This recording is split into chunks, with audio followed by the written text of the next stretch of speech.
Equal for 4 o'clock. Yeah. Absolutely. Open meeting to order. We'll go ahead and stand for our flag salute. I pledge allegiance to the flag of the United States of America and to the republic for which it stands, one nation, under God, indivisible, with liberty and justice for all.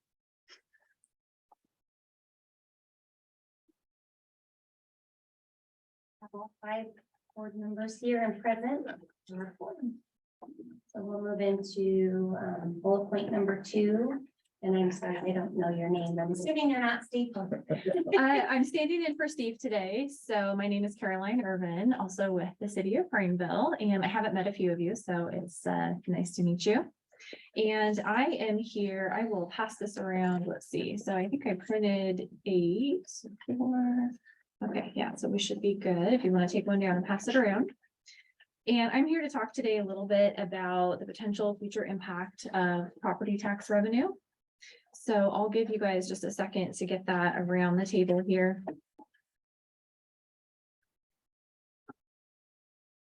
Perfect. So if we look at the pie chart, that shows the total assessed value for all of Kirk County. And that value is currently for 2022, which is the most recent number that we have, about 2.87 billion.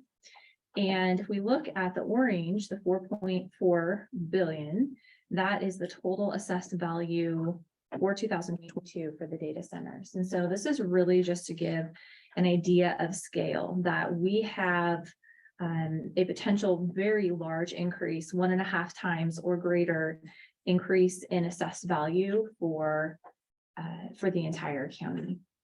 And we do have, there are a couple of data center buildings that are currently under construction or not placed in service yet. So those numbers will change as time goes on and will potentially increase in the short term. But that's just to give an idea of the scale and potential impact. So there's 5 exemptions for the properties. There's 5 that are referred to as long-term rural enterprise zone agreements. And they provide 100% property tax abatement for a period of 15 years. The first agreement is going to end in 2026 and the property will become taxable in 2027 and then will be phased in over a period of years. So the 5th and final agreement, property associated with that agreement will become taxable in 2035. As these properties become taxable, it will increase the tax base and it will impact local property tax revenue. So it's going to increase property taxes coming to the school district. However, because of the state school fund equalization formula, it doesn't mean a direct inflow of funding to the district, but rather will increase the local revenue number and then decrease the state school fund grant revenue coming in. So that's the only downside, but the anticipated larger tax base can have a major impact on bonds. And that's really going to be where the school district has an opportunity, is because of that much larger tax base, then there would be an opportunity to positively impact current bonds as well as any future ones that the school board would like to consider. So I know that's just a very high level brief introduction, and Forrester and I would love to come back and answer questions, maybe give you all a chance to digest this and be thinking about it. We'd love to connect on a regular basis. And I feel like we've had a wonderful, as the city, wonderful partnership with the school district thus far, and would love to consider that or continue that rather. When Steve called this morning, he asked to be put on the potential September agenda to come back. So it's time to kind of digest this information. And Were either of you a part of our last bond that was put together by the school district? I haven't seen it. I think was Steve. Not that I know of, but I'm not 100% sure. Yeah, no, we love your input, I would assume, moving forward, and potentially trying to put together a new bond. Sounds like you guys have a plethora of knowledge, we should probably do a little bit more looking into to maybe understand the effects of the public, in that sense. Sure. We would love your input. So it sounds like Steve has already planned to come back, when we had reached out. And I don't know that we have gotten really anything together about working on a new bond, but So here's something the board may want to think about. So as the new money flows in from, as the data systems go on the tax roll, right? That'll dilute the existing bond and it'll cause the amount per thousand that we're charging to start to fall for the existing money that we have from the 2013 bond. So if you don't act with the right timing, then you'll end up having to increase taxes in order to pass the next bond. If you get your new bond in, then you can not increase taxes because it's just replacing the value of what would brought to the data centers as you spread out the new cost over the new centers. Timing is everything in this game, and it's really going to be tricky because we've got a really long period of time when these are coming in and dropping off and that sort of thing. So you have to figure out where from the position standpoint you want to be. And that factors into your messaging. Fun math problem.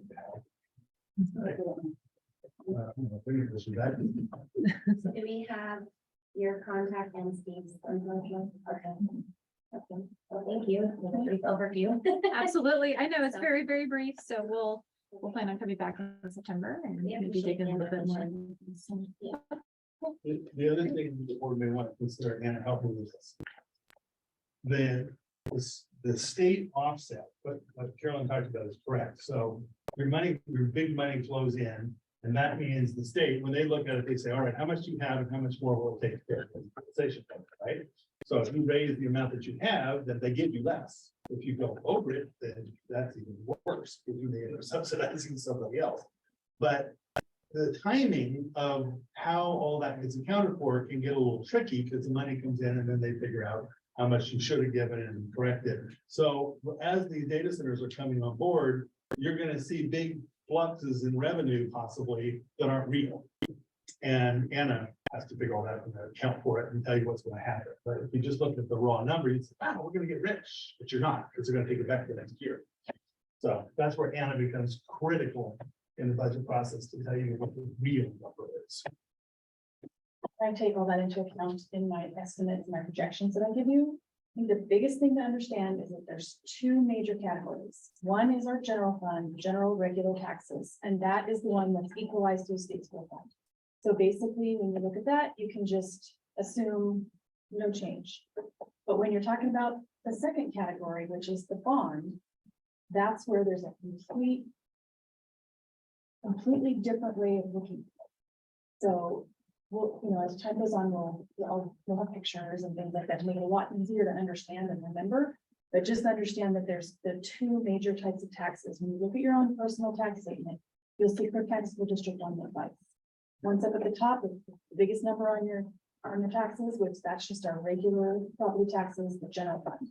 Then down below, there's a school bond, and that's the one that fluctuates according to how big the tax base is.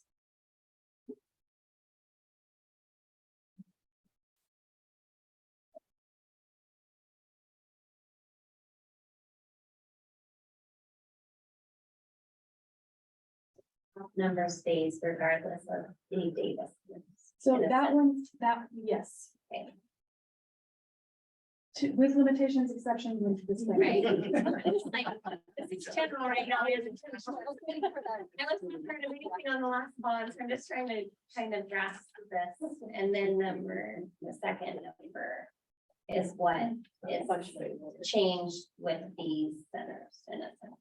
Right, for the school district's financials, we're talking, so when you're looking at the second number, that is your capacity for debt. For borrowing.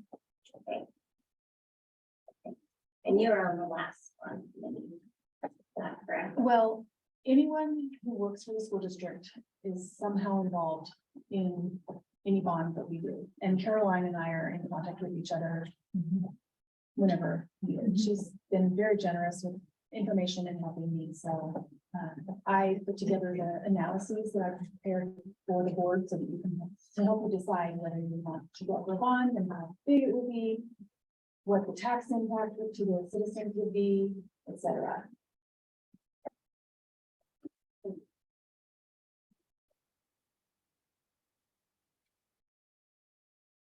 Does anyone else have any question?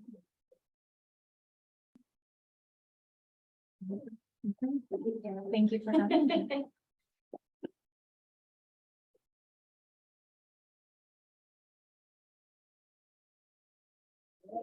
Item 3 is gonna be our legal presentation. Hi, everybody. I think it was a different agenda item.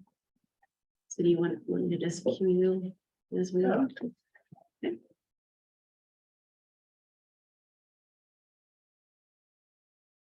So we're going to press it down. Down.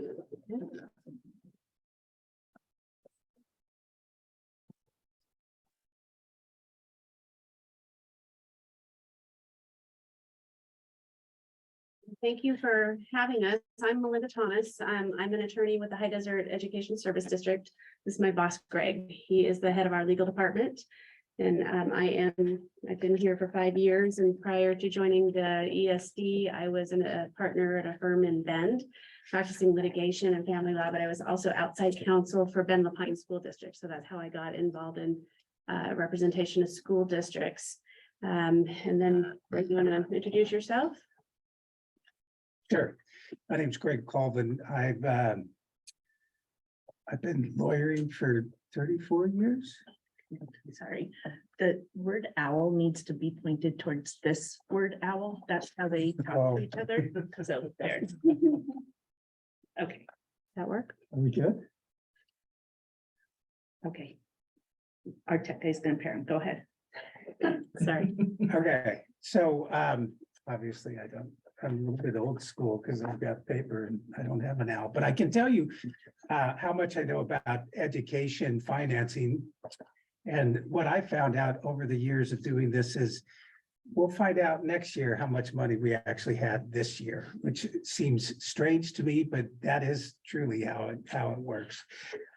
I can tell you my background is I actually started out in Tigard, worked for a law firm, Fern Scott, that did construction work. I came back to Central Oregon. I actually moved here originally in '79, but I moved back after law school. Opened up my own practice and practiced for a while, and then had an opportunity to go to work for Jensen Weymouth, which is a law firm in Taupo, New Zealand. Did that for a little bit, and then came back, worked for Bryant Emerson and Fitch, was the name of the firm at the time in Redmond, and then joined John Whitty doing this work. So John Whitty, he's actually a Kirk County resident, but originally he had a firm with Nancy Hungerford. It was Whitty, Hungerford, and Bishop. And if you in education for a while, you'll hear the name Hungerford. They do a lot of work, a lot of litigation, do a lot of special ed work and what have you. But at the time, John did work for school districts. And back then we had resolution dollars. And schools could spend money, resolution dollars, monies on ESD programs. And so back then it was Kirk Deschutes ESD. I can't remember the actual name of it, but they asked John to come in under the ESD so the districts in the region could spend the resolution dollars for legal services. And so that's how it was started quite a long time ago. I've been working there for roughly 2 decades and represent school districts. We actually represent Bend LaPine, Redmond, Sisters, Crook County, Culver, Jefferson County, Sherman County, Milton, Freewater, Prairie City, and now here ESD and Black Butte School District, which is one. Actually, we got 2 that are not unionized, but that would be one of those. So that's what we do. And our program has been going, I don't even know how long, 25, 30 years roughly. But we're here to represent school districts, and so essentially we represent the board for every school district. That's what we do. And I guess technically it's a majority of a quorum of the board is who we represent in our line of work. I mean, we try to keep ourselves out of trouble, two, to advise on legal issues that pop up, and there's a lot of them. And so that's what we do. I'm gonna shut up, which you don't see lawyers do very often, but I'll show you that for the first time today. And then we're gonna get in, Melinda's has done a PowerPoint. If it was just me, you wouldn't have had a PowerPoint, so there's something to say for you. Anyway, go ahead. And I want you all to know that the way we're loosely organized in our law department is we loosely have primary responsibility for specific districts. And so I will be your primary attorney. I'm also that for sister school district, but I also do special education. And so Jahan and I are in frequent contact because there's a lot of special education issues lately. It just seems to be increasing over time. Greg is, I would say, the primary attorney for Ben Lapine. And then we also have Lauren Lester of our office. She represents Redmond School District, Jefferson County School District, High Desert ESD, Black Butte. And then we have a new lawyer that's been there for about a year. Her name is Heidi Kim, and she's excellent. I feel like we just scored finding Heidi. And so she's kind of filling in as she's sort of everybody's attorney. And so the good news about the way that we work, we're real collaborative. And so even though I'm kind of your primary attorney, especially when there's sticky issues that come up that we, I mean, law is gray, there's a lot of gray.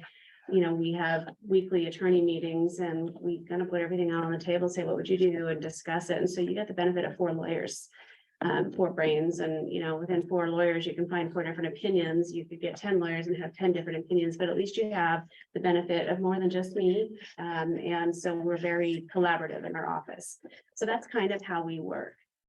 We do board training quite frequently. We've done board training recently in Jefferson County School District, Ben Lapine, and I believe Redmond, and where else, somewhere, but we do this once or twice a year. So this is a real common thing. And so I would just like to welcome you board members to the board, and I look forward to working with you guys. And I'm here for you. You are my client. You are Greg's client. And we're very clear about that. And so that's how we can serve you. And we're unique too, in the world of ESDs in Oregon. I think there's only one other ESD in the state of Oregon that even has lawyers that represent school districts, and that would be Willamette ESD in Salem. And they represent, I don't know how many school boards, school districts, but other districts would have to hire in-house counsel, or they would go to outside counsel and have to pay the hourly rate, which is what I did when I was with my law firm and I worked as outside counsel for Ben Lapine.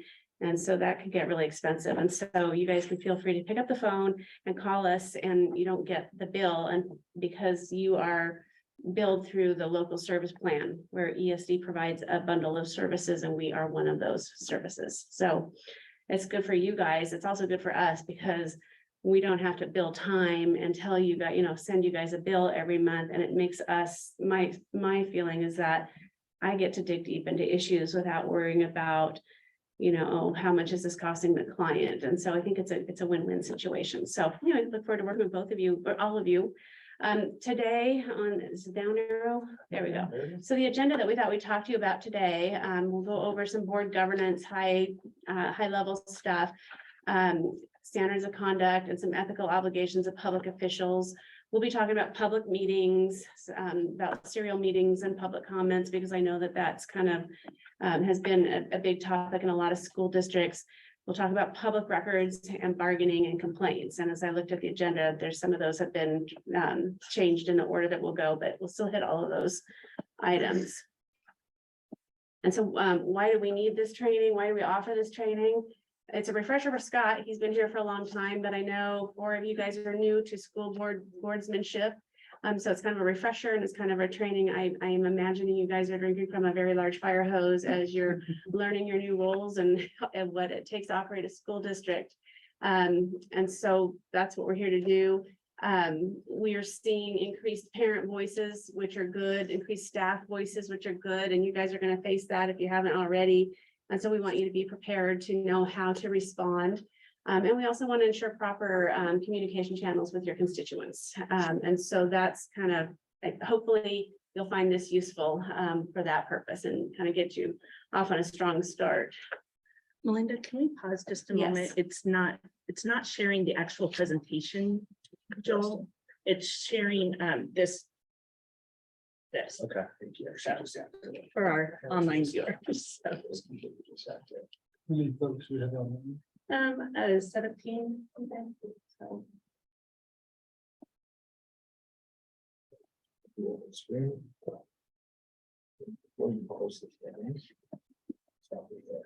Just so you know, got a video in about 2 minutes. Forward share that.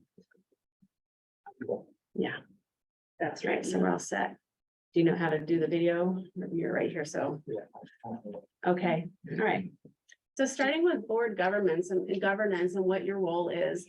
A school board has two primary roles, and the first one is to establish the district's vision and to set policy. And I think you've all been provided with a set of your policies. They're also on the website.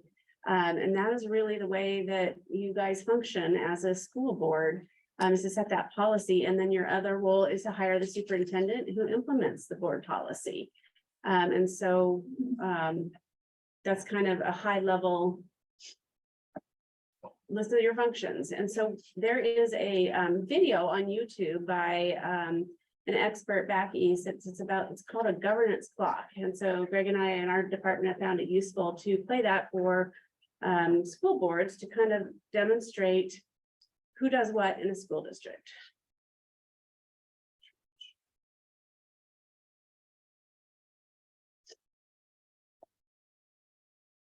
Welcome to KSB Leadership Services Audit.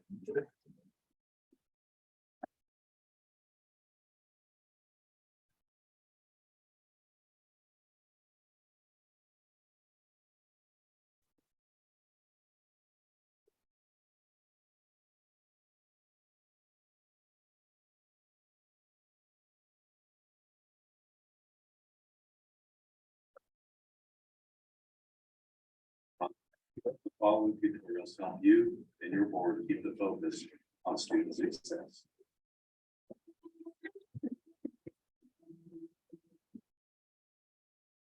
Today's topic are the roles and responsibilities of the board and the superintendent. It's a critical team process that really makes a difference for student success. The easiest model to use to discuss roles and responsibilities is to use the governance clock. At the top of the model, you can see the board's role is to govern, the superintendent's job is to lead and manage. Let's begin by looking at the 12 o'clock position on the clock. The board's role initially begins by establishing a vision. This determines the direction and the focus of every staff member as they work towards student success. Once the board has clearly defined their vision, it's important that they adopt policies to ensure that their ideas come to fruition. Now, at this step in the plan, the clock drops below the perforated line. This is when the superintendent takes the board's vision and applies the policies to develop a plan to make sure we're all on the same page. Once the plans have been developed, the superintendent moves forward with the implementation phase, and we begin putting the plans into actions. The next phase is the monitoring progress. This is when the superintendent takes the ideas that they put together and all the plans that they've implemented and determine, are they working? Is it effective? Are we helping our kids? Now we've reached the final phase of the governance clock. We're above the perforated line and we're back into the responsibilities of the board. This is when we evaluate what the processes and the plans that we implemented. Is it making a difference? Is it helping us accomplish our vision for the district? One of the best parts of the governance clock is that it's like any clock. It continues to spin, it continues to turn, and it gives us a chance to constantly cycle that clock face. Are we establishing a vision? Does it match our vision? How are we doing with our implementation? What are we doing as it relates to evaluation? Are we truly making the difference that we so desire? As we break down the clock a little further, you can see why that perforated line is so important. Everything above the line talks about the role of the board. They decide what we do. And everything below that talks about the role of the superintendent. Their job is to make recommendations. The line that divides the clock is perforated for a reason. It's basically to represent communication. Communication has to be constant between the board and the superintendent. When the communication lines are open, it allows us to make sure we are all focused on the same common goals. There's one more aspect the governance clock really helps us define. Everything above that line is the what, and that's the board's role. What do we want to do? And everything below that line is the how. The superintendent's job is to determine how we do what the board wants to do. When we work together and everybody stays on the appropriate side of the clock, there's some real advantages. Shared decision-making, quality processes, procedures. There's a diversity of opinion and thought. They get to work together. Enhanced communications. The stakeholders have some buy-in and some participation. Trust is developed. And then you have the ability to maintain order and consistency. Everyone knows where we're going and they know why we're going there. In contrast, there's some consequences that happen when we get out of alignment with the clock. It leads to poor communication, lots of confusion related to the roles and responsibilities. It leads to some dictatorships or potential dictatorships. Battle lines are always drawn, creates pushback, some real inconsistencies in your accountability system. And then it really is a poor decision-making process. We have eliminated the power of the board because we've crossed those lines. I would be remiss if I didn't mention the other portion of communication, listening. How do we learn to listen, learn together, and listen to learn? It really makes a big difference in the success of our outcomes for our kids. To wrap up today's discussion, I want to remind you of the important power that you have when you work together as a board. You can make a huge difference in the lives of kids. I hope you find today's discussion of value. Have a great meeting.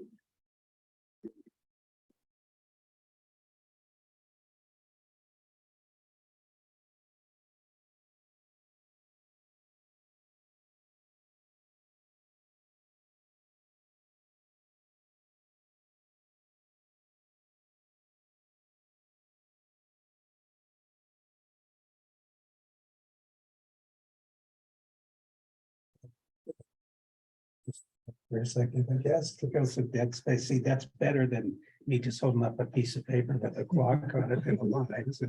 But here's what I look at it. I call it my cake analogy, and I'm going, so the board, they hire the superintendent and they evaluate the superintendent. And so essentially, it's analogous to if you say, look, Mr. Yucca, I want you to bake me a chocolate cake. I want a good chocolate cake.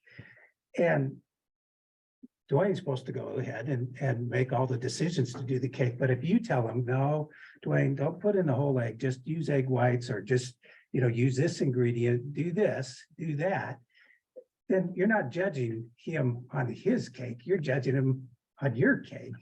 And so that's just one way that I look at it. You hire the superintendent, you give him marching orders of what you want him to do, and then you evaluate him on how successful he is at doing those things. So it's a little different than a clock, tastes better. So glad I dragged them along with me. Yeah. You don't get the analogies from me, but so hopefully that board clock video gave you some kind of a good visual, and the cake analogy, it gives you a good taste of what you're about to embark on and what you've already embarked on. But as you become involved in district matters, you just got to remember that the board sets the vision and the policy. That's the board's responsibility, and policy implementation and operations are the superintendent's responsibility. And so every time you embark on an action or consider an action, always ask yourself, where does that action, what is this decision, where does that fall above the perforated red line? Does it fall below the perforated red line? And whose role is it? So the video talked a little bit about this, about, the role that you play as an individual board member versus the board as a whole. And a board member acts as a member of a full board. You don't act individually. There's certain exceptions for the board chair who has to organize the board. But individual board members only act in the context of an official meeting, and that's really important for transparency. And I know that that's really important to this board, and I really commend you for that. And that's why it needs to happen in the context of a board meeting where the public can access it and know what's happening and what decisions are being made. Individual board members can't commit the board to any specific action because the power that you have as a board is as a whole. It's your vote. Individual board members can't take independent action, including giving direction to the superintendent or staff. You act as a whole board again, and your power is your vote, and your vote is your power. Once you as a board make decisions and you have a final decision through a vote in a public meeting, then your duty as an individual is to support the final outcome, support the final decision, even if you disagree with it. And there are lots of disagreements among board members in school, always has been, always will be. And so, but your duty is to get out there and advocate for the decision of the board, and be that's good boardsmanship. And that includes the ability to voice a minority opinion when voting on an issue in a public meeting, and then supporting that majority vote out in the community. You want to act as a whole, as an individual, as a whole board, rather than as an individual board member. The board clock video hit a lot of this, and so I'm going to just kind of go through this very quickly, because there's consequences about board members going below the perforated red line or acting individually. And the public just gets confused about what your authority is as a board member. And we'll talk about that shortly, but in general, most just community members don't necessarily understand what your authority is and what laws apply to that. And so if you go below that perforated line, that just increases the confusion in the community about what you can do and what you can't do. Potential or actual conflicts of interest could arise that could compromise your neutrality as a board member if a board decision comes before you. And we'll talk more about that in the context of complaints. I know you guys are going to get confronted by members of the community who have an issue they want resolved, and you guys are in front of them, and they might run into you at the grocery store. And if you get too deep into the weeds with that person, it could lead that person to think that you have power as an individual board member to make a change or to help solve their problem, and you don't. And it also compromises your neutrality if that complaint or that issue comes up the kind of the food chain, if you will, and comes to you before the board. So it's real important not to, it's like tainting the jury pool, if you will. You know, you don't want to talk to the jury or give them too much information, because then, you know, they base their decisions on other things. They lose their appearance of neutrality. Acting as an individual board member or going below the perforated line could bypass the investigation procedures that we have in place by law and by policy, and creates confusion about the process. To violate the principle of the board as a whole, as we've just discussed. It can also cause or exacerbate disputes among the board members when different people are acting in different ways. Just remember, acting as a whole is your power. That's how you can make the changes that you want to make in the district. And it could potentially go below the board or the perforated red line to potentially violate your own policies, the district policies that exist now, and the ones that you guys want to make decisions about to pass or to change. And then that can lead to complaints. Any questions so far? Okay, so we talked, I just hinted at this, but members of the community often don't understand board dynamics and what you can and can't do, how boards function. And so you may have somebody coming to you seeking help on an individual issue. And so this slide gives you some guidelines about responding to community members when you are confronted with an issue. And there's a lot of passionate people that want issues solved.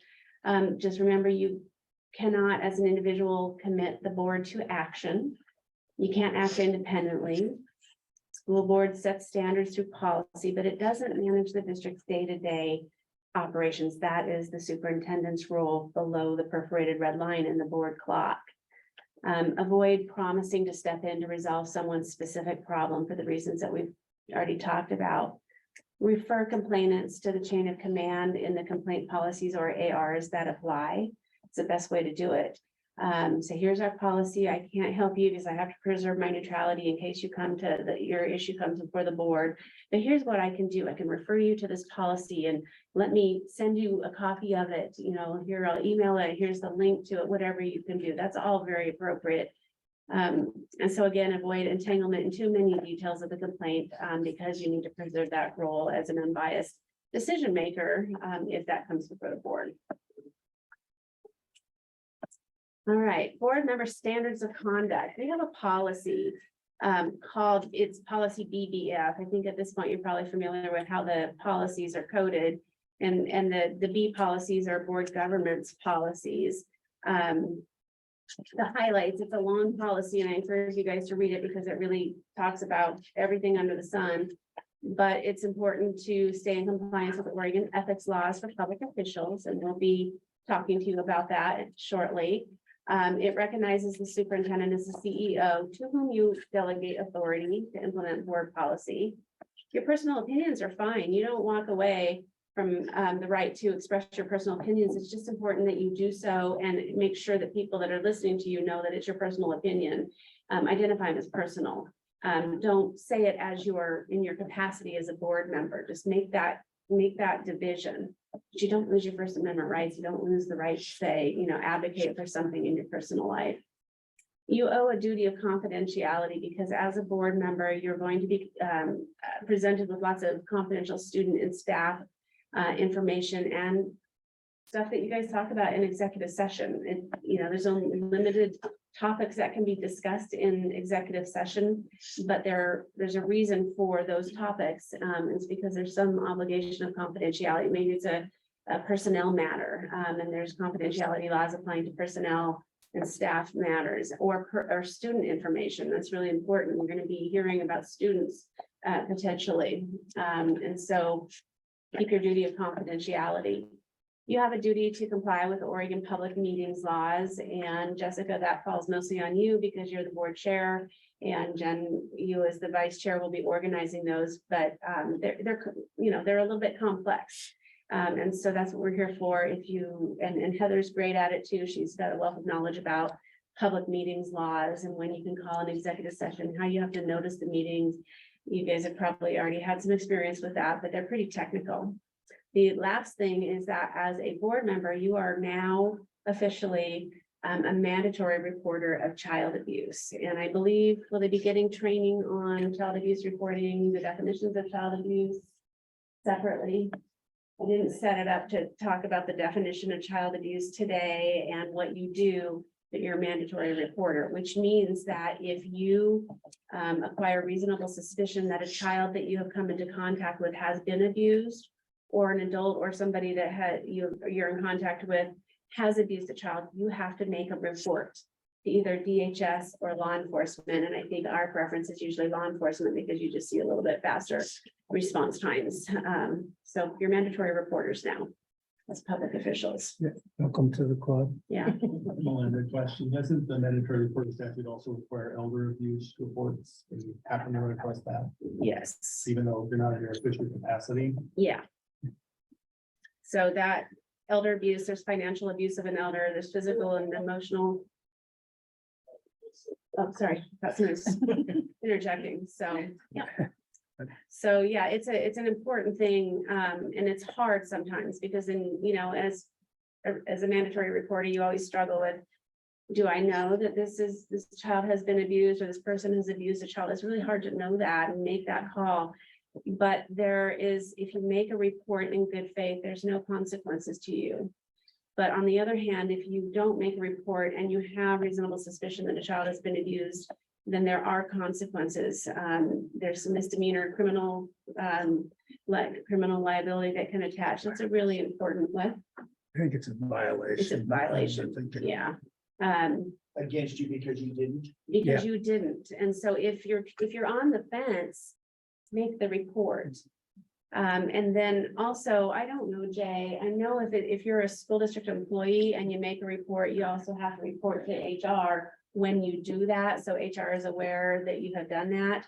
Is that true of, board members as well, that the expectation I of, believe so. yeah. Yeah, okay, We'll give them our safe schools mandatory board Right. training, so Yeah. that we can load that up in the next couple of weeks. The vector. Yeah. Training, yeah. Yeah, It's, you'll- it's just good to take it. you'll get it every year. It's a long list. It includes emotional abuse. That's the hard one, right? Because that's what you see more often. There's more common, but you'll get a lot more training in depth on that. It applies, by the way, to your family members. It's a 24/7 obligation. So if you're at Safeway or at Thriftway or wherever and you hear about it, you have to immediately report. Doesn't matter where you are. When you say family members, that's really. I mean that if you learn that your child has been abused, or if you learn that your brother has potentially abused somebody, there's no exception. You still have the mandatory obligation to report. And we've seen that situation before where it's a really difficult situation. So board member confidentiality, again, you'll be presented with confidential information. Most often it's going to come to you in the context of a hearing on a complaint or a personnel issue or the appeal of student disciplinary action. Student information is protected by a set of federal laws called FERPA, or the Family Educational Right to Privacy Act, and you'll hear that a lot. It protects the privacy of student education records and personally identifiable information, which could link a student's identity to some information that's confidential. Generally, FERPA requires the consent of parents or of age students to release personally identifiable information. We call it PII, from a student's education record. There's a number of exceptions, but they don't generally apply to board members. When you get a complaint about, that involves a student, the exceptions don't generally apply. But typically, if you get a complaint about a student that comes to the board, say it's an expulsion hearing, you'll probably be contacting us kind of for guidance on how to, set up the hearing, and so we can talk about that and evaluate if there's any exceptions that you need to be aware of, but typically it doesn't apply to the board.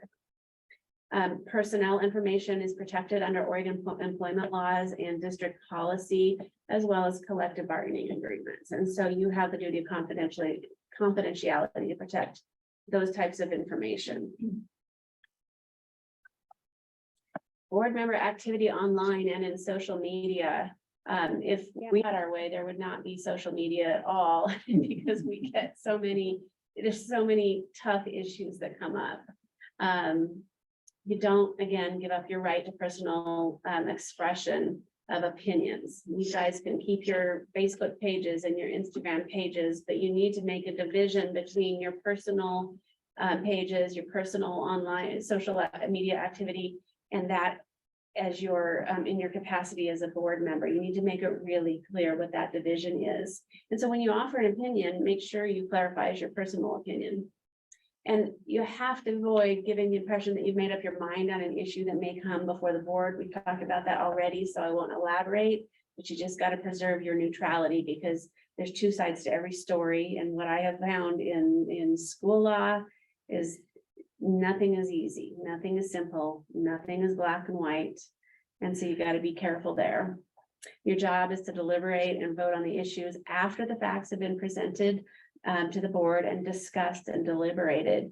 And so that warrants caution on your online activity, just as if you were running into somebody at the grocery store and they want to talk to you about school district business. You just have to be cautious and really be circumspect about what you're sharing, what you're saying, what you're promising to that person.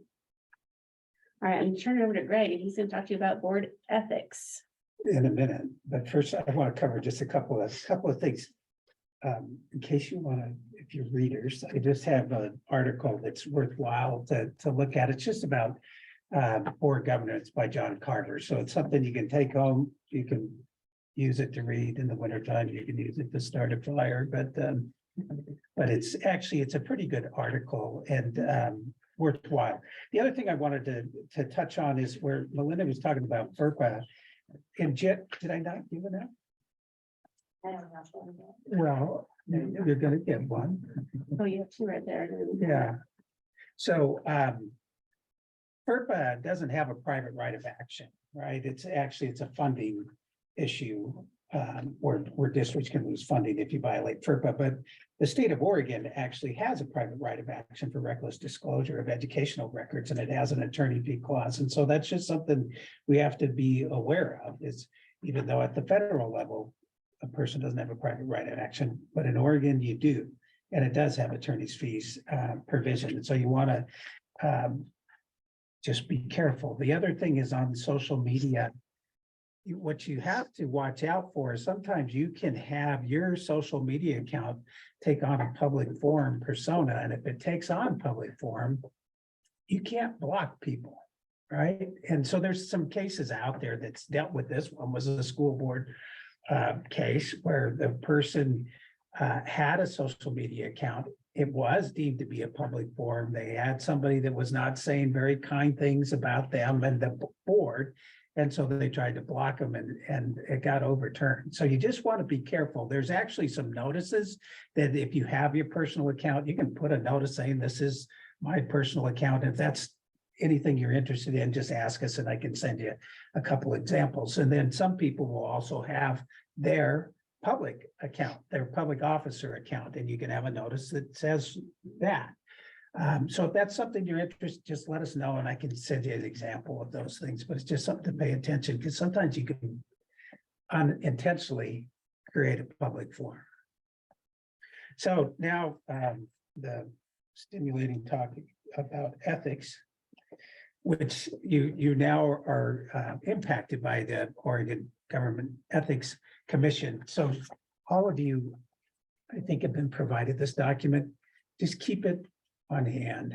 And if you don't have it, I think it was part of board. It is, Yep. but Should all be on your desk. yeah, it's on the slide that to explain what it is. Yeah. It's a super helpful guide for you guys. And on the slide, there's a phone number to the ethics hotline.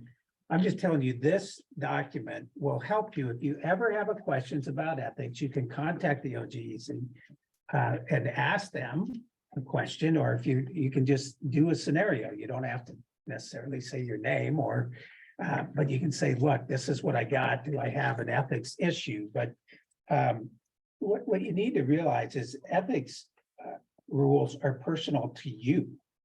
And there's sanctions. There can be sanctions. The OG, Oregon Government Ethics Commission, can sanction you. And those sanctions can be, I mean, they can actually do a letter of reprimand, or they can do what's called a letter of explanation, or they can fine you. And they can fine you up to $5,000, or it could be $10,000 if there's a willful violation of 244-040, and we'll talk about that in just a second. Or if there's a situation where you obtained a financial benefit, they can fine you twice the amount of the financial benefit that you received. And so it's something, ethics are oftentimes, especially when it comes to conflict, it's things that we're not going to know. You're the ones that got to actually determine it yourself, or think, oh, is this potentially an issue? And then, like I said, it's real easy to call these folks, call the people that enforce the rule, tell them your scenario, and they'll help you be a thinking partner to kind of work through that and see whether or not you have an obligation to address it. They're really responsive, really friendly, really easy to work with. It's free. So if you have even a remote question, just pick up the phone rather than put yourself at risk. Right. And so this is just one of the situations that sometimes hits where, okay, well, can't you call Colvin and ask him?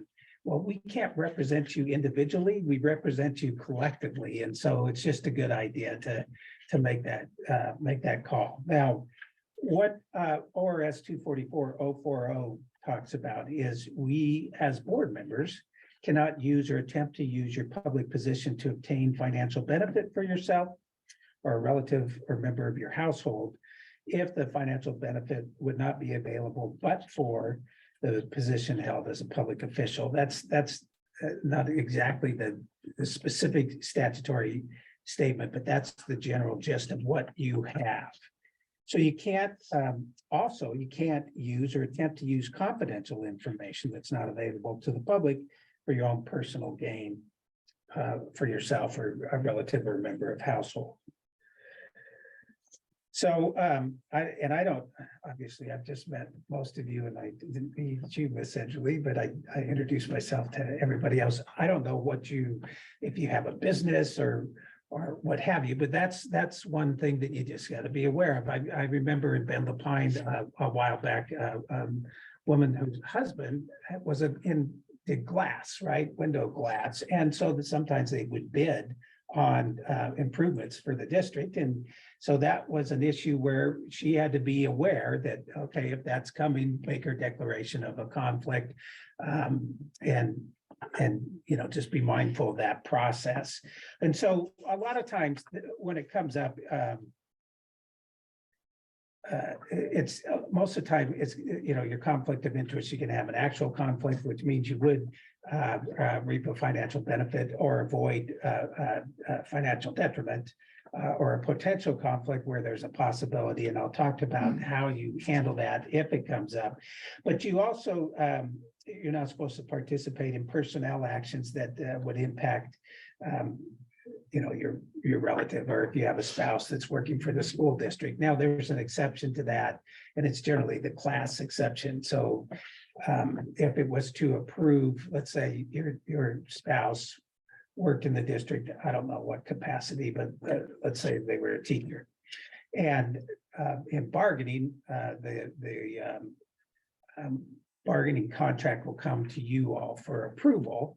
And so if you approve and there was a raise, that would in fact impact that person, but that's a class exception. So generally that's not going to impact. Now, I would caution you, let's say if we were doing some kind of deal where we were looking at negotiating just for nurses or something like that, and your spouse was the nurse, and there's only 2 of them in the district, that we might want to rethink on, yes, it's a class, but maybe that's something you might want to just step aside and let the other board members make a decision. That'd be a great time to call the ethics hotline.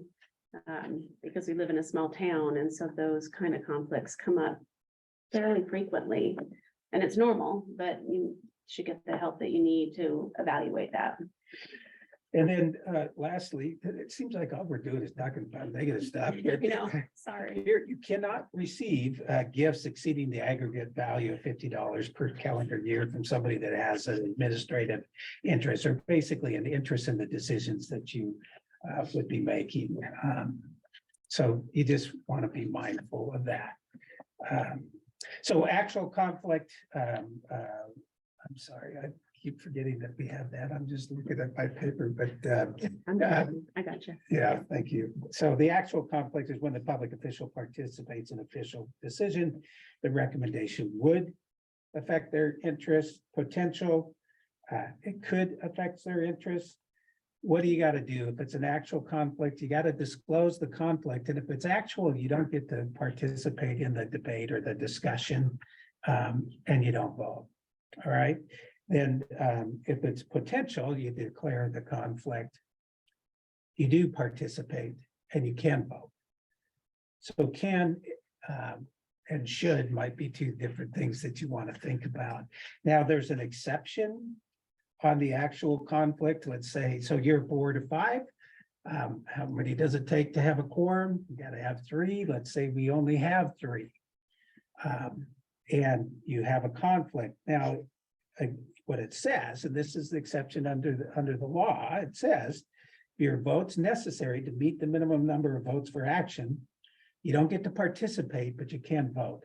And again, this one comes under my category of, yes, you can, but should you? And that's just something you need to think about. Is it worth doing? Or another way, is the juice worth the squeeze? Basically, is this something you want to take a risk, or do you want to just, is it better just to reset it when the rest of the board members can be there? So do you have anything you want to add? Greg, while you're in that Yes. section, I think it's worth pointing out that the minimum number of votes required, no matter how many you have in the room, is 3. Yep. How that works. Yeah, so that's your quorum, right? You gotta have 3 to have a quorum. You've got to have 3 members of the board voting one direction to take action. So if we only have 3 board members, and that it happens periodically, where life gets in the way, right? You gotta do things. So if you only have three, all three have to vote the same way in order for an action to be taken. You can't, it's not 2-1. It's not a majority of the quorum. It's gotta be the whole amount. Majority of the board, not a majority of the quorum. Yeah. So 3 to make a quorum, and if that's all you have, all 3 would need to agree in order to take the action. Does that make sense? So, I mean, shout out it. Or just, let me know that now move on and we'll move on, okay? All of this is in that public guide or the guide for public officials, and Yeah. it's really boring, dry reading, but I really encourage you to read it. I think it is important for all of you. Well, it's just good to keep on hand, right? It's an easy document to reference. It's And- online, by the way. I always just to find it, I always just Google Oregon Government Ethics Commission Yeah. or guide for public officials, and it'll pop right up. So it's there. And it gives you cover, right? I talked to these guys, make a note who you talk to, when you talk to them, and this is the discussion we had, and it gives you, oh, I did this, and this is what they said, and so this is what I'm going to do. So we're going to move on now to public meetings. And public school boards are required to comply with Oregon's public meetings law, which is a pretty elaborate law. One of the things is that all school board meetings have to be open to the public, with the exception of executive sessions to talk about certain very limited topics.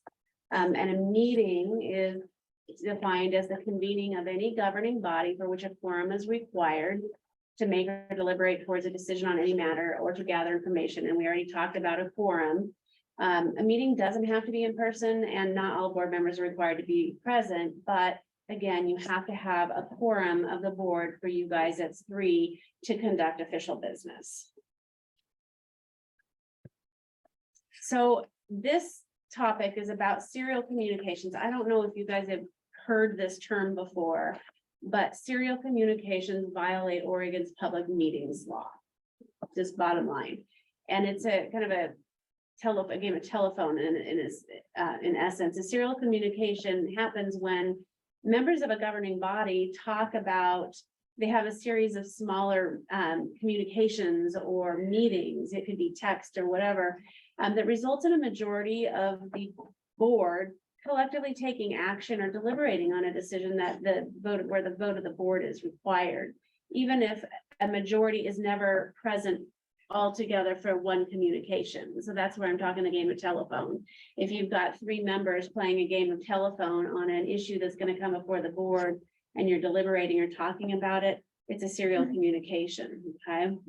And that's a violation of public meetings laws.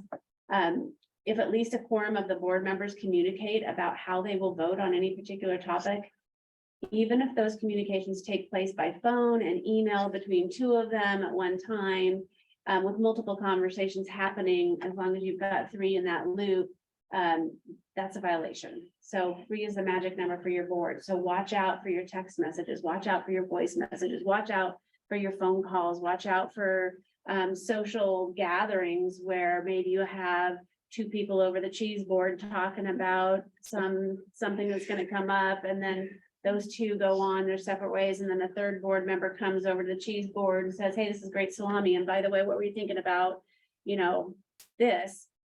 You've got 3 in that communication loop, and that's a serial communication. It's a violation of the public meetings law. Does this just have to do with voting? No, even deliberations, it's a broad, think of it broadly, that if you're talking about board business and your conversations may influence you to vote a certain way when a vote is required, that counts. By the time, if our conversations don't have to do with, in the end, making a vote, then it doesn't matter if I talk to more than 2 members about a topic. That's what I'm trying to, like the agenda, for example. Right, in the end, the decision I have to make is what goes on the agenda. Well, I would like to talk to all board members about that. Can I not do that because the decision is made to put it on the agenda? You can talk to Julie, you can talk to Ms. Knight, you can talk and kind of get their input. It's not that you can't get their input, it's more how you do it. And I think an agenda is a little bit, that doesn't give me That's much harder. Yeah, it doesn't give me the heebie-jeebies as it is if you're talking about like something that's, you know, because you wouldn't necessarily vote on the agenda until the start of the meeting. Right, but it Um, requires a vote, so that's, I'm getting very specific, because we Yeah. have a lot of records requests and communication. Yep. Requests, so please be very specific, because that in the end requires a vote. So am I breaking Oregon ethic rules and laws by talking to more than one individual? You are not. I don't believe if she's seeking input about an agenda. And all of you guys are gonna have an agenda item that you may want at a Right, different time and interest, like, hey, I want to talk about this. Right, But what I would recommend is you have individual conversations about the agenda item that specific board member is interested in. But that may not be the same conversation that you're having with another board member. And so I think, Scott, do you have something to add? Yeah, so there's a logistics exception Yeah. in the public record and the public meeting law. So you can say, you know, can we all get together on this date? Is 4 Right. hours enough? Is this agenda too big to fit into the 4 hours? Yeah, Those sorts of logistical questions, there's no public record rule apply. But if we got together and we said, "You know, do we want to fire the superintendent?" That would definitely. Yeah. You have to deliberate a topic, even if it's never Exactly. gonna come to a vote. right. There's actually some case law. We have the city of Eugene that helped us out with this. They had original case where Paul Handy and Swanson, I can't remember all the players involved, where they did a serial meeting where they were talking about whether or not they should hire assistants or something to that effect. And in that particular case, it just was at the circuit court, so it didn't go up. The judge found that there was a willful violation. And they got sanctioned. And then later on, Mr. Handy sent out a communication to potential individuals in the community asking for money to help pay his fine, essentially. And there was that case did go up to the Court of Appeals. And so it gave us some guidance on that, because then he was well educated about serial meetings at this point. And what happened is the other members started talking to him, or talking about him after this letter was brought to their attention. And I'm not doing the case justice. It's a fairly amount of reading, but we got guidance on what serial meetings can be. And so that's something that you just have to be careful about. Because again, it can be sanctions and a personal to you, right? So if something comes up, and I understand you want to be specific, but also when we're being asked to give legal advice, a lot of times we don't necessarily want to do that in a public setting. When you go talk to a lawyer, a lot of times you want to get your legal advice because it has that attorney-client privilege. You're the one that holds the privilege. You're the one that can waive the privilege. And so if you have a situation that comes up and you're wondering about it, call Yeah. and let's talk about it and we'll work through it. Okay? I have a question. In all the time that you've been representing school districts, how many of these have you brought to prosecution? How many times does this actually come up in some of these laws? On serial meetings? Yeah, or any of the, everything seems really I negative. I know, I agree. Yeah. Like, have these cases, have they ever come up? Have you ever prosecuted somebody on these? We don't prosecute. We Or would be, have you ever like seen it go up into the court and people have gotten in trouble? It would- off the board? not It would be a we complaint, represent, it would be a complaint to the Oregon Government Ethic, or to the or DEC. OG for board meetings? No, No. the attorney. to the state. Yeah, Yes, so we don't prosecute anything. That's not what we do. We don't practice in court or anything, but does it come up a lot? Not really, because part of the reason is that these communications by their nature are sort of fragmented out. And so a lot of times nobody is aware of it unless there's a text message or there's an email or anything. And so we're not here to frighten you. I know that what we're saying is probably really frightening. It's really negative and it's really like, oh crap, what did I do? But it hasn't come up that often, but we're lawyers. And so we got to look at the negative and kind of advise you on how to protect yourself. So But it's rare. I've never had any of my districts violated, or at least if they did, it wasn't known. It's worth going to the Oregon Government Ethics Commission website because they post all of their opinions and their Mhm. advisory opinions and their rulings. And when you read through them, it's not as terrifying as you might think, Yeah. because you look at them and most of your reaction is, wow, that was incredibly stupid. I don't know what that person was thinking. So, I mean, they don't come after you for minor rule violations that you really didn't have consequences, you didn't intend. But, you know, if you did something incredibly stupid, you might end up on that page. And when it comes to serial communications, you can call us and just say, where am I at on the line? And we'll ask the facts and then we'll give you our best legal advice. When it comes to public board meetings and serial communications. Now, ethics, we can't advise you personally because that's personal to you, but public meetings, if you're wondering how to, what the process looks like, that's fair game for us to give us a call. We can help. So just remember that it's, you know, the communications can be text, in person, telephone, email. And it doesn't matter if it's done all at once or at different times of different combinations of board members. The 3 is the magic number on serial communications. So a little bit more on serial communications, just to drill in a little bit further in terms of, you know, when you deliberate or take action on a decision for which a vote of the board is required. A decision is any determination or action or final vote or disposition on a motion, a proposal, a resolution, ordinance or measure. And those are in there because, you know, these laws apply to city council and county commissions and commissioners as well. So that's what a decision means. And when a governing body gathers to obtain information on a subject about which they need to deliberate, that has to comply with public meetings laws as well. So if the communication or the gathering is determined to be a meeting under the definition of public meetings law, it has to be open to the public and public notice is required. And I think you guys already know that. And notice is 24 hours unless it's an emergency meeting, and you have to have pretty good justification to call an emergency meeting without the 24-hour notice. So, Greg? Public records, well, I guess, I mean, a lot of times what you do or what you're doing, if it's on business for the district, it could be a public record. And so you just need to be aware of the law. It's broadly defined. So there's public records and then there's heaps of exemptions. There's actually 192, 345 exemptions. They're exempt unless public interest requires disclosure. So there's a little bit of this balancing test because who determines if there's a public interest requiring disclosure? Because sometimes we are the initial determiners, right? The district is, but ultimately our things can go to the district attorney's office, which then they'll weigh in.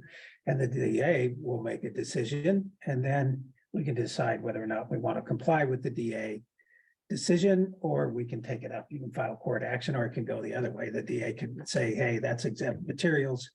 And the other side can file an action and take it up. And so that's just our lot in life. It's just, we deal with public record information. There is 192, 355 exemptions, and there are heaps of them. I mean, this is what we work off as the Attorney General's public meetings, public records manual. And so all the exemptions are statutory. There's lots of them. And we just have to, if it comes up, we usually will, most recently working with Heather on one where the person challenged it and took it to the DA's office. And so, you know, we just try to get it right the first time, but people can disagree, and then the district attorneys will make a decision and we'll go from there. I think for me, the important thing to remember is that if the writing or the document relates to the conduct of the public's business, it is a public record, period. Whether it's a text message, it's an email, it's a voice message, whatever it is, it's a public record. But then it's not that something isn't a public record, it's that we have these public records, then do these exemptions apply to exempt those records from disclosure. And so just remember what you put on your text message. We've seen this happens a lot. People are texting stuff and they think, oh, it's my phone, it's my own cell phone. Right. So it doesn't matter if your text message is relating to the conduct of the public's business and your role as a board member, that text message is a public record. the fact that it happened on your private phone and you pay for your phone plan, that's not the fact, that's not the deciding factor. So just be really careful, especially with text messages. I mean, the stuff that we see sometimes, it's just like, I don't know, the way I always look at it is like, if you're gonna put something in an email or a text message or leave a voice message, you better be comfortable that it's gonna show up on the front page of the local newspaper. And so And you think it's, it won't, but it will. yeah, and it's, phones are just I mean, they're computers, right? So, but it's same thing would it take effect if it was your home personal computer and you were sending emails. So you just want to Social be, media posts, social media comments on somebody else's social media post, if it relates to the conduct of your business as a board, the public record. And then you call us, because then it comes up, because then somebody will make a public records request. And then, you know, usually Heather will call me or whoever, and we're like, okay, what's the request? Get me all the records, do the search for the emails on the districts, you know, go ask the school board members for all of their text messages. I think you guys had one just recently like that. You know, and it's like, whoa, then you know, when you start getting asked for that, you start learning real fast that this is not the way to you know, communicate. So, or you just need to be mindful of it. That's all. There's a process, public records request, the person makes the request. We generally have an obligation to respond within 5 days. to acknowledge. Acknowledging that we've received the request. Generally, you're supposed to provide the documents within 15 days total, right? And it can be a full-time job, public records requests. This depends. Well, Heather? It is right now. Yeah, but it ebbs and flows, but it's just part of what we're responsible to do and provide. Or at least answer to. We try to do the best we can. And sometimes it seems like it'd be real easy, but sometimes it's kind of tricky, the things that we deal with. And we can charge a fee. I would suggest if you're going to do fees, you establish that early on so that when somebody makes a request, sometimes you know, somebody gets saddled with that job at the district, but they can say, yep, here's our fees. People can ask for a waiver of fees. And then that's a whole nother thing that we need to look at, but generally you'll reach out to us and we'll talk about it. A lot of times if it's asking a waiver, let's say it's a publication, media. News media. A lot of times those folks are going to get waivers, but there's some case law that deals with it. But if it's me, I'm asking for it for my own personal reason. Well, maybe a waiver isn't. And what if it involves thousands of documents and we get that? I think that there's a lot. I mean, truly banker's box full of documents and it's for somebody's personal. Well, that takes a lot of time to go through. Sometimes when you do emails, if you can only kind of come up with certain key words to search for, it's voluminous. Yeah. And then we got to go through and see, okay, do we have any student names? I mean, there's certain things that we have to do to protect. And so this time frame where usually you're responding within 15 days, sometimes there can be some exceptions to that, but it requires you to have communication with the requester and what have you. But what we typically get, and the reason why they become so voluminous is because when you have a news media, and reporters are usually a little bit better in articulating their public records request and being real specific about it because they know the process because they're in the news business. But we will often see a member of the community send a public records request that's so broad. It's like all communications about, I don't know, make something up. Athletics. yeah, or the field. Athletics exchanged by any district employee or board member. Well, what happens is that then we have to figure out how to devise search terms so that we can search for them. And there's not, I mean, you know, you do search terms and date ranges, and then you plug it into the computer and it spits out 8,000 emails, many of which are duplicates. Because if there's like, say, 4 people on an email thread, then if we're searching Scott's email account and we're searching your email account, but you're just 2 parties to an email that there's 5 parties, well, right there, we've got 5 duplicates. And so then we have to figure out a way to go through each one.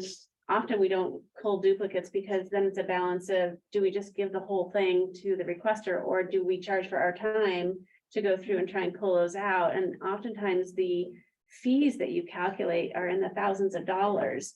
And so we try and work with the requester to say, okay, is this what you really want? Because we got, 87,000 hits. Do we want to try and narrow the search terms and kind of trying to educate them about how do we do the search? How do we plug it into the computer to produce it? And so public records are super important for the public's business, but they're also really difficult operationally to address. So who decides when to charge fees? Because I've taken some of these fielding phone calls already because some people have put in public records requests and required to pay a fee, and some people are not. So who dictates when a fee is charged and why? You have a policy, I don't believe you? it's an own policy. Yeah, I'll get the reference. And It spells it out. oftentimes it's like $40 or something, and you can only charge the actual costs of retrieving and reviewing the records and producing them. And sometimes you can charge for attorney time to review them for any applicable exemptions. That's where a lot of it comes in. You can charge up to 25 cents per page for the actual cost. I have to look at your specific policy, but that's something you guys might want to take a look at and see what you want to do. And And if it's over a certain amount, certain dollar amount, you have to contact the requester and tell them what the estimate is before you move forward and have them say that you move forward.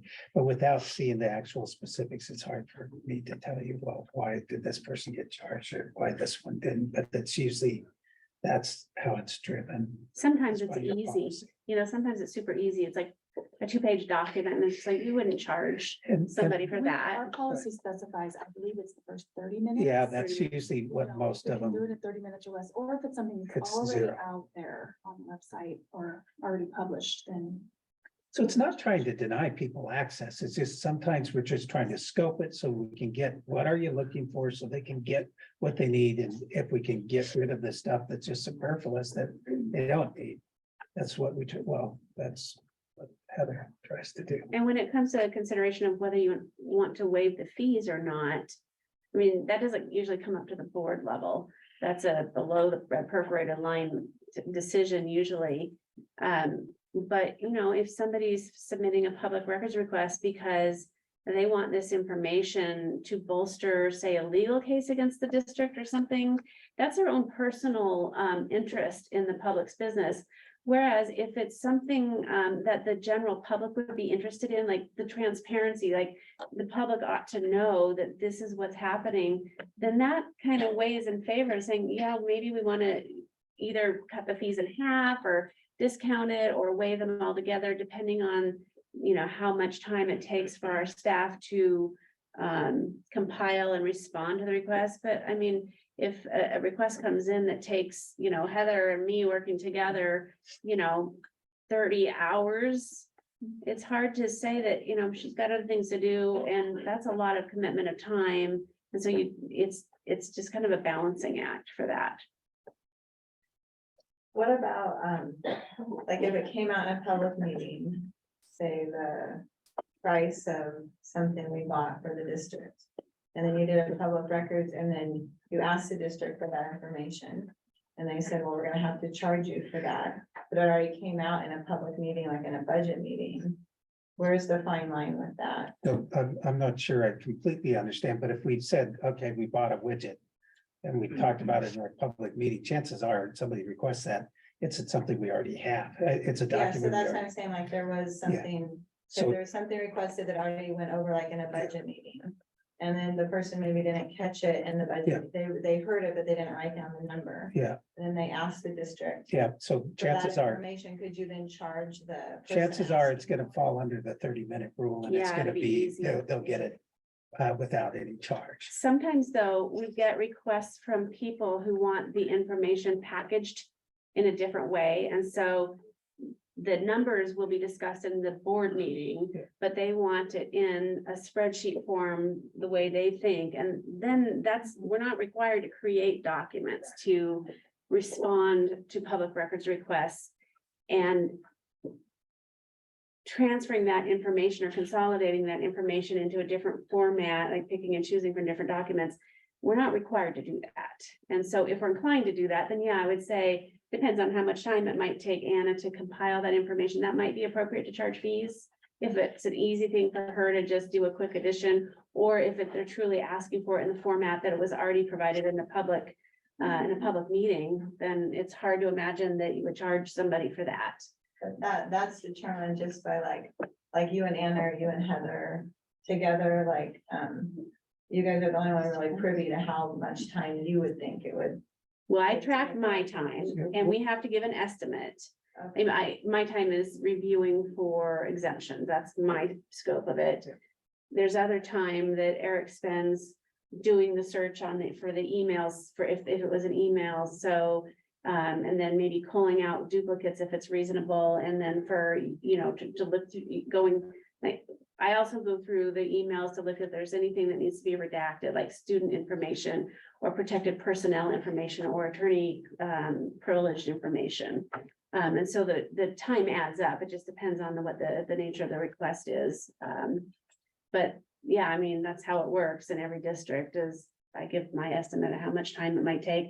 We usually estimate, so if I get a stack of emails, usually I estimate about 30 seconds per page to kind of scan through and look, and I don't read word for word everything. You just can't do it in most of these requests. But that's kind of the estimate that I base my time on when you say. For emails, that's generally how I do it. It's about 30 seconds a page, because sometimes you get an email that's just, you know, very short. And then sometimes they're long, A and thread. so our obligation is to do an estimate, a good faith estimate, and that's what we need to do. Yeah. But I'll tell you, I don't know. I mean, obviously you guys are experiencing an uptick in requests, but a lot of times, many of our requests we can do under the 30-minute, and so there aren't charges, but it just depends. It really depends. Yeah. And you probably know better. Yeah, and often when I so we get a public records request, and we've done this enough that we know that, oh, this is gonna produce a huge volume. And, you know, so I'll ask Eric, like, can you tell me what the page count is? So you put in your search terms, what's the page count? It comes back at 50,000 pages. I'm kind of like, okay, at 30 seconds a page, you know, you do the calculations and you get the estimate.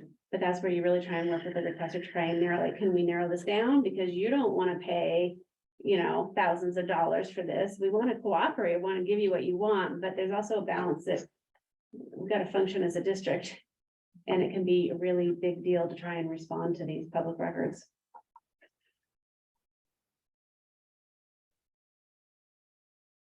So, just more, if you guys, I think, are you emailing the presentation and that's so they can kind of get the nuts and bolts? I don't want to take too much more time unless there's more questions. Just kind of what writing means under this, photographs. It's broad. It's really broad. If it's on paper somewhere or on some electronic storage format, it's a public record. So we get video, sometimes we get video requests, and if you have videos in your school or video out of the parking lot, and that's a public record for the most part. Now, a lot of times there can be some exception, but there's various things. So if you have a picture, let's say you take a picture, you're at the football game and somebody takes a picture of those and it shows kids. Well, is that a FERPA record? And no, generally it's not. But if it showed two kids fighting, okay, well, For which yeah, should be disciplined. yeah, it's a public record, but if we use it to discipline kids, it's now going to have an exception because it is a FERPA record, it's an educational record for the kids because there was discipline used based on that. So, I mean, we just. Oh, yeah. Okay, so there was a question about the notes that you take during your, during meetings, board meetings, and you're doing public, it relates to the public's business. And so, yes, those are public records. Yeah, I want to think there was a case out of, not Lake Oswego. Salem? No, Westland. I'd have to look, but I think it was on that very subject where the individual was taking notes and there was a request for that, so. Don't put anything down you don't want to see on the front page of paper. It's just a good rule. Well, or I do, but you can't read my handwriting. But But you know, it's just be aware. I mean, the whole thing behind all this stuff is when, as a public body, the policy is the public should have the ability to watch the public body doing its work. And so that's what it's designed for. And most of our stuff that we do takes place in a public meeting. With some exceptions when there's certain information that requires it to be done in executive session. So what is personal to us? What? What remains personal to me? Anything that's not having to do with the board's business.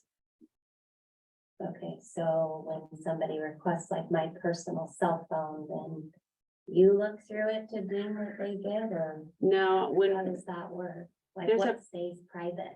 there's a personal privacy exemption, and that covers a lot of that type of stuff.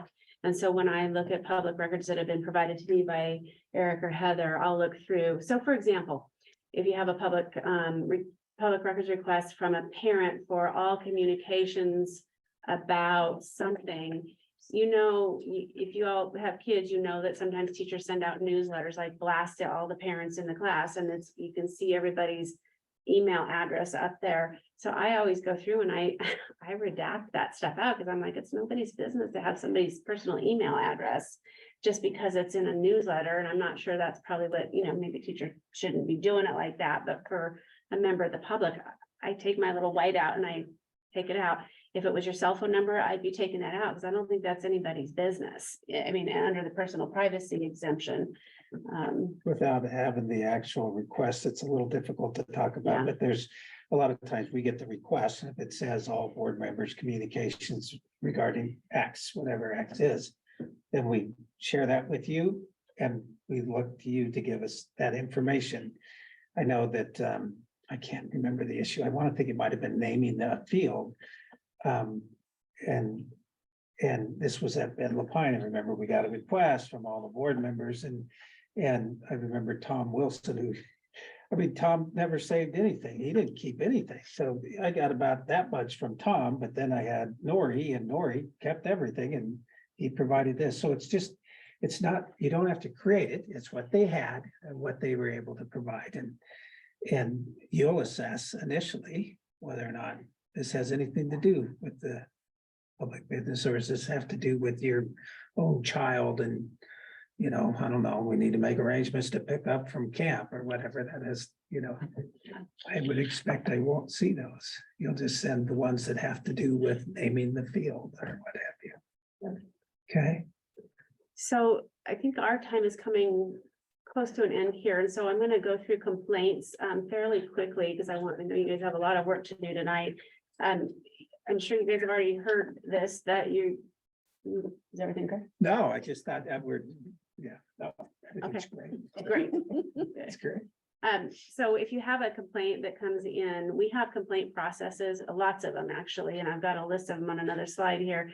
But you'll hear parents come to you and they'll say, look, I'm really upset with this and that, or whatever, is there anything you can do? So we've already talked about, you can't promise to take any action. You shouldn't go and take action. You should just refer them to the applicable policy or to the proper administrator to resolve their problems, because it may come to you.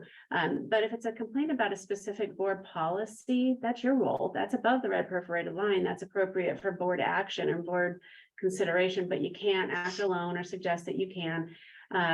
But still, I would thank the complainant or whoever and just refer them to the appropriate administrator so you can follow the process so it gets to you in the right way. Because in my experience, if you have an issue come up and you haven't specifically identified early on what is the process that we're following, then it becomes a huge issue about what's the process, not just about the merits, and it gets really complicated and confusing. But if you hear a complaint about a staff member or an administrative operation or an AR, perhaps that's below the perforated red line. That's a superintendent issue, and that's not appropriate for board consideration until it gets to you through the proper process. So again, thank the citizen and refer them to the appropriate person in the administration. Let's see. Yeah, here's our list of complaint policies and ARs, and this is most of this is statutory. The legislature has told us that boards have to adopt policies that have complaint procedures for various things. And so we have them for KLs, and KLAR is kind of the catch-all. It's the public complaint policy. But we have them for discrimination complaints. We've got them for bias incident complaints.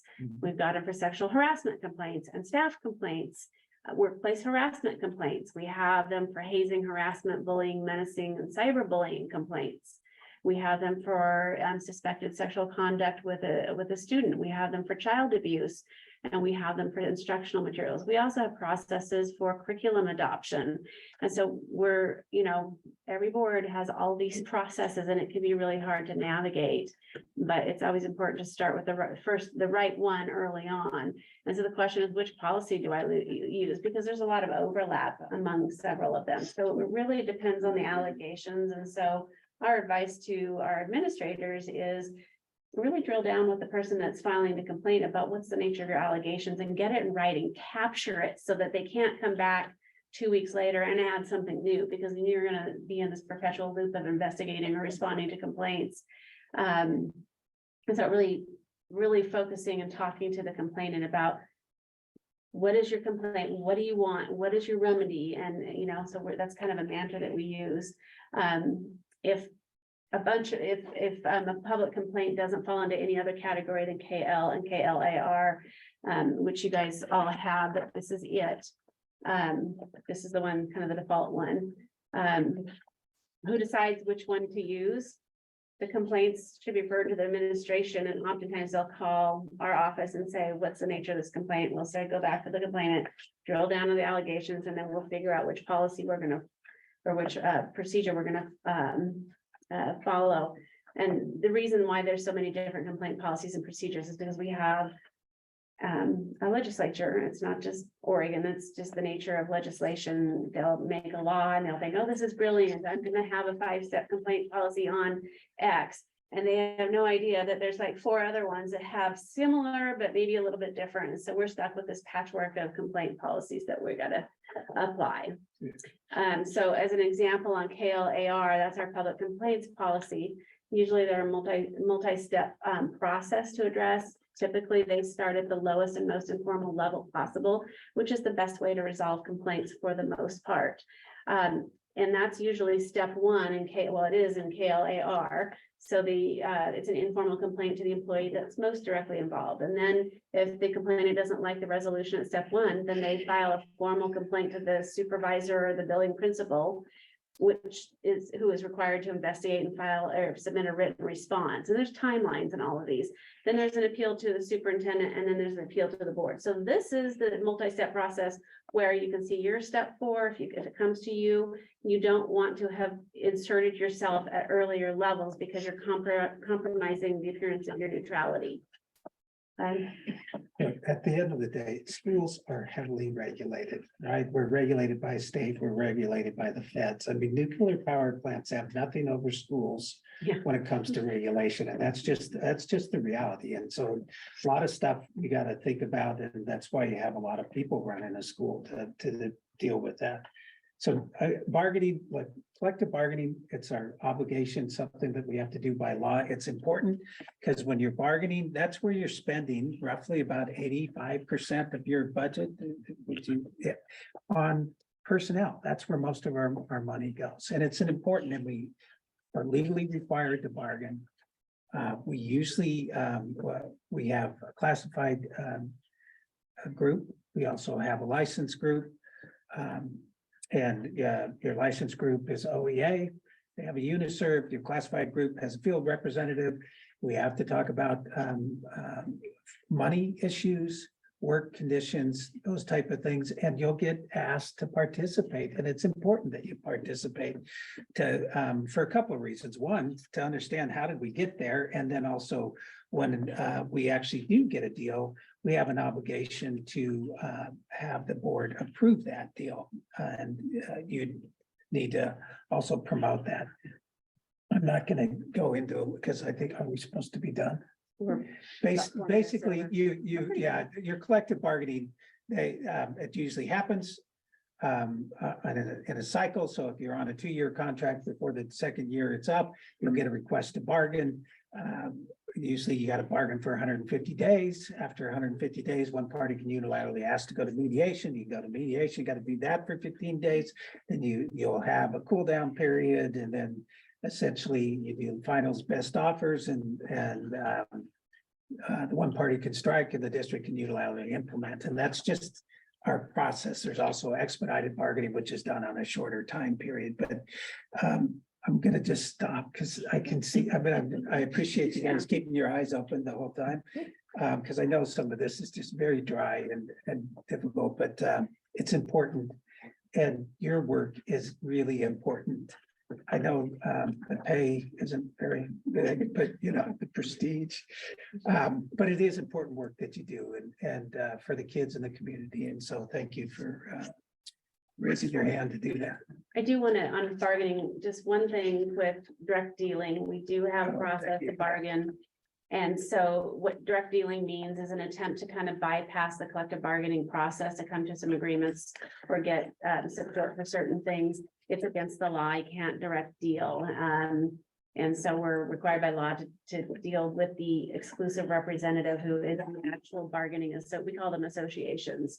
And so if you direct deal with specific employees on things that should be in the contract, you can get into trouble. The union can file what's called a ULP, an unfair labor practice, and then those complaints go up to the Employment Relations Board, which is a 3-member board. And it can really have some negative impacts. And so for those of us that get frustrated by union activity and having the bargain, you just still got to be careful. We got to exercise good faith in our bargaining, and we can't direct deal and bypass the process. And these are people, right? Yeah. A lot of people that run a school. Thank Okay. you, guys. Look forward to working with you. Can you mention one other thing, since we're under legal, and nobody else has had to deal with this in the board, but they all will in the spring, and that's the statement of economic interest. Yeah, so that's, I don't think that got modified. They were trying to modify it. yeah, Yeah, well, at one point, I thought school board members were required to do it, and then you got added in, and at this point, I don't know that it's been excluded. It was not excluded this legislature. Yeah, so I mean, I'm not, I haven't been asked about it very often, other than I've had some people say, hey, my board member's not gonna do it. Well, you need to do it. It's just filling Let's out. just find it, because these guys have no idea what we're talking Oh, about. What is the statement of economic interest, and why does it matter, Greg?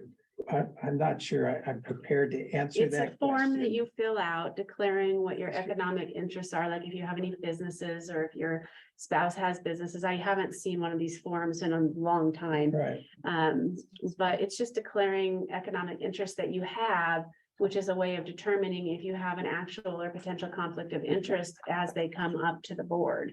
And so the issue is, yeah, but you file it with the state, State, and yeah. I'm trying to Their think, public record. yeah, Yeah. So that's just a piece I want everybody to know. You're gonna have to file a statement when you get to March or April that says all the sources of income for your household. Yeah. Those might be influencing your decisions, and those become public records, which anybody can look at. And, you know, if you look at mine today, it says I work and my wife works, big surprise. And, but they're hopefully not a big deal, but you should probably be aware it's coming. It's just another taking away from your personal privacy that comes along with a job. For a job. yeah, exactly. On June 27th, Yeah. I emailed you guys information about all of it. And at that time, it would have come to your personal email, so I did send you an email about it on June I 27th. don't think they're due though for new board members until the fall. Correct, but I've already put them in the system. So It's they not can- unique to school boards either. They It's- can create their no, accounts but now. it's new for school boards. It's an effort to increase transparency, but you know, it's that. It existed before, but now school boards. Right. Right. members are. Just Yeah. like child abuse reporting. Yeah, that's relatively new for school board members Little too. school boards are exempt, but we're not little. We can include it in the follow-up email with all the resources, just so you get eyes on it. Yeah. So thank you, guys. We're here for you. You're our client. We do our best to be prompt and responsive, and if give you the best advice, the collective wisdom of the four of us. And if I'm not around, then you can call Greg or you can call Lauren or Heidi, and vice versa. We'll all kind of practice sort of jointly. All right, you guys have a good rest of the night. A lot of work to do. Thank you.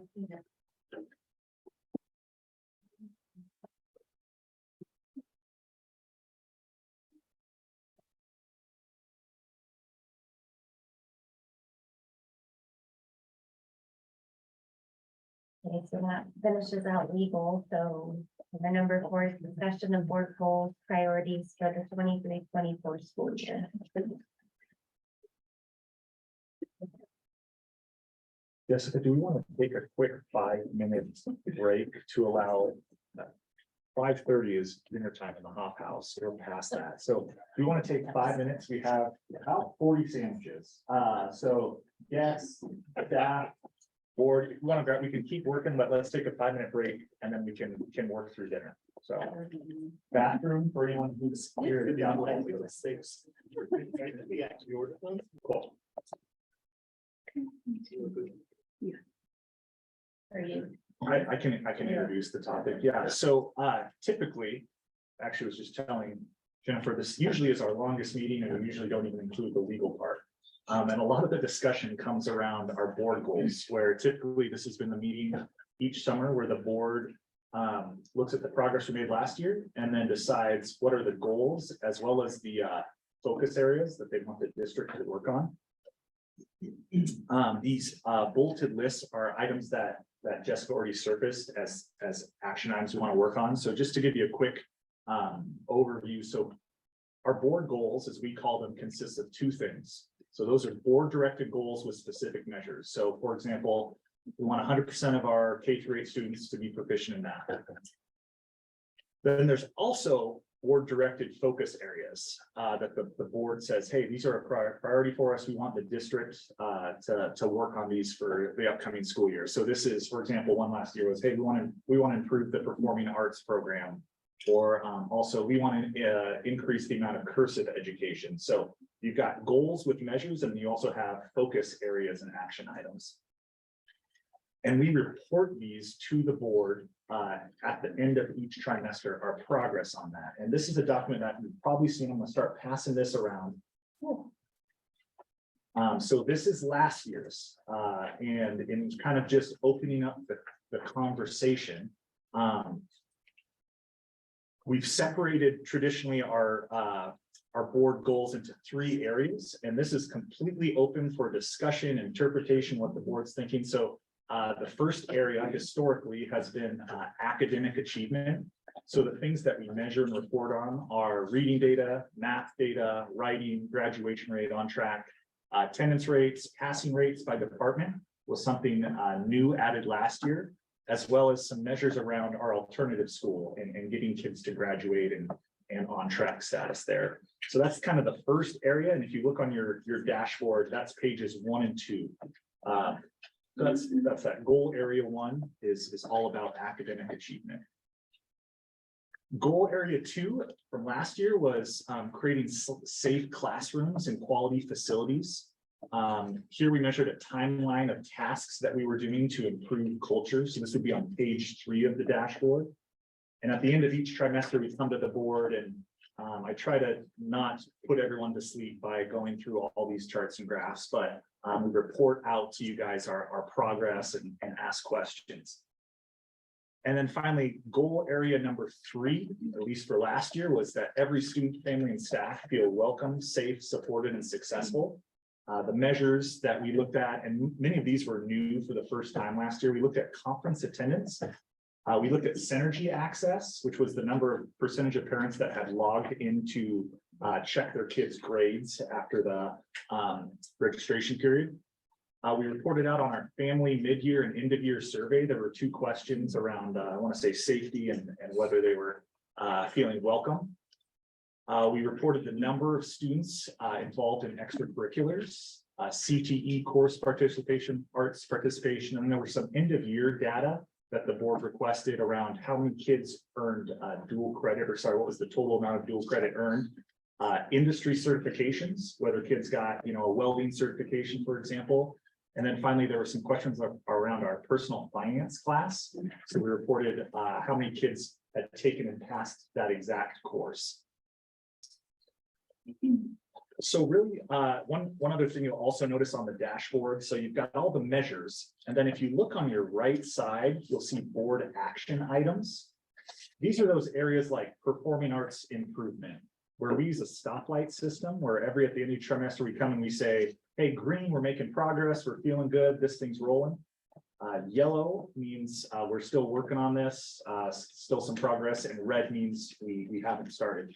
One question that I'm always asked, we do not get paid bonuses or less or more, whether we mark them green or yellow or red. So we just give an honest assessment of how we feel we're doing, as well as usually there's kind of a write-up or discussion on those items. That's the system the board has used the last 3 years. Prior to that, the Oregon school report cards come out in October, and they kind of give the summative data from the year before, like how we did on the OSAS summative test. That only came out once a year, so the board was looking for a more formative, every check-ins along the way. So that's how when we started this process.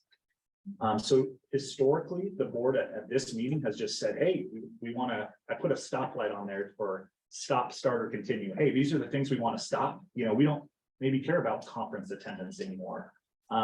Start, you know, what are some things that are priorities for you in setting the agenda, Jessica, sorry, Ms. Brumble talked about instructional aids, back to school nights, curriculum review procedures.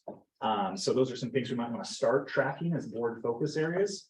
And then yellow, what are some things we want to continue? You know, we probably still are going to want to know whether kids are making progress in reading, writing, and math. So those are things we probably want to continue.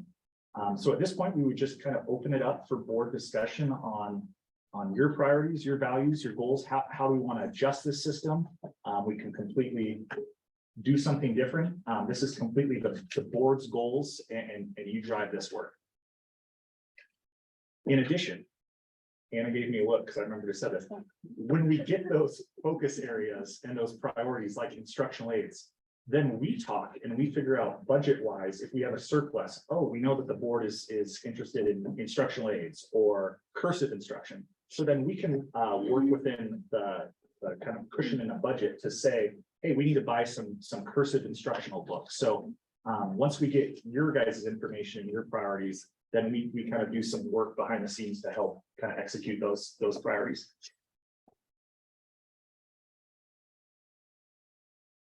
When you're talking synergy access, is that parent view? That's parent view, yeah.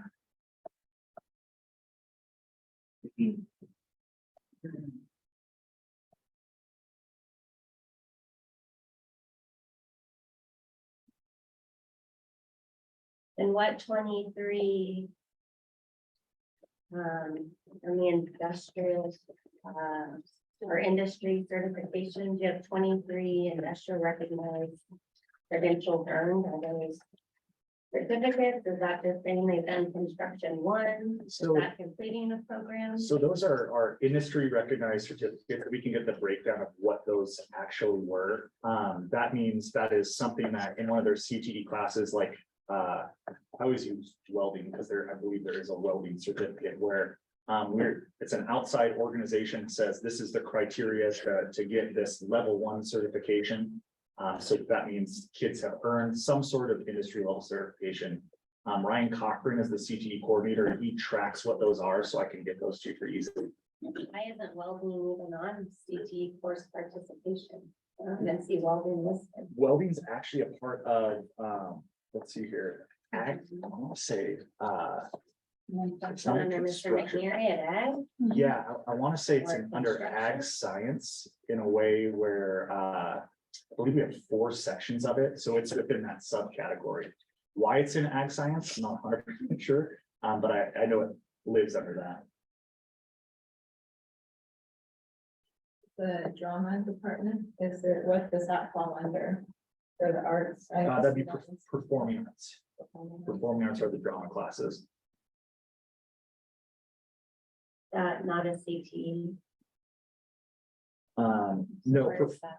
It's down there. Straight, last page. Right here. right under the CTE. Oh, arts.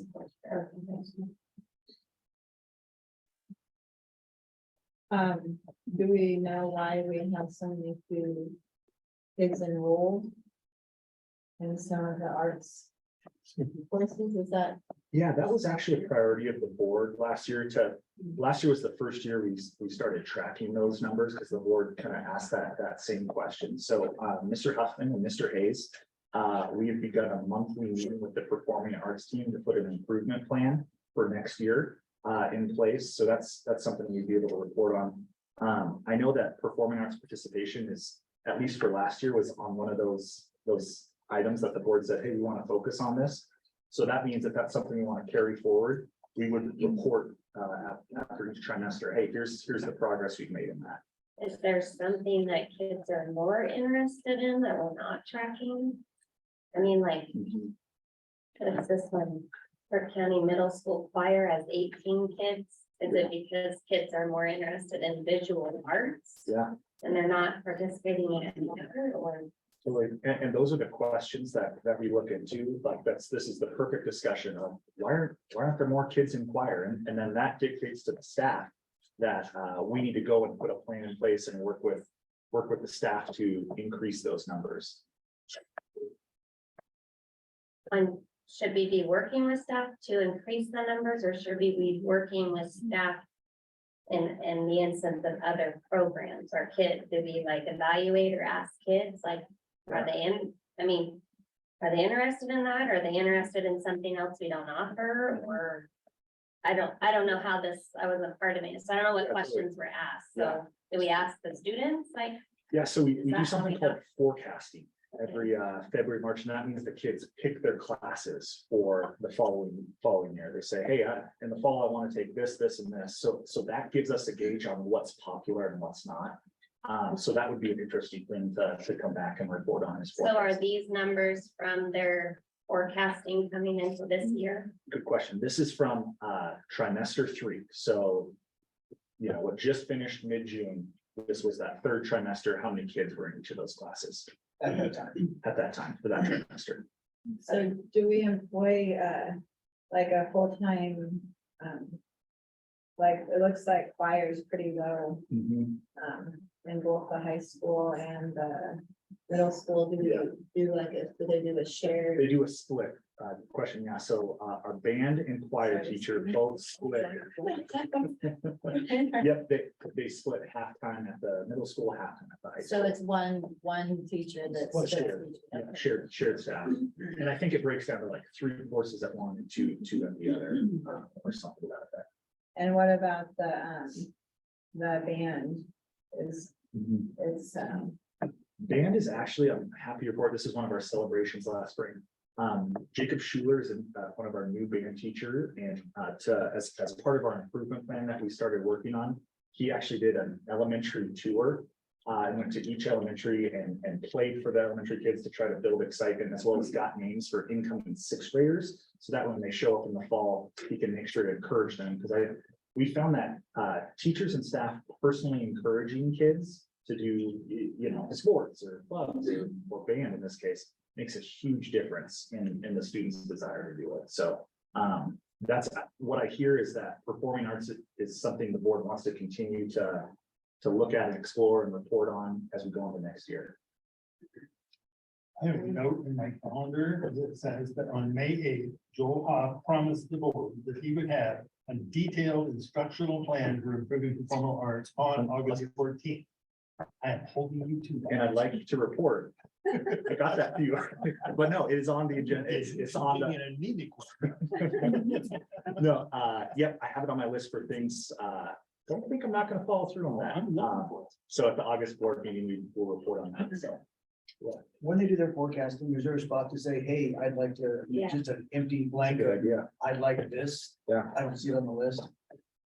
I think I'd be more interested in that, because that's kind of what I'm getting at. Like, is it because this is the only choice they have, or would they say, hey, I would want to do robotics at the middle school, or you know what I mean? Like, Not to say that you're gonna be able to. right. do it. Yeah. Again, if there's enough kids that say, hey, I'd like to do that. Well, Have a dozen kids won't do it. yeah, like for the high school, for instance, like I think Lily had to pick like 9 things. She wasn't interested in 9 things, Yeah. right? So then it's like fill in the blank with the Yeah, bottom totally. 4, right? So Yeah. she could pick out these 5. Well, the bottom 4, you get interest because you told her to pick 9. Totally. So are we telling kids to pick 9 and they only have 5, or that's all I'm wondering, because the other thing I don't see, like, we have performing arts at the high school, but we don't have it at the middle school. We have visual arts at the middle school and high. Why doesn't that carry down? Who Yeah. teaches that? There was, I know in the, I want to say first trimester and second trimester, there was a one section, so one elective class, intro to theater at the middle school. Actually at the middle school, an interesting fact is that their drama club, which meets after school, is actually one of their most popular clubs. So that would be something, and that just comes down to FTE and scheduling and what people are licensed for. So yeah, another Okay, thing to so is explore. I thought our high school was a club, and that's where the funding for them to go to whatever they went to was, we gave them as a board, the previous board gave them the money to go, even though they were a club. This thespian club, Oh. is that yeah. not this Good question. performing arts? Is that So something there's a, different? there's a class, so there's, I think, probably 4 or 5 sections that are performing arts related, you know, I think there's like costume making, intro to drama, I think there's improv, and I'm missing one. So there's actually classes that are performing arts classes, and then there's, in addition, there's a club that would meet after school. And these are classes. These are the classes. Okay, but the middle school doesn't have the classes, they just have the club that meets after school. Yeah, I believe they had one, and this is just trimester 3. I believe trimester 1 and 2, they had an intro to theater for 6th graders, I want to say. One way we've looked at this in the past would be to say, hey, we need to add this. This is a priority, or hey, we don't need to do this anymore. So I would say, is there anything on here that we feel we can do without heading into next year?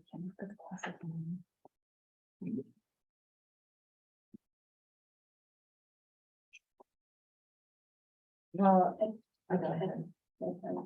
I guess, go ahead. Jane. Just gonna ask you, the welcoming schools data and the school safety data, is that, what measurement tool is used? Is that a simple survey? And is it offered more than once a year? Yeah, that's a good question. So yeah, we do a mid-year survey.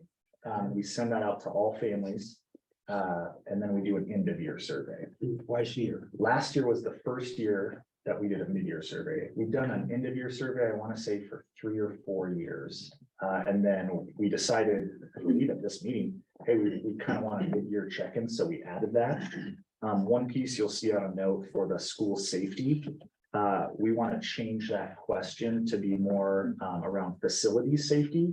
Because it could be misinterpreted as kind of like a bullying question, and we have that question as well.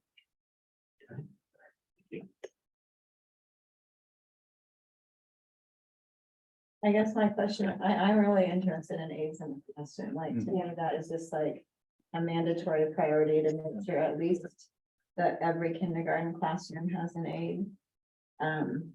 I'd like to see aides in like K through 3. I understand there's issues with maybe not like putting the jobs out there, maybe we don't get applicants. And I'm not sure like how the funding works, but we have some programs that are so low in participation, like why aren't we putting those into clubs? Or something and making sure that like our academics are super strong. And maybe I'm just not educated on the way the process works, but it seems like we just don't have a lot of participation in a few of these things. And if there's clubs offered on the side, the main priority should be in the elementary with like getting aides in the classroom and help for those teachers for academics. Because to me personally, that's just a high priority goal Yeah. for the academics to be really strong in K through 3. So what if we reported out, we could do this fairly easily, the percentage of K through 3 classrooms that have at least a halftime aide? Would that kind of get what you're looking How at? many have a full-time aide? Any? I would have to look. What's the average student in the kindergarten class? It's the average amount of students. So kindergarten really is varied. Stevensville, we top it at 22. And part of it comes to where people register. I know that there was 21, 22 last year, and I believe that some classes, I want to say at Barnes and Butte, were at 16. So as an admin team, we actually track that every month because that creates some issues where if I'm a teacher and I have 22 kids and I know that that's 16, that's an issue. So I think we'll want to look, I think that's something we'll also want to monitor is balance to the greatest extent possible.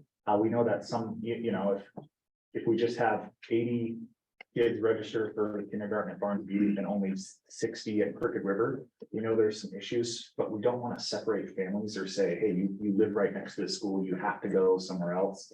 So that's just a kind of balancing act that we try to do, but it's something we have the data, we can report on elementary classroom size. That's something last year I know the board was interested in. Yeah, I'm interested in that and just. So how would, I guess, now that you bring up those numbers, how would we go about balance? I guess we would need to answer that question. Yeah. It's about balancing that because no right mind should a teacher have 7 more kids because they want their kid to attend this school, but this teacher is left with 16 for whatever reason.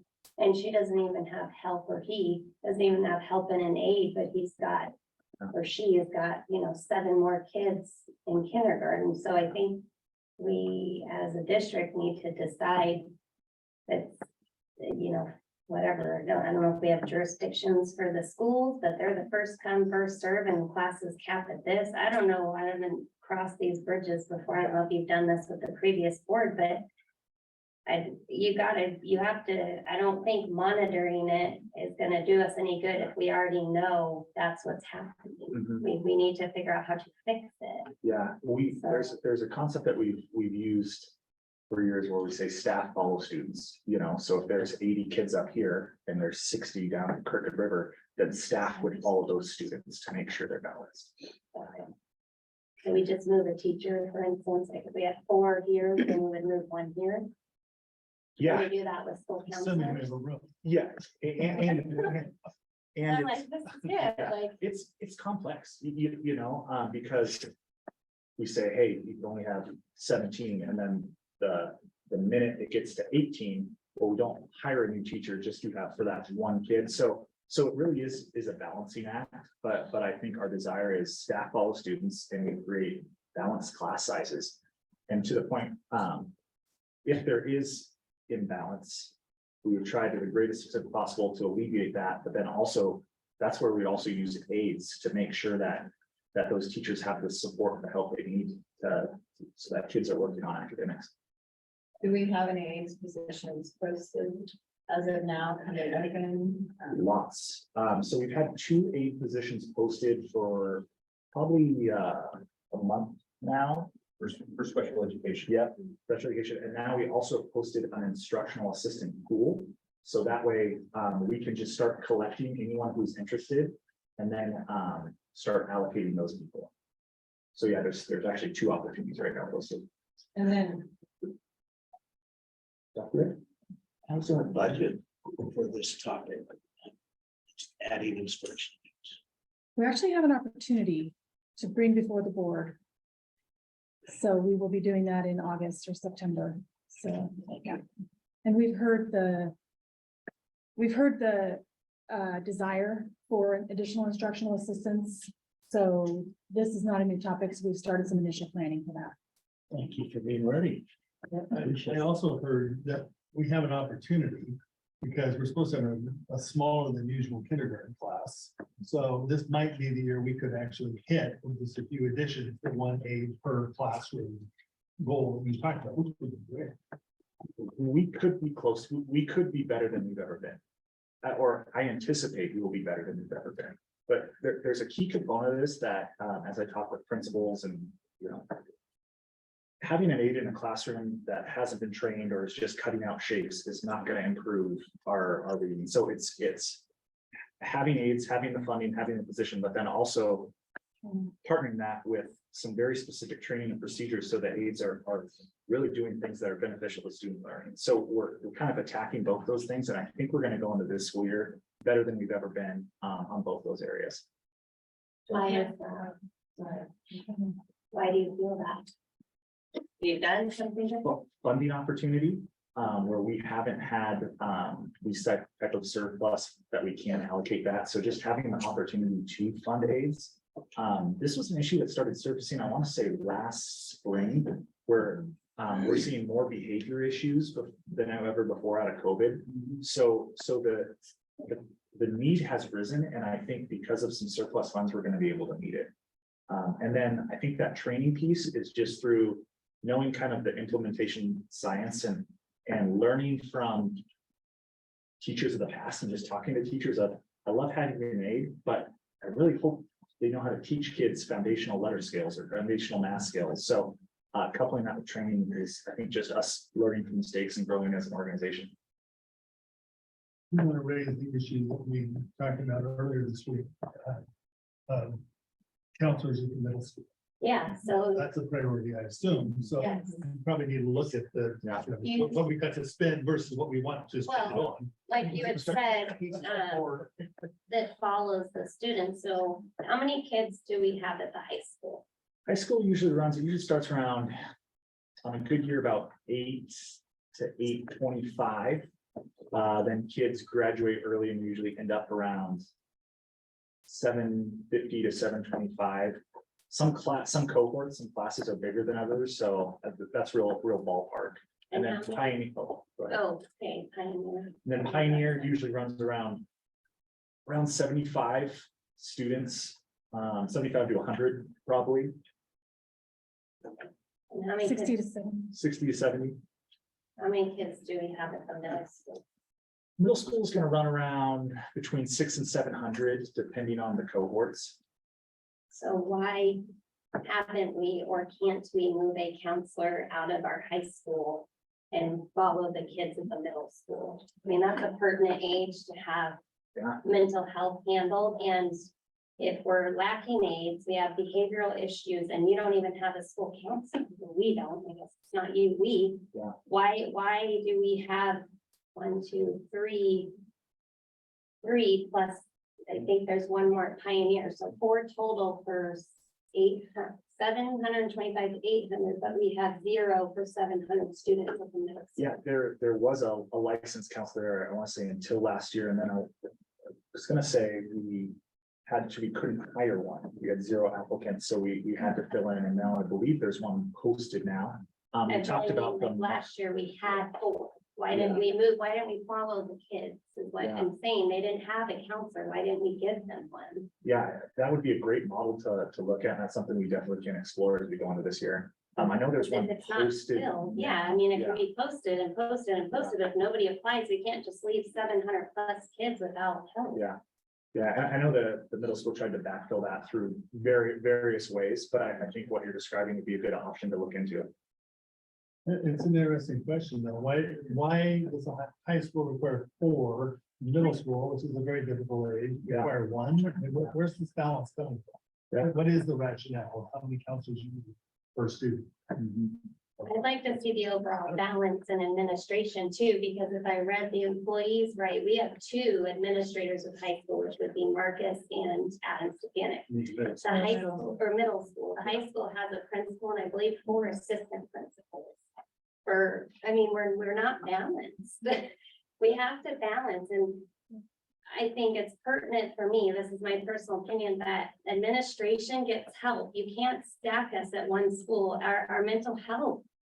I don't know, I mean, you're here, but she has no help at the middle school in a sense of a counselor. You have one department head that I could find, under the IE or SPED department, which I didn't see she had a certificate, so maybe she's in a program. So it's like we are totally lacking the balance that Scott's pointing out at our middle school. We are lacking a lot. And so to go with what Scott said, why are we not following the students? Why are we not balancing at our schools? Yeah, I think that's something that we can come back and report to the board, maybe about August. Probably September of how we are balancing that.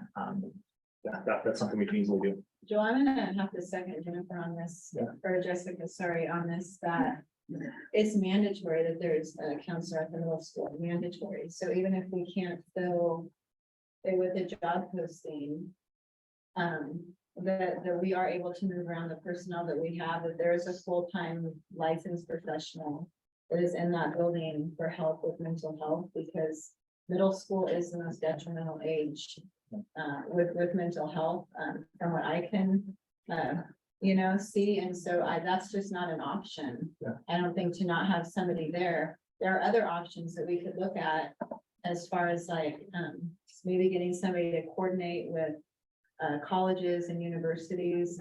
I think I shared with you, I looked at St. Thomas and Redmond, and all of their teachers have master's degrees. And the reason they have that is because they have a program with Portland State in which they bring teachers in that are finishing up their master's degree, and then they stay on and teach.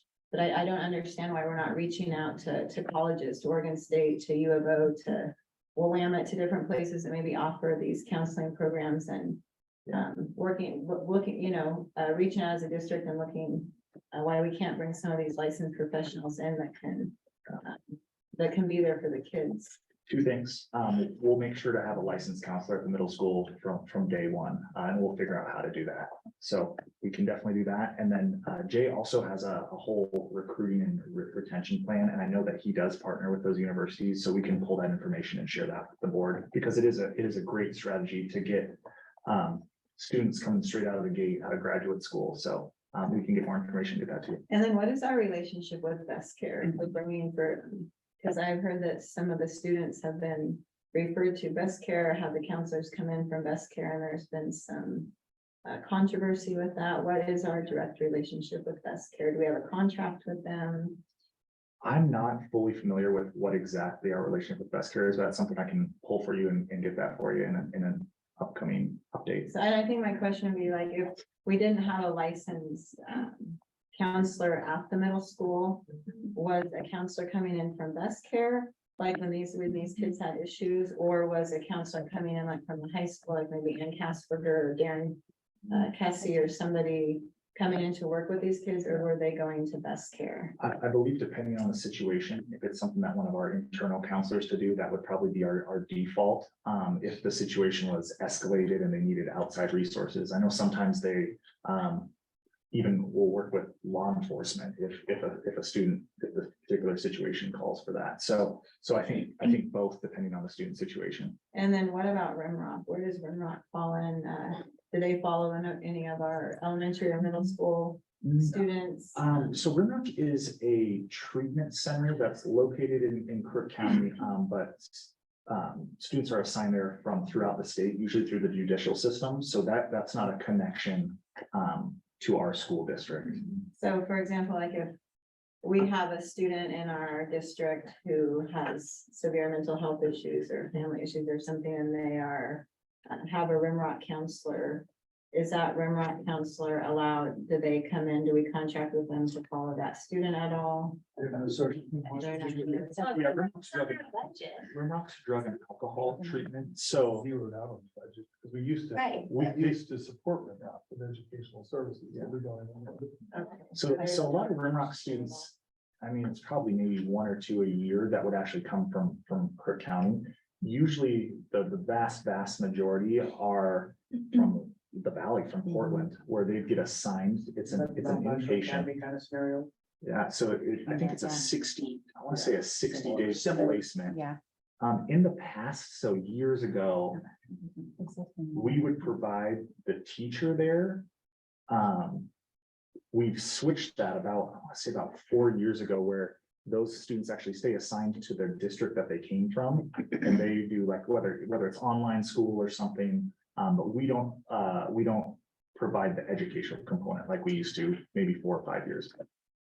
So Rimrock, it's an inpatient, student would stay there. I want to say they sleep there for like 60 days usually. I believe there's some outpatient services that parents can put their kids into, but there's little if no connection to the school district anymore related to Rimrock. So the outpatient stuff doesn't fall through our school. No, It's not unless the student is from here. well, like a parent That's what could, I'm trying to figure out is what involves what. yeah, what I believe a parent could sign their kid up for Rimrock services, but that would happen generally outside. That'd of- be offsite in a sense. Yeah, Okay. yeah, as far as I'm aware of, that's my understanding of our relationship with Rimrock right now. So I know from people who have reached out to me on the best care situation, like they're not consistent. So whatever we're doing with them is not helping our aides and our sped department in a sense of them being consistent, showing up. So I guess I would like a report as well on what are they doing? Because from what I've gathered from listening to people is, you know, take Steen's Pillar, Best Care is supposed to show up on Tuesdays and Thursdays to meet with these 4 kids, and they don't show up Tuesday, and they might show up Thursday, and then they don't show up the next Tuesday, and then they miss Thursday, and all of a sudden the kid hasn't been seen for 6 sessions. So how is that falling into our schools? Who is coming in outside? How are they doing that and why? And if you don't know how or why they're coming into our schools, but I have teachers, aides, and parents that say this isn't happening and this isn't becoming, it's not consistent for me. We have a big disconnect because parents, teachers, aides are telling me they're coming in. You're not sure how they're coming in. We don't have a contract, so do we not know who's coming into our schools or like, what? Yeah. How do we monitor this? So, Best Care is through the county. They're not our employees. Okay. So that's what I would need to look into. yeah, And I know they're not our employees. I believe it's run through that. I know they replaced Lee County's Trim's thing. contracted mental health provider. Yeah, yeah. So it's actually the county's organization. but who or do they contracted. coordinate with to come into our schools? And they have That's to what I'd talk to that's what I'd somebody. have to look into if they're Okay. doing like, School by school yeah, That's what it or seems like like. mental Different schools are health different support. days. It's like, Yeah. okay. So I don't want, just to yeah, know. I don't want to give you any Yeah. misinformation. So that's something I'm happily to dig into and see how that whole process works. It's just never Okay. been a part of my day to day. Yeah. And then Joel, so for example, at the middle school, we don't have a counselor, we have somebody with a created position to kind of try and bridge that mental health gap, but at the middle school in particular, they don't have any degree or really any experience with counseling. And so if a kid gets a counselor called in and say Best Care comes in, are the parents notified that it's Best Care? Because from what I've heard from parents, they've thought their kids are seeing the person who's sitting in there to see a Yeah. school counselor, but it's actually not somebody from our school, it's somebody Interesting. contracted in from Best Care. Hmm. And they have no idea who these Yeah, people are coming in and they're not comfortable with who Best Care is bringing in, and so it's creating like this gap, and then they find out after so many sessions, well, my kid was seeing this person, I had no idea, I thought they were seeing the person at the middle school and they're not. So It- that, like, that yeah, communication gap is a big. I haven't heard of any situation like that, but that sounds like a big deal and something we want to dig Yeah, into. so I would Yeah, really like best, to see we'll what put our down a relationship kind of is. Best Care Yeah, report. who contacts them, who brings it, does Marcus bring them in, or? And if, because the high school has so many counselors, does Best Care at all go into the high school? Do you know, for mental health services, or do they just stay at the middle school and elementary school? I've heard they've been in like Barnes Butte, for example. And Steen's Pillar. Yeah, so this is something we want to look into to see what is the nature of Best Care and how do we use those services and what are the kind of guardrails that we want to have around that. Thank you. I may have missed this, but how many kindergarten teachers do we have? Sorry, I'm back in the front. I'm right up here. I actually have another question about. We have aides as another topic, so. I'll say 10, 2, 4, 4. And then there's 10. Polina Brothers. Okay. Okay, I still have one more. Is it about Best Care? No, sir. No, sir. No, just being, I used to work at the middle school and in the sped department, and yes. Oh, yes, do we need counselors? Because I can only probably count on one hand the entire time in a year that I did not have to escort a student to the counselor for various reasons. Mhm. So when I heard that news, I was kind of devastated because, Yeah. I mean, I can't imagine student that's having a issue saying, sorry, buddy, we're gonna just hang out right here and, Yeah, you know, I'm gonna do my best to talk it through it without, you know, I mean, we're talking like a mental health situation, so. one of the things I'm just kind of hearing as I'm pulling these things together is I mean, it sounds like the board's really interested in what is like our mental health framework.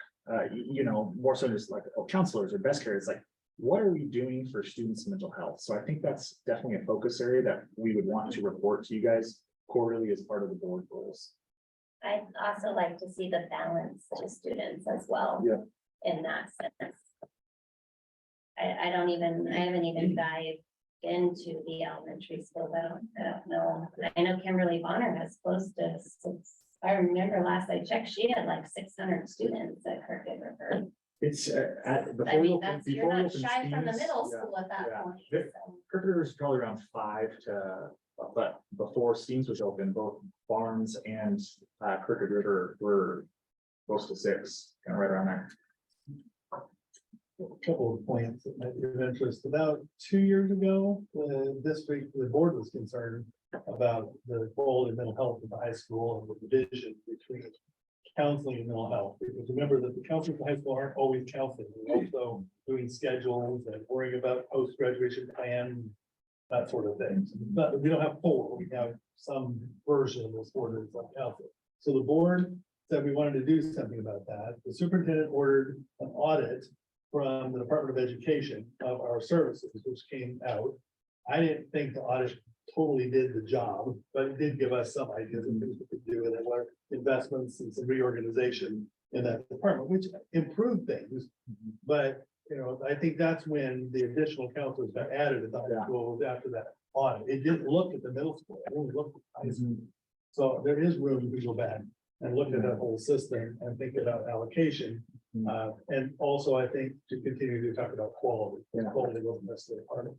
Scott, I'm really glad you brought that up, because that was probably 2 years ago, 2 or 3. right, maybe right prior to COVID or right at the Few other start of things going COVID. on about that time. It was almost a conversation like this, where the board was like, high school, mental health, anxiety. And I think we're just having that same conversation of like, okay, you guys took care of the high school. Make sure we're taking care of our middle school. So I'm definitely hearing that, and that's something we need to work And on. I'm gonna say, take care of the district. District. So let's not do this school by school. Let's do them all. Yeah. And figure out where we're at instead of, okay, well, our high Yeah. school's great, Yeah. and now we're gonna go to the middle school. Well, you have 3 more schools below that, so let's go ahead and Yeah. do the rest of the And district. just that point, we do have, we added elementary counselors, I want to say 2 or 3 years ago. I missed it. Yeah, added Yeah. elementary counselors. Yeah, so yes, I think Thank you, Dr. At least 5 years. 5 years. So yeah, a comprehensive review of our mental health services is definitely something that'll benefit students and worth our time and effort. The other part of your analysis that you'll need to do, right, when you talk to Jay, because, you know, I know of no human service provider out there that can find people in mental health or counseling. They simply don't exist. We don't have enough people to meet the demand. I've had to advertise one in my own organization. I stopped re-advertising when the salary got to 100,000 because I couldn't get any applicants even at that price range. So it's something we have to think about as, you know. So let's try like. Well, the junior college route might be a Yeah. good one. Kids that are getting their degrees, at least you have She somebody. did that for. Yeah. Cool.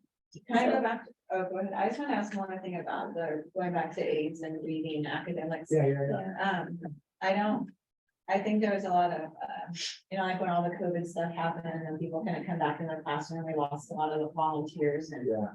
I was an avid volunteer. I volunteered every year in the kids class and stuff, but. I remember having the sign up sheet at the beginning of the year for, what parties and field trips and what are you interested in as a parent? Are they still doing that? Yeah, Like, really, really cool. I want to say it started maybe the fall of last year. We were able to open up for volunteers. Again, I know Crooked River was able to really jump on that, and they launched their, I say they're called Smart Readers, where community volunteers can come back in. Now that even the remaining COVID restrictions are gone, I believe we'll be able to track even more.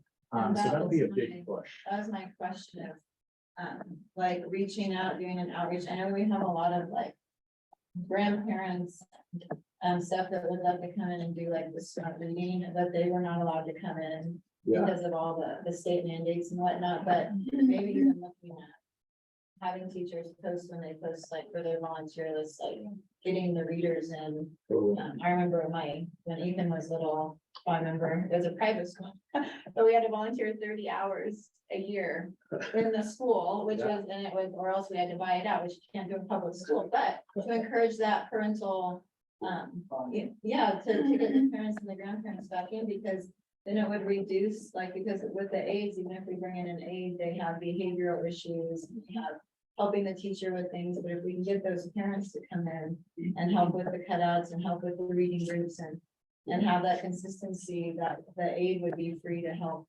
Parents, grandparents, I think We're trying to leveraging, increase that. leveraging our families and extended families to come in and get back into schools and work with kids, I think is such a priority for the upcoming year. So we'll make sure that advertise that through the roof as we kind of start all the back to school stuff. I think we'd be surprised at the amount of people, but we have a good community. I think a lot of people would step up. For sure. 5 years ago, the volunteer number was something over 600. Yeah. I don't remember what, do we know what it is now? Sounds like a board goal measure. We could report out on the number of volunteers we have in the system. That way we know whether we're getting better or worse or staying the same. Joel, just a quick question. When you were talking about getting more IAs or EAs, whatever the term is now, in the classrooms, and you were talking about training. Yeah. Coming from that point, my training was literally on the job. Yeah. So like what kind of, That's what I asked. I was trying to get the whole letter. That's very true. so like what kind Yeah. of training? Because I mean, I did all the safe schools, right? You have, Yeah. I mean, there's a slew Safe of things schools you are- have to do right Yeah. off the bat. And when I heard that, I was like, oh, Yeah. okay, that's okay. But like what kind of training will they Yeah. be given to equip them? Yeah, so some cool things we've done just in the last couple of years. For example, there's something called Envoy, which is all the nonverbal management skills. So that way aides aren't losing their mind yelling at kids. So just in the last 2 or 3 years, I feel we've been able to find the budget money to include aides when we're doing teacher trainings.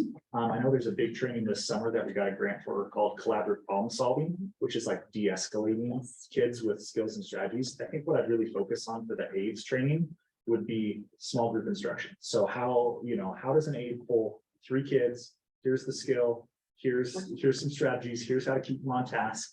So yeah, I think a whole, there's the actual instructional piece, but there's the behavior management piece that is really important because like your experience, it's hard just to get thrown in with young kids or old kids and know exactly what to do. So that training piece has really become more prevalent in the district, I'd say the last couple of years. Okay, okay. And I think that collaborative class that you all are doing is gonna be phenomenal. Yeah, yeah, I think it comes everybody. highly should take it. recommended. Yes, I think everybody should take it.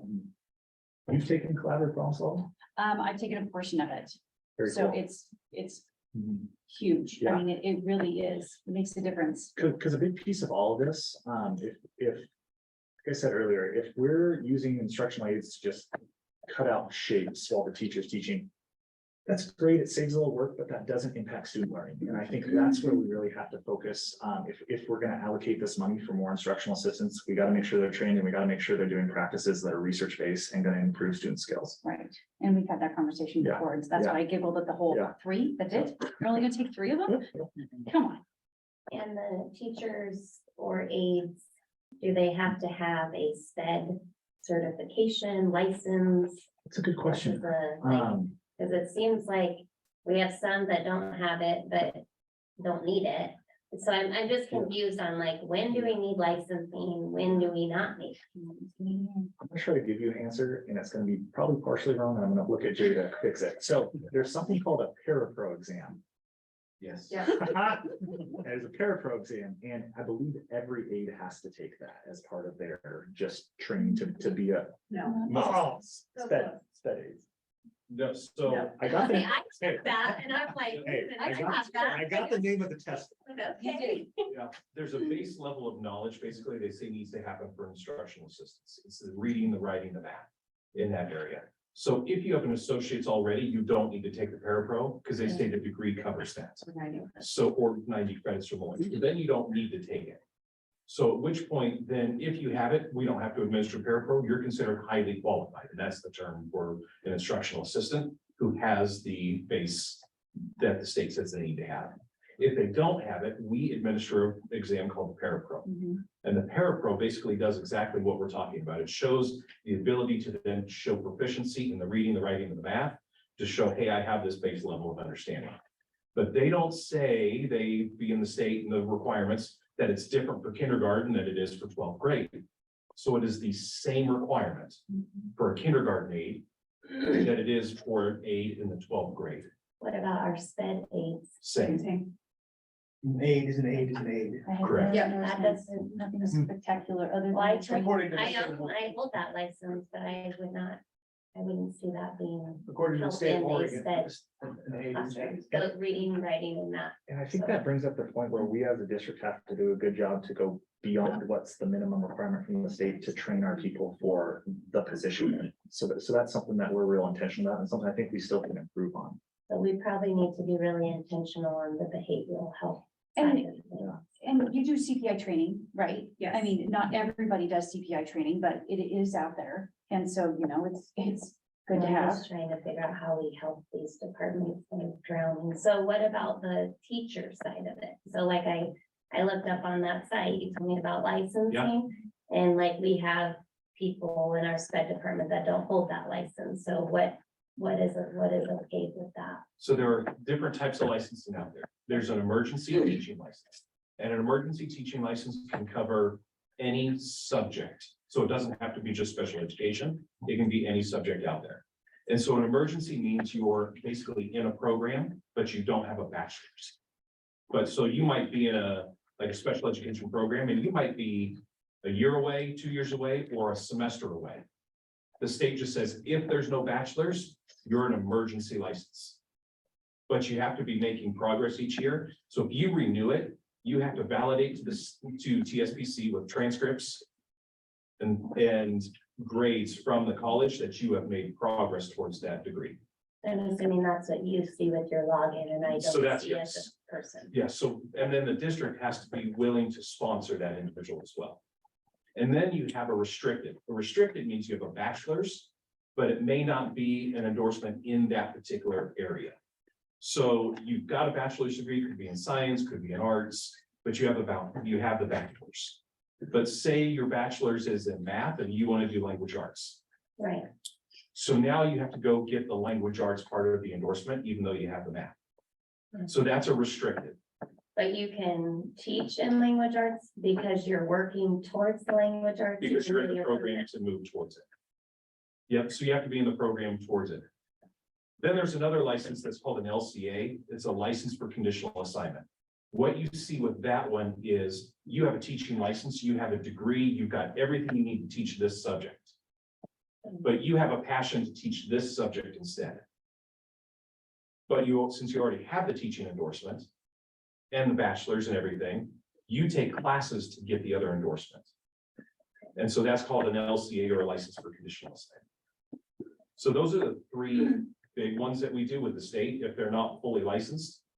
In terms of the way you would typically see coming out of a college program, those are ways the state signs off as totally legit, as valid, as legal to work and get the endorsement at the same time. So that's the state's way of basically addressing maybe a shortage in staff to allow to be what is still considered fully licensed in terms of the state's eyes, but really almost like an internship, paid internship to some degree. Jane, how many emergency licenses do we have right now in the district? And the second part of that question is, are we still doing, the state said for a while, we could just take anybody that's 18 years and older and put them in as substitutes? Is that still going on or? So the state is changing that emergency sub license to what's called a district substitute license. And they are requiring conditions. So you have to be in a teacher prep program. You have to be holding, I'm trying to remember them all off the top of my head. It's brand new. It started July 1 with the district sub license. So I'm trying to remember it all. And they haven't put the official rules out for it yet either. When I contacted the director of licensure, because I wanted to ask about, hey, what are the requirements? They said, hey, be patient, rules will come in August. So I'm trying to remember all the different pieces they had to that. But no, I can't put an 18-year-old in the classroom to sub a class. Because we had So that. to answer that one, Yeah. Yeah. Yeah, that was. but that was a COVID response, that emergency license. I'll have to get you the exact number for the emergency licenses. Off the top of my head, I believe we are under 6 emergency and restricted for the whole district, like K-12 total, and that's emergency and restricted. But I can get you the exact number. That's just off the top of my head. Thank you.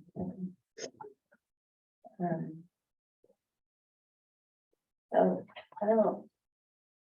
If we want to come back to what we want covered all together once we finish discussing all the other topics, because some have come up with this, I have something. yeah, I mean, because this is open, right? It's not just Yeah. about one particular thing. no, well, technically it's about what our board goals are. Yes. So this is just something to throw out there, right? Is I've heard a lot of comments from staff that they would like to be heard. And so with that being said, is there a way to do obviously an anonymous survey, whether that's through the district, which people feel uncomfortable about because they still aren't convinced that it's not tied to their email address. So whether somehow we do that anonymous versus here is a paper, sorry, I took yours. This is a paper and, you know, you don't have to put your name on it, but we want to hear from you. And then each school, they have their own box to put it in and, or they can do it online. And then ask questions like, how can we support you better? Like, what do you need in your realm of life? What are your worries? What are your fears? What are your concerns right now? You know, because that can vary from teacher to teacher, like kindergartner teacher going, what do you mean I have 30 students coming in here right now? This is crazy, like with no aid. Yeah. That might be their biggest worry right now. Yeah. Or it might be something completely different. Mhm. Is there a way that we could kind of come together and do some sort of a survey to the teachers to see how we collectively can be serving them better? What, like, maybe they don't want to talk about what their needs are because they're scared, whatever the Yeah, yeah. scenario is, just to hear what they have to say. I think we had it a couple years ago, but I think it needs to be refined. So right now, as it stands, we do 2 staff surveys, a mid-year check-in and an end-of-year check-in. And we've got, it's probably a list of about 15 questions, plus areas that staff can add, hey, like, what else is on your mind? So we have that in place, but I think it's time to maybe review it, refine it. I've heard that before of like, I'm not filling that out. I know you can track. Right, and that's why, you know, Yeah, they yeah. feel better than a paper totally. copy that says, you know, whatever. And I guess it doesn't have to be like real elaborate, just like, you know, hey, starting here, how are you feeling? Like, Yeah. do you feel supported? Do you feel like you need something else? Mhm. What can we do Yeah, to assist you? Like, let us hear what your concerns are and be legit about it. Don't, you know, I don't want them to be fearful that if I fill this out. Yeah. Will somebody recognize my Eric handwriting? Ryan's gonna pull my Or IT address. Yes, or Yeah. be able to, you know, somehow, you know, figure it out with my email. Yeah. And to that point, you know, we just did a survey at my employment and I was like, really? You're gonna be, this is anonymous. Okay, Yeah. I'm Yeah. gonna trust Yeah. this is anonymous, Yeah. you know, so. I don't know, that's one of the things that I've heard that, you know, how are you guys gonna be able to support us? Yeah, so So, what I hear you saying that I think we can easily do is, maybe work with some staff, some teachers, some IAs, you know, representatives of the whole staff group to say, here's our staff survey that we've given the last 2 or 3 years. How do we change this to make it better, as well as then also have a paper copy so that people that don't want to Right. fill out online. And then I think there's another piece of this that I feel it's a culture piece, right? Because there's the district level and we can do things from the district level, and then we disaggregate the results and share them with the staff, but I think there also we need to work with our administrators to say, what are maybe just some listening sessions where I think it's important to have things at the district level, but also have things at the building level, because that's where the relationships really are. And have those in different forums of, yeah, maybe there's a paper one, but there's also a time that you can just have coffee with the principal once a month or every other week. So I think reviewing how we're getting input from staff and then building in checkpoints for when we share that with the board so that you guys feel like you're in the loop. That's something we definitely can kind of figure out a system and then report back in the next couple months. Okay. Thank you. Scott, weren't you touching on our mathematics? And Oh, yes. something, or you brought up, I would like to We certainly- delve a little more, because you said it's been kind of at a plateau. Is that My understanding is that we are going to have some data presented very soon about performance that's gonna look really good. And I hope that's true, because the amount of investment that they in the math program, trying to get math improvements and get instructional alignment. One of the things that's been obvious from all that work is that teachers are not trained the same way depending on where they go. They have different levels of skills and they come in and they try and teach one curriculum to one program and it doesn't work. So we've been trying to get alignment. The other thing is, if you aren't teaching the stuff in the second grade, that is going to be the foundation of what they need to learn in the third grade, then the whole thing is going to fall apart. But vertical alignment is hard to attain because it just takes a lot of people agreeing to do a lot of things. Or that isn't really what I want to talk about. Okay. Can I talk about my 5 things? Yeah, Just addressing the report here, the arts participation is important to me. It's already identified on the thing. There are 2 measures. There is the participation measure, but there's also the quality measure. One reason why kids don't participate in arts may be lack of interest, or it may be lack of quality. So there's room for looking at both of those things. Arts are a part of the state standards. Arts are reinforcing of other things, particularly arts are reinforcing math. There's lots of evidence of that. So having a strong arts program will help your other programs, and to me is important, and I like tracking that. We don't have anywhere tracked. We do track because we get a report on it every year. I don't know why we don't put it on a report card. We do track the number of secondary credits that students attain, whether they get dual credit or they get AP credit. That's really important because our families are telling us over and over that they have an amazing opportunity, economic opportunity, to have their kids earn those credits while they're in high school and cut off the cost of college. Most of our high-end seniors are reporting that they're carrying forward a full year of college credits into college and able to reduce their time to 3 years, or be able to spread out and do things that they're more interested in other than mandatory courses when they get there. So I think we take the win on that one and we start tracking, just as we're tracking the CTE credits, track how many credits we're getting.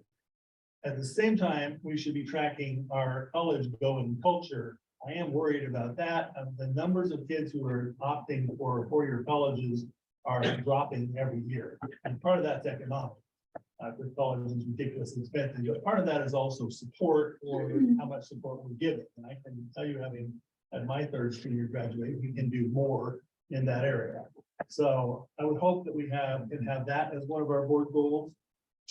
There is a new bill, Senate Bill 3, that was passed. As soon as the governor signs it, it'll become law. And it imposes upon school districts the obligation to teach some practical skills, some higher education readiness, and financial education. And then it defines that at length. I see that as that would be what we call practical skills on this list, but I see that as an opportunity. I hear a lot of complaining out of our parents that their kids aren't ready when they go. They can't balance a checkbook, they don't know how to do their taxes, they don't know anything about renting, that sort of thing. We can build the minimum program. We probably already have the minimum program that Senate Bill 3 imposes. But we don't have to settle for minimums. That's, to me, is an opportunity to say, okay, let's rewrite this and let's talk about what our kids ought to, and we want them to know when they're leaving, and get ready to send our kids out prepared to be in the world. Immediate option, I hope we can put it in there. I hope we can give that thing some teeth because we haven't done much with it since we adopted it. And then lastly, we have got to put on here somewhere athletics. We have a couple problems with athletics. First of all, we have been wildly victimized by our own success in encouraging participation to the point where the numbers are almost out of control. And that's a fabulous problem to have. But we are not able to find any more space to put any more participants from the high school. We're still wanting to sit of them, but we couldn't because we couldn't put any more kids in. And, you know, there is a real risk to our kids. We've operated on a no cuts policy for a long time, but we're in serious risk of getting a cuts policy just to reduce the number. Who set that policy? That is an informal policy. It isn't actually in the policy book anywhere. But that's what I'm proposing is that we have some sort of task force to sit down and start talking about athletics and how we're gonna manage excess and how we're gonna manage cost and how we're gonna manage quality. Because all three of those things are starting to be challenged by the current situation, just the sheer numbers. You can't have 84 kids and the rest of them in the middle You school. can only have 55. It doesn't work. But we have an upstairs room at Crooked River that's got mats in it that nobody utilizes, which that's perfect for wrestling. There are some fixes that aren't being used. And then my understanding from the gym spaces is that they're getting utilized by extracurricular programs. And I'm not sure the timeframes of those and how that's conflicting, but I know like it's hard too, because Parks and Recs doesn't have their own building. So like you've got, I mean, third graders that are practicing basketball at 8 o'clock at night at that gym. I don't know what gym it is, but it's all wooden. Yeah, because they can't get into any gym space, but we also have kids in our schools that can't get into gym space. So I think looking at how the reservations are being made for those spaces as well, because I don't know that anyone is using the upstairs gym at Crooked River, which is the same setup as the middle school one, that already has mats. And there are lots of things we could do. Yeah, but right? wrestling just needs a mat, you know? We need some sort of committee and it needs to include our coaches as part of the conversation. Because they're the ones that end up bearing the brunt of the problem. And say, what does this look like? And let them bring proposals to the board to fix this. But it's getting difficult. I know some very passionate coaches and athletic Mhm. directors that will love to dig into this. And I think we do have a little gym space issues in the fall, but it really hits in the winter. So I think prior to winter, we'll come back to the board with a proposal and getting that. How many kids are we gonna track? Oh, my goodness. 55 or something like that? Not Ernie, School not or Ernie just- Brooks. High school. That's cool. Oh, that's high school. I know. I think it's 300 something. Oh, There's a lot. Yeah. Needless to say, a lot of kids out I on that say track. most of that has to do with Brooks. Well, He's yeah. like, oh, everyone wants. We're gonna kill him. Yeah. I know. So, Yeah, but we also need to look at the repairs needed for some of those, like I know, is brought to my attention, and I believe Leland is already on it.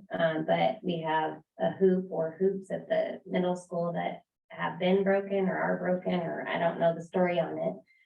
That need fixed, and we had 100+ kids go out for middle school basketball, and we had more kids out for basketball than wrestling. yeah. So it's all of these, and that's where we want kids to be, but like Scott says, something does have to Yeah. give. What is taking up the room in our gyms for after school practice?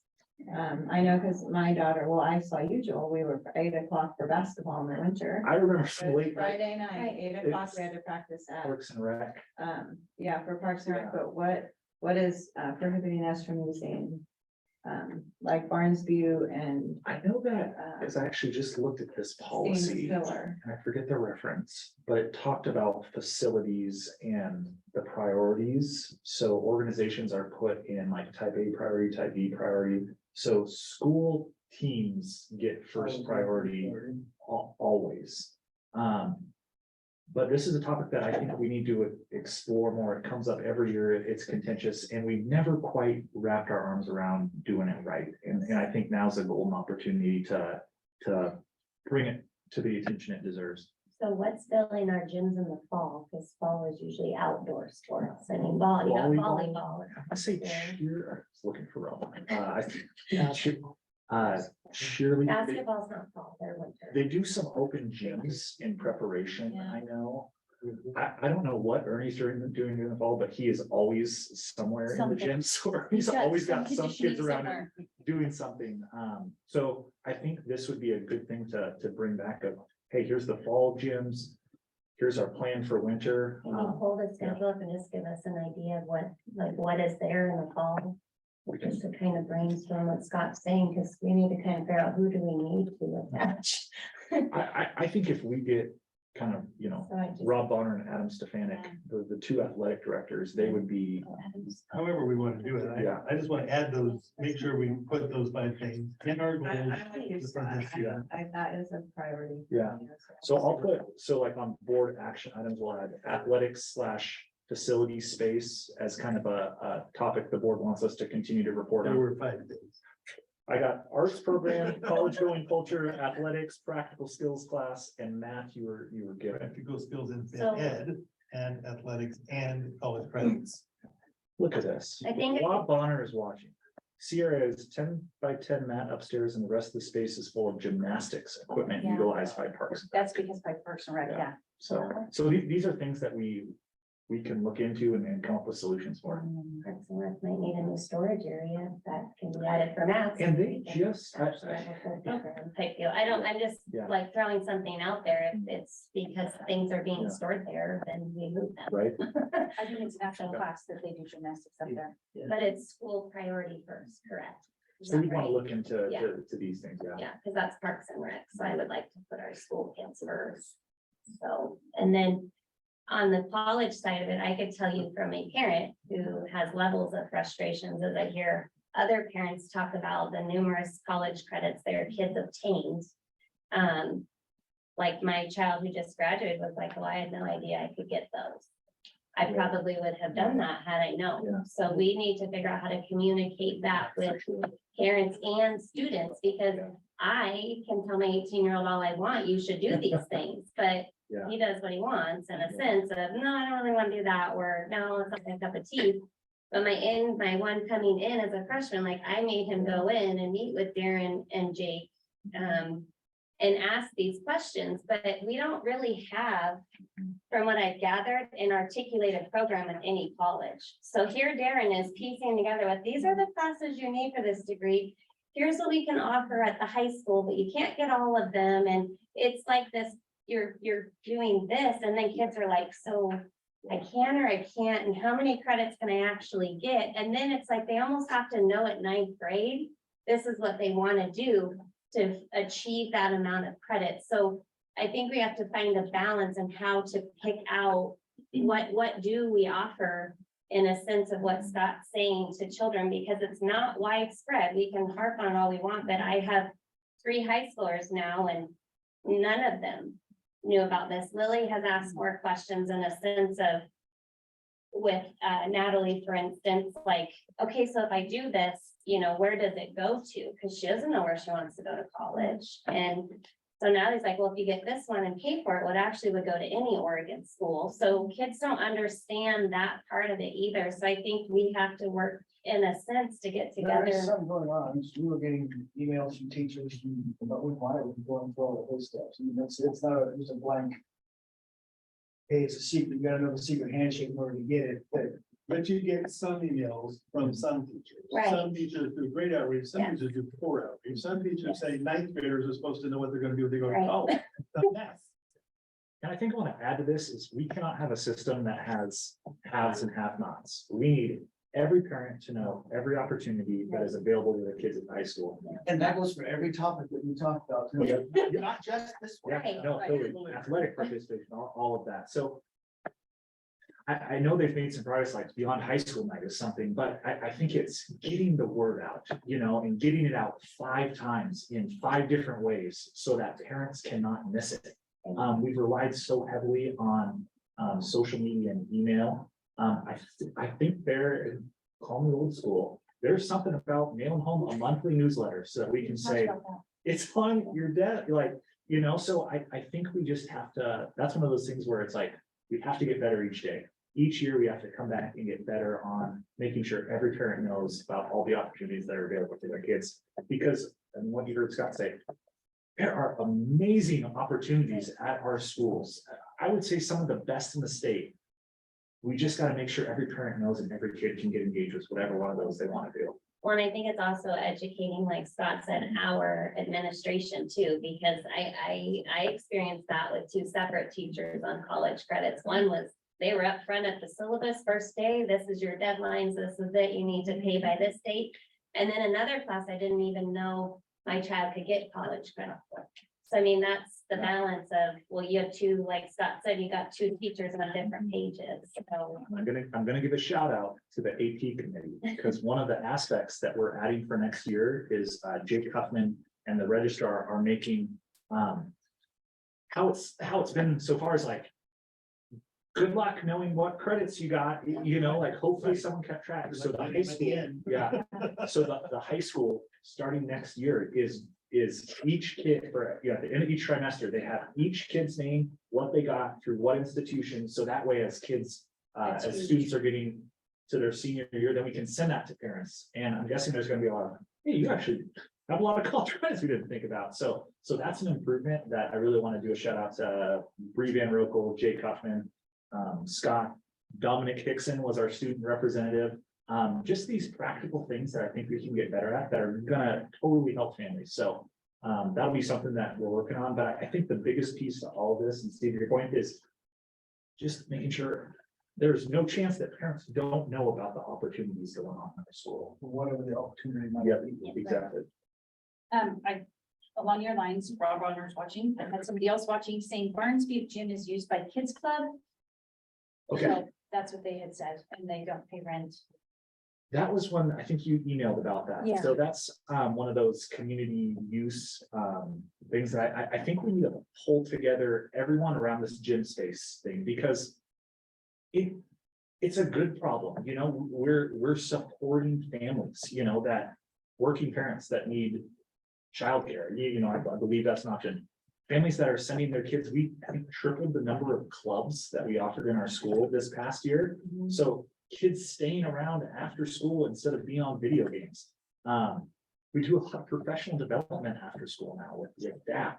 So I think we're patching on a lot of great things. And now I think to Scott's point earlier, like we have this good problem where our schools are full as they should be for, you know, community and student use. We want our schools to be full after school, you know, so I think we're kind of reaching that critical mass where we're full and we have to kind of have an organized way. So I think working with the facilities team on what that looks like and making sure that everyone is aware of here's who's using the schools and why and how to get your kid involved in whatever it is. That's something I think we can work on. So Joel, to go back to the original point is the schools and sports have priority For sure. other than the community. And while I agree that like it's super important for like childcare and helping families, that was one of the reasons I brought up the bus issue, making sure that parents were able to be with, you know, like if they could drop their kids at the appropriate time so they're not left unattended and doing those things. But there's other facilities that we have. I know that the Christian school is bought a new hospital, so they have like lots of space maybe for after-school childcare to move some of these programs so that our sports and our students in our schools are the number one priority. Yeah. Rather than, I mean, because clubs and stuff, they can meet in other locations. And while we still probably have plenty of space for like classrooms for things Yeah. like that. The sports, I have to agree with Scott. It's a big, I mean, I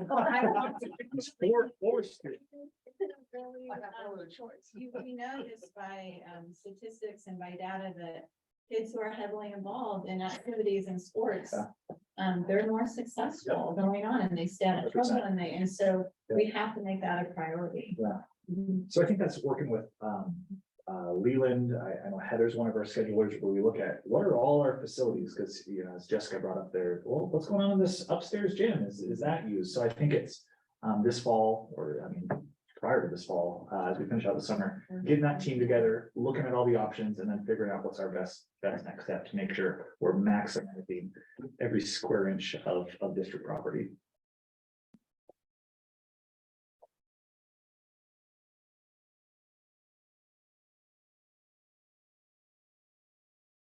There's something else. sitting here racking my brain about it. The other thing was, what about as board members, and I don't know, I know this was kind of a. Anyhow. For new board members, this new board, what about going and visiting like classrooms, like stopping in and saying, with Adam and Marcus and saying, hey, I was thinking about coming in Thursday and just kind of perusing around for half a day and checking out all the classrooms and visiting and whatever, and just seeing how things are going and that kind of thing. Yeah. I mean, is that an open discussion? Is So that? that's actually spelled out in policy, the procedures around all of that. I think that would be something that as we go into the fall, we just look at those policies and set up what that looks like It's for. in the back of the packet. That is how good we are. It is in your packet. So yeah, that's spelled out the process for that. So you'll, which I think is one thing you'll have to realize, which is interesting, is, I've seen this because you talked about surveys earlier, Jennifer, where staff are like, hey, we want to be heard. Like, I'll see staff responses of like, I haven't seen a board in the school for 5 years. And then in that same survey, you'll be like, boards digging in the stuff they shouldn't dig, so there is a balance, and you just have to understand the dynamics of that. And I think I haven't read the policy in a couple months, but I think it talks about, hey, here's the purpose of the visit, and you're with the administrator or the superintendent. But no, that's something I think it can be done right.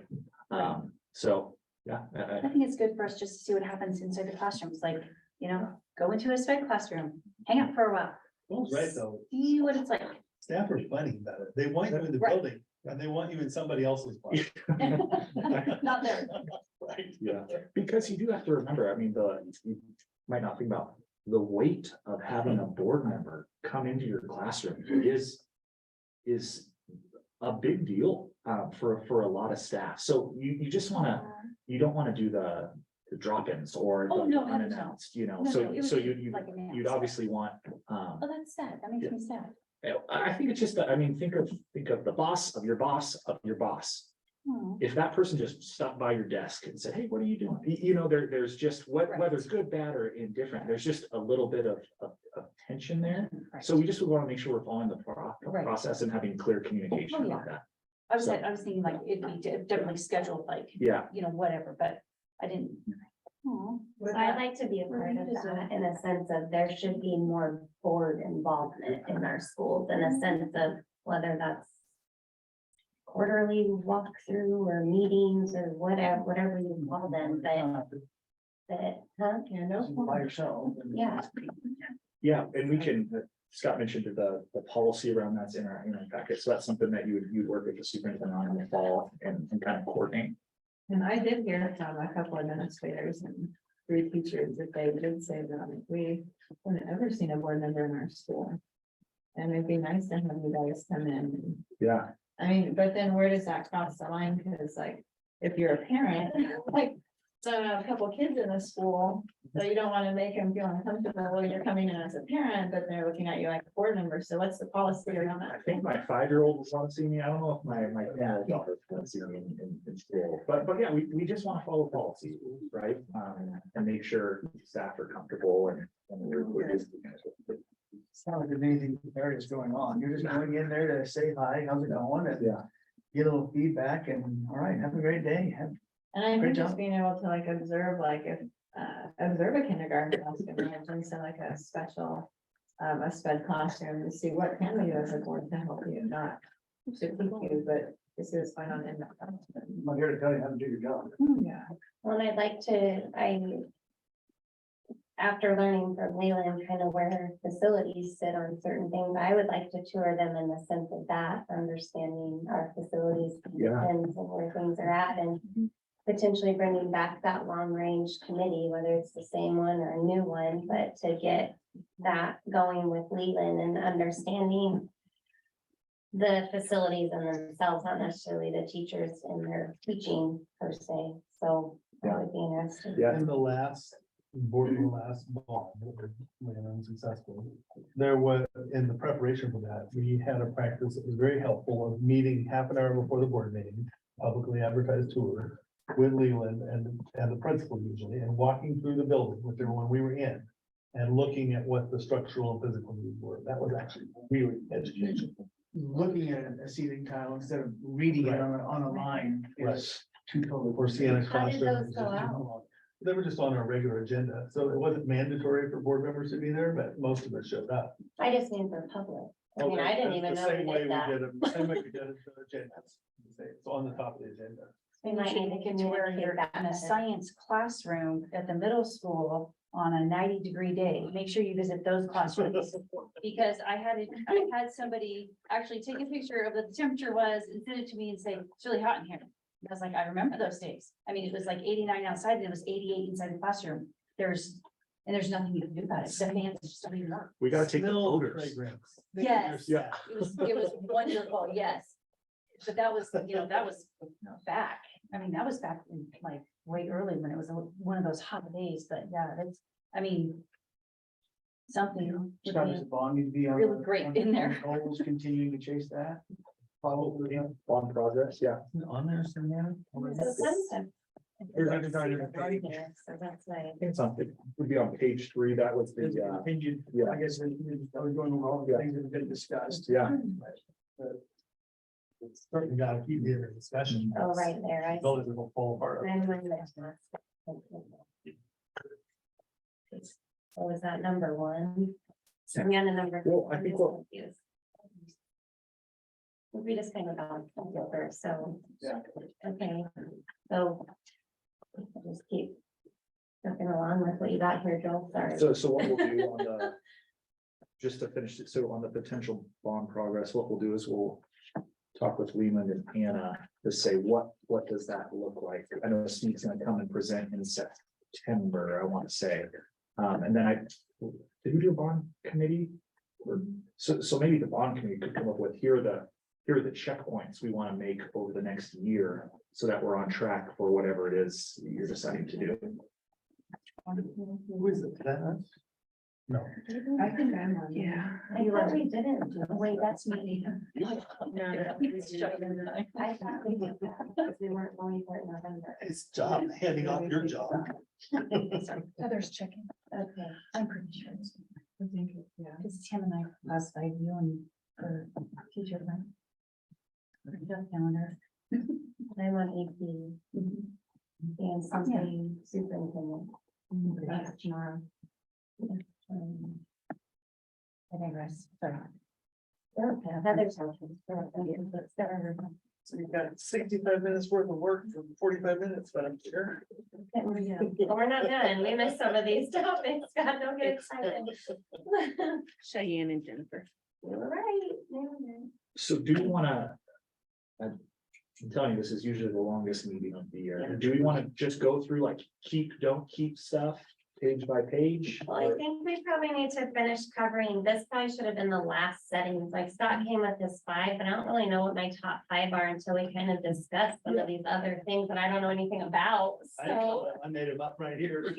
Okay, well, Scott could wing that, aside from mental health, I mean, I don't really have these topics like Scott's got going on over here, so. We've already discussed those important items to you. That's what I was doing about what the round table was you get the hot ones.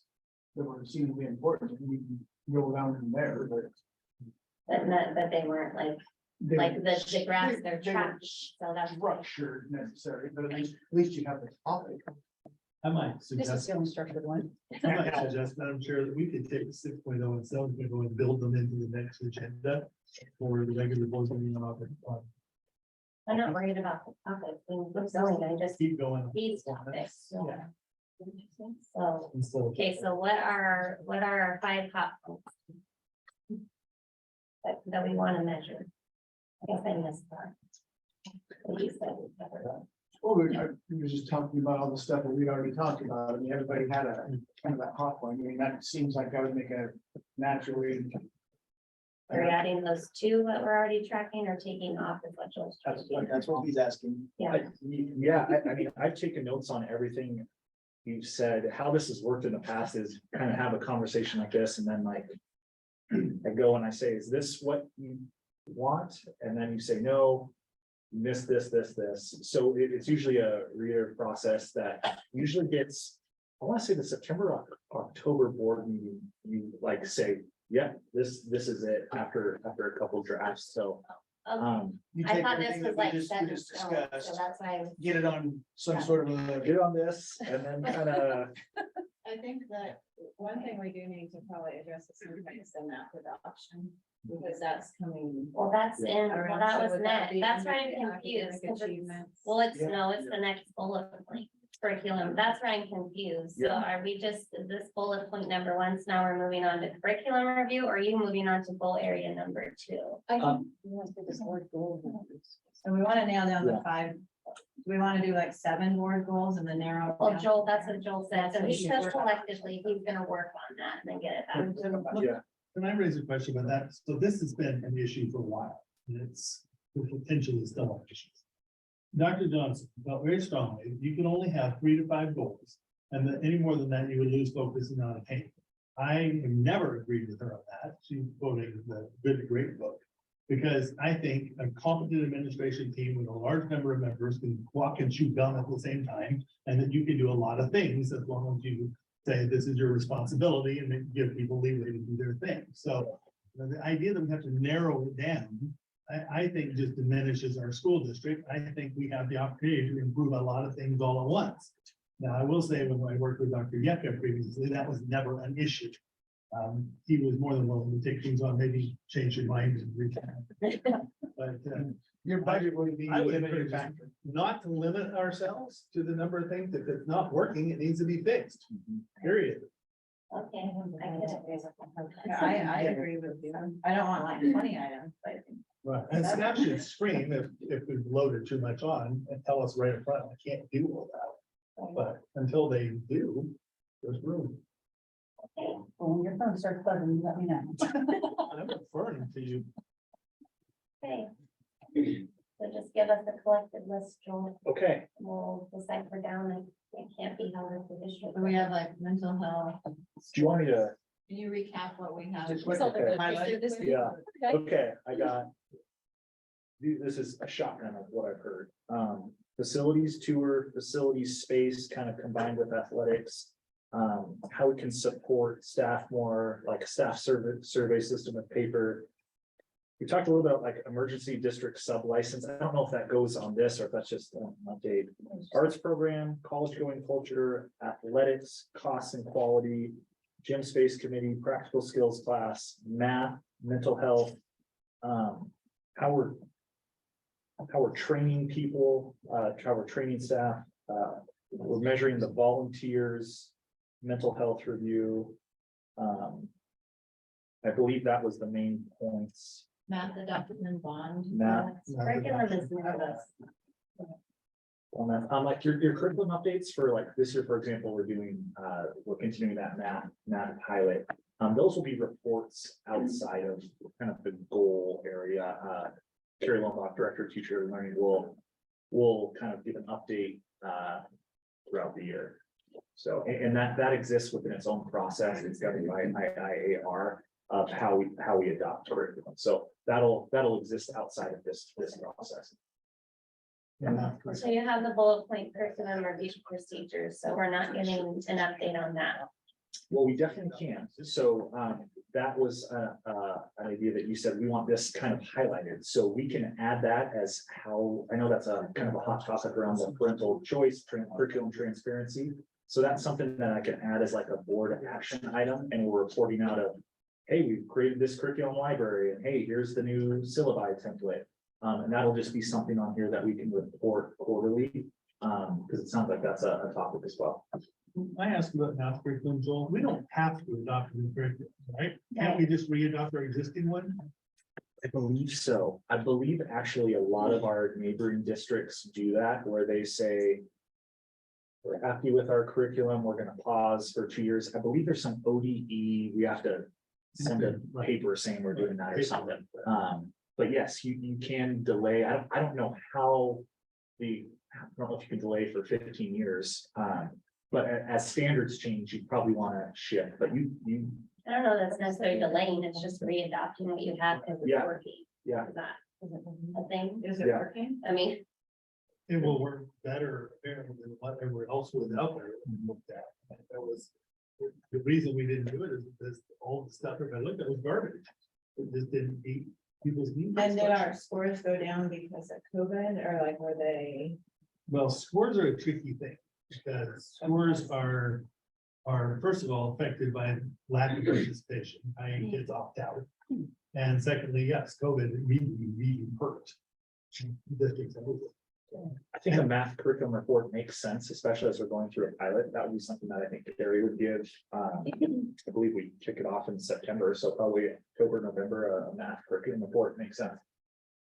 I think there's a little bit more, not necessarily, I don't care about the review procedures, but I think curriculum was more or less, what Cheyenne kind of wanted. This was something important to her, and she had questions outside of how we review it that she wanted to ask or have answered or have somebody work on. This is a topic high in her priority list, so she was one board member that reached out about having Yeah. this, and I don't know that review procedures was what she wants. So last year we called it curriculum accessibility, or transparency, I want to say, and that was something where we, looked at the health curriculum, made sure people could opt out by units. I think this year we report on stuff like our curriculum library. We talked about back to school nights as well. I think from what I've heard, just making sure that parents are aware of this is our curriculum, and then a process to opt out if they want is something I heard the board say. So that's something we can report on as we kind of go through that system. And a few more specific questions. Yeah. I ran on recalling the curriculum. I was very adamant about that, and so I want to follow through with asking the questions, like, and I think that you guys were, I mean, I've talked to you, Joel, and you were good in saying that, yeah, we failed to pilot this program. It is a highly controversial program. Several elementary school teachers have now reached out and said it's very difficult to teach. We're not having the results, and that might come from like just their first year of learning the program and being able to teach it. But I asked specific questions that I haven't gotten answered. As in what happened, how much exactly did we pay for the curriculum, like, because there's so many varying, I got some information with a public records request. Heather sent me other stuff. I had a reporter reach out to me that said, no, here's what the district quoted me. They quoted you 425. They told me 250.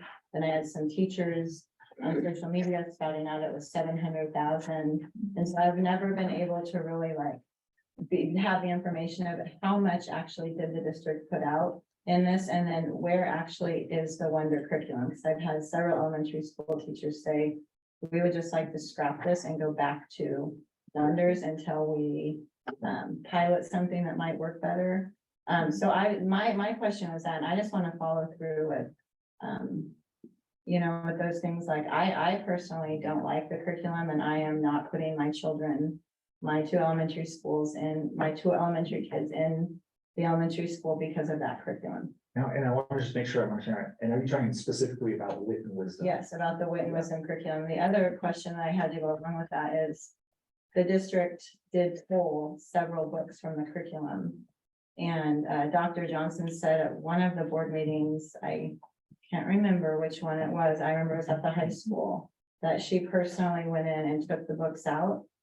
But some of those books are still in there. So did anybody ever follow up and check in on that? And then I know that you have a box of books outside your door. How many books were pulled from the curriculum? Why was the fourth grade curriculum kind of redone if there was nothing controversial and it's working so well? And then is that curriculum like a comprehensive curriculum in which you have to build, you know, from one year to the next? And if you're pulling all these books, like, how does that work? Because I think we really wanted to dig into this one, because I know that prior to the start of the school year, each grade level had, so there was the initial collection of books.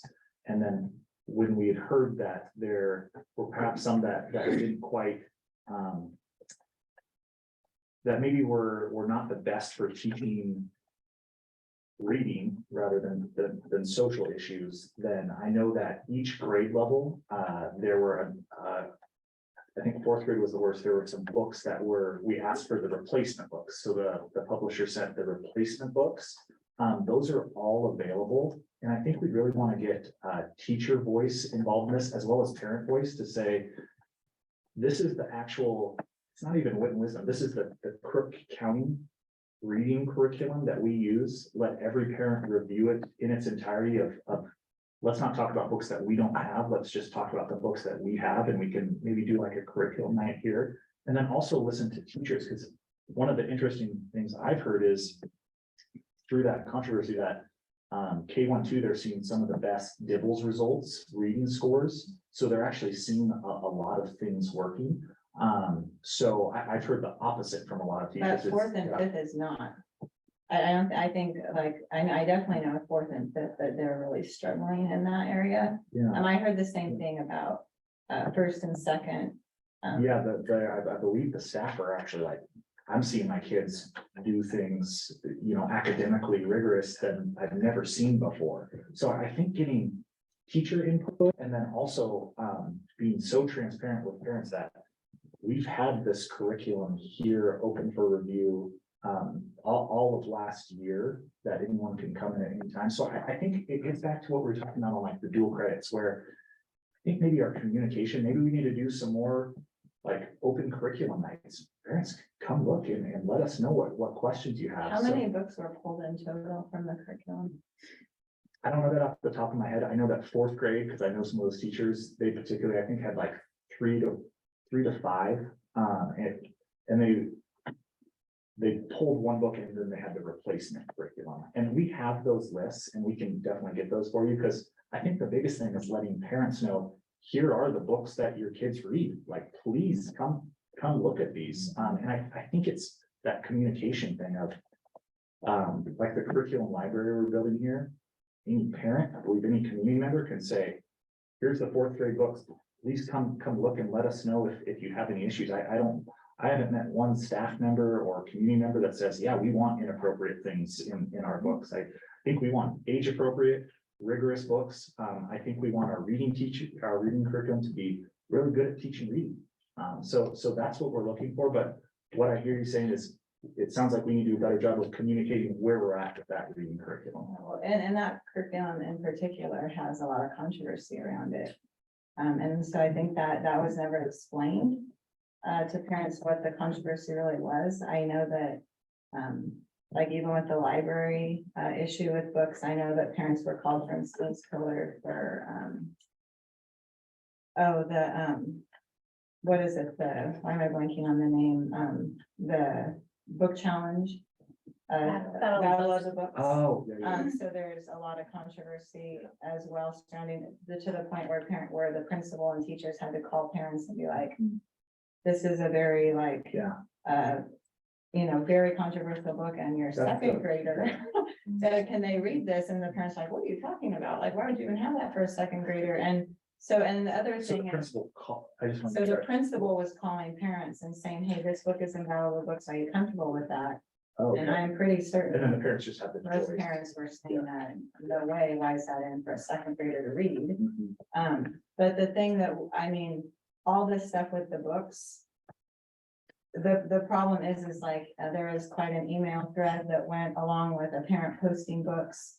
And I got on that email thread and I read through, and you had administrators who were actively like challenging parents and telling parents like, no, this is not in there, no, this is a lie. And then you guys had opened up which I thank you for putting on the library database, but if you typed the name of the book into the database, the book didn't show up. But then if you went under a subtopic like gender identity, boom, boom, boom, boom, they all typed up. So you created a database for books, but you should be able just to type in the title or the author and they'd come up, but you didn't. As a parent, you had to go in and selectively figure out how to find the book in the system. And like Flamer was one of those books that we went in on my daughter's Chrome through the high school, and the administrators and teachers were saying, absolutely not, absolutely not. And the administrators weren't aware that they were tied to Sora, which is feeding directly into Deschutes County Library. And so there are things, you know, that like there's a lot of work to be done in which there's transparency for parents, but the curriculum issue is also a big issue that it's like everything is out there. Parents aren't having to really search. Like that everything is available to the parent, not only just the book. Like we did I did with you, we went to the library at the middle school. And the book was brought out, but the teacher lesson plan wasn't brought out, and, you know, the supplemental material and those type of things that parents don't have those who are not in an educational background are gonna have a more difficult time maneuvering the system to find out exactly what their kids are reading. The apps that are on, like teachers are giving apps out that necessarily don't show up on the syllabus. Reading apps, that are open, and there's a lot of stuff that is coming in that parents aren't aware that are there. I think the biggest thing that we need to work on is having it just be so crystal clear and user friendly of parents, here are the resources we use. Come look at them, come look at every page. Here's the teacher manual. And then the parent gets to choose for their student. And then not having that bog down the teacher's work because they're busy teaching and planning the classes. So I'm really excited the work that Carrie Lombach's doing to have that curriculum library here. So it's one-stop shopping. Parents can come. It doesn't drain the life out of our teachers where they can focus on planning great classes, teaching their kids, giving interventions. So I hear you. And I think this is an area that we can get better just in the user friendliness and transparency. I remember talking to Jessica and she's like, I had to talk to like 6 people to figure out how to get access to something, and that can't be the case. But it is. Yeah, It's so- recognizing that, yeah, right? Yeah, so that's why I think that should stay a big priority. Like I hear that from the board. That's something that we need to continue to work on and report out quarterly as part of this process. Along those lines, I've heard from parents that they cannot figure out what's in the libraries because we don't want to make any information available. Why is it so complicated? We just put the catalog on the web. So speaking of that, Scott, Barnes Butte doesn't have a link to their library on their school website at all. There's one on Crooked River, there's not one on Barnes Butte. And There's no transparency in the system, and I don't understand what the block is. Yeah. It's electronic. It's an electronic catalog. How hard is it just to say, here, look it up? Let me do some digging out, because we have the availability, like you said, I. well, we're trying, what's Scott's, so where? Oh, library, So when you go through the districts and you click on the school and then you have to hit the drop down, there isn't one on Barnes Butte. I looked it up today because I was trying to, let's try this.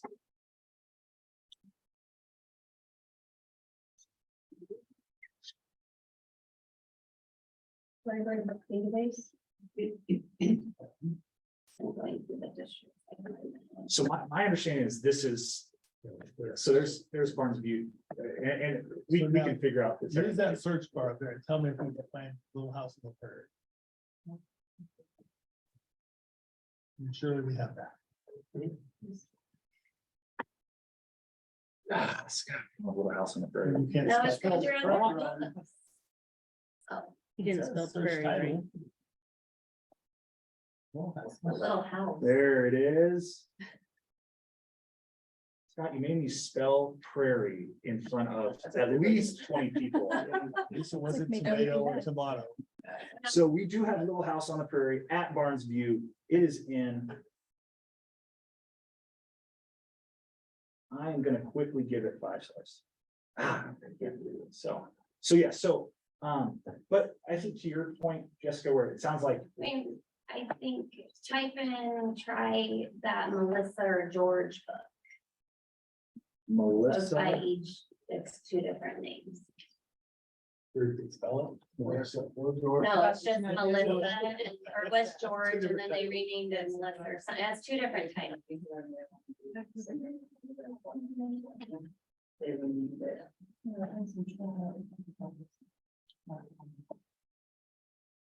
Look, there's a lot of books on George Bush and George W. Bush. Now So, go to collection. oh, This This- is a problem. I'm this just trying might to have show been- you.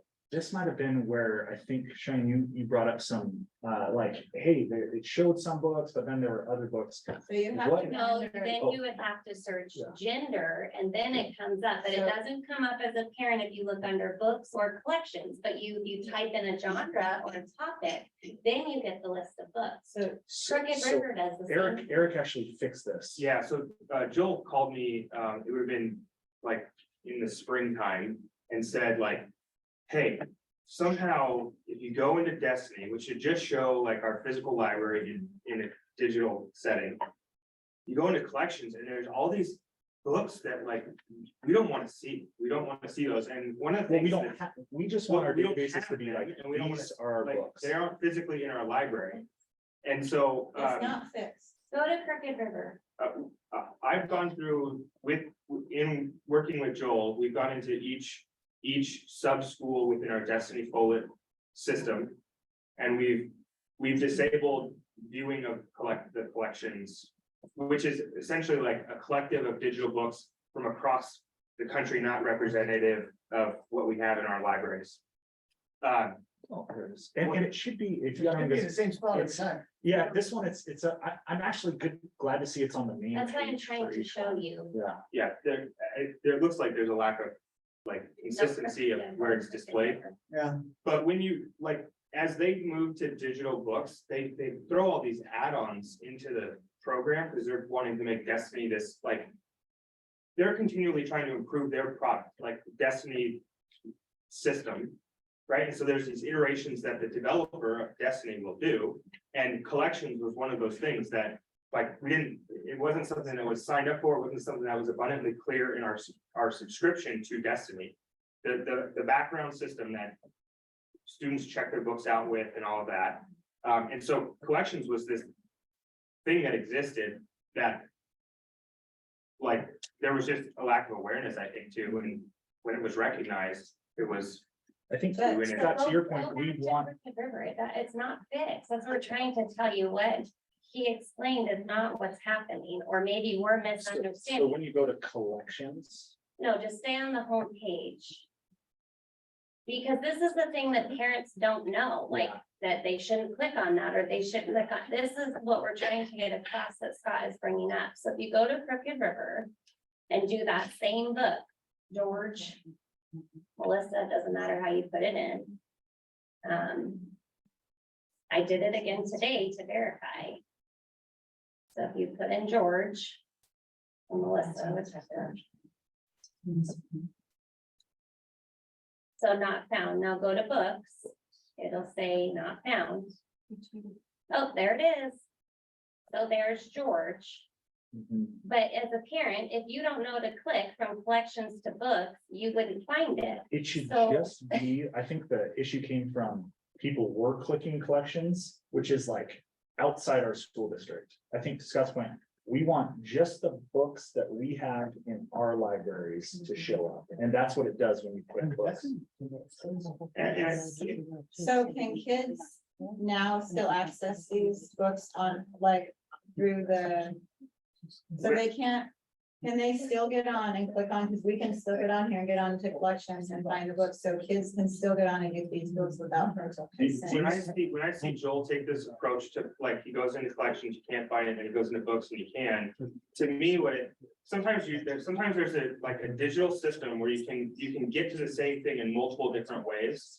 And like, I've had phone calls directly with Destiny support saying, we only want to see the books, the physical books that exist in our library. We don't want access to some larger database.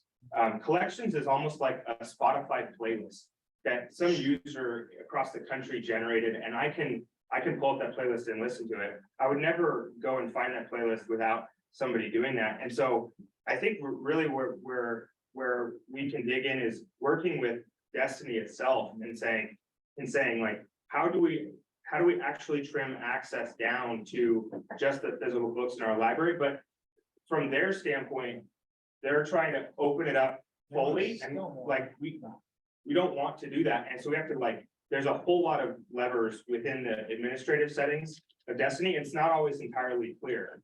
And sometimes they don't even know exactly what levers to turn on and turn off to get us just to our physical library. It certainly is something that needs, not only needs work to because you have to make that settings change for each individual school. And so even that, it can be tricky too.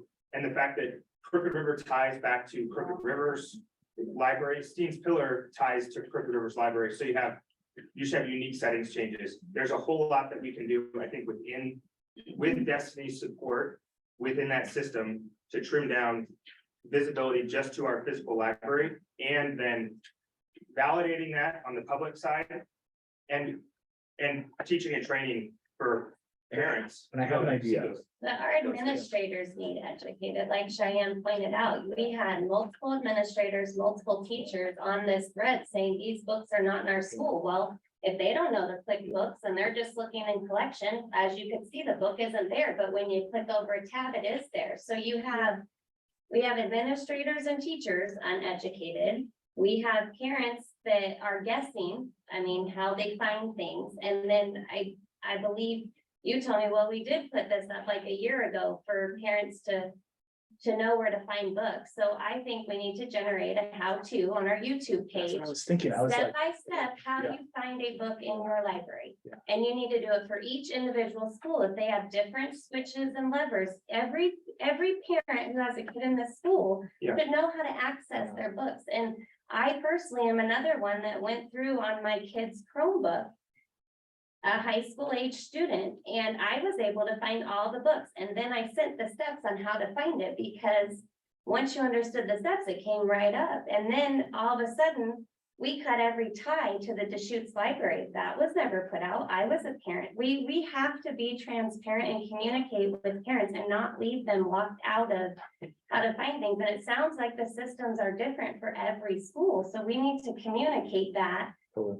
And I think a video, I don't care who, I can help make them for clicking on PowerPoint, buttons. just send a and- PowerPoint out. Yeah, I Yeah. think in In the a monthly lot of newsletter. different ways. Yes. Yeah, yeah. So, but the other thing, sorry, Joel, the other thing on those books is that we have Crooked River that has two that are behind the desk that you need a permission slip to check out. So one shows out, that's George, because you need a permission slip, but the other one that's behind the desk shows it's in, so you can check it out. Okay. So we have to get on the same line. If you need a permission slip to sign it out, then you need to know it's out and you need a permission slip to get it.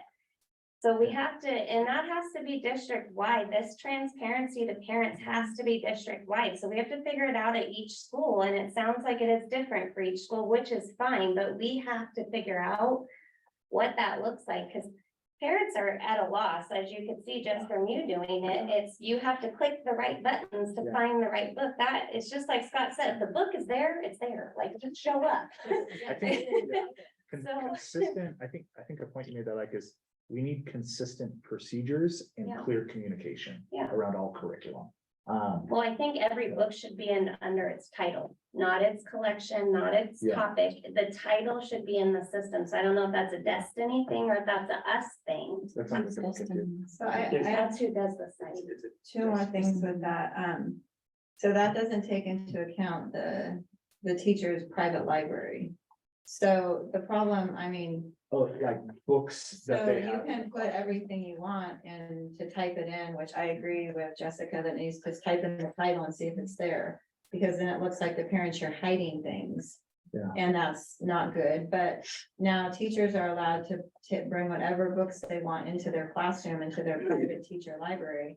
And parents have no idea. So my children have found a couple different books in the teacher library that would never show up on and so I don't know how you battle that. This is a big problem. Yeah. The other issue we have is the app. So I have a screenshot here of a principal where I said, do you use Epic app? The principal emailed or texted me back and said, absolutely not. I pulled it up on my daughter's computer. I found 50 books that my kids could read starting in kindergarten. And then the principal said, oh, well, I don't use that, but individual teachers use whatever apps they want in their classroom. Well, as a parent, they don't bring their Chrome home. So how am I ever gonna, I'm not going, my daughter did have, I was able to pull up her, her student account on the computer. So it sounds like we but- need a process, because if you think about apps, that would be supplementary curriculum, and we do have policy around supplementary curriculum. So we would want to look at that policy and then make sure we're following any supplementary curriculum needs to be, there's a form to fill out, it needs to be approved by the administrator. So I think we'd want to just. Are we missing that? How is that done? How is that implemented? So it's spelled out, this is another one in IIAR gets quoted a lot. So there's a form, then it walks through the process where if the teachers, But I mean, like, Yeah. do they do that in August when they come back and then like the high school teachers submit it to Jake Hudson and then the Barnes Butte people submit it to Taylor? Like, how does this process work? believe it or not, so 612. We are, we've cracked that, we are doing a uniform syllabi template this year to help kind of get our arms around this. So any supplementary curriculum will be listed on there. It needs to be approved by the principal as per, and this is a policy that's existed. So I think we just need to make sure we're following our own policies. So Joanne, I do want to say in the teachers and respect to the teachers, I honestly don't know if they even knew that the kids like. That they could get on and get that stuff because all of this stuff has been put on new, like during Yeah. COVID. So in all the research I've done, a lot of these books didn't even exist prior to 2019. So if you pull up the titles of these books and you look at them, they weren't even in existence. So in good faith to the teachers, they are probably just saying, hey, this is a great reading out, get on there and being like, oh, holy crap, I had no clue. that If this was I in know there." our teachers and our staff, And I they are don't like, think they're oh, great, we purposely want to, doing this that. is a cool resource. We want to help our kids out and get access so you can read at home. Well-intentioned, thinking about the student learning. But we need to go back through and just make sure that anything we're doing, we're following our policies. I'm fearful of any open database that then links to this library, that then links to this library. Where I think we need to just make sure that we're following our policy. Read policy IAAR. These things need to be approved by an administrator and follow the process. And that's what we need to do. So if you're using Sora, like at the high school or the Libby system or anything like that, then that opens. Yeah, but what are you using at the high school, or what? We paused all because then we need to those- wrap our arms around Those this. get into like Hulu and anything on that, like those, then you go down a rabbit hole where you're like, oh, wow. So.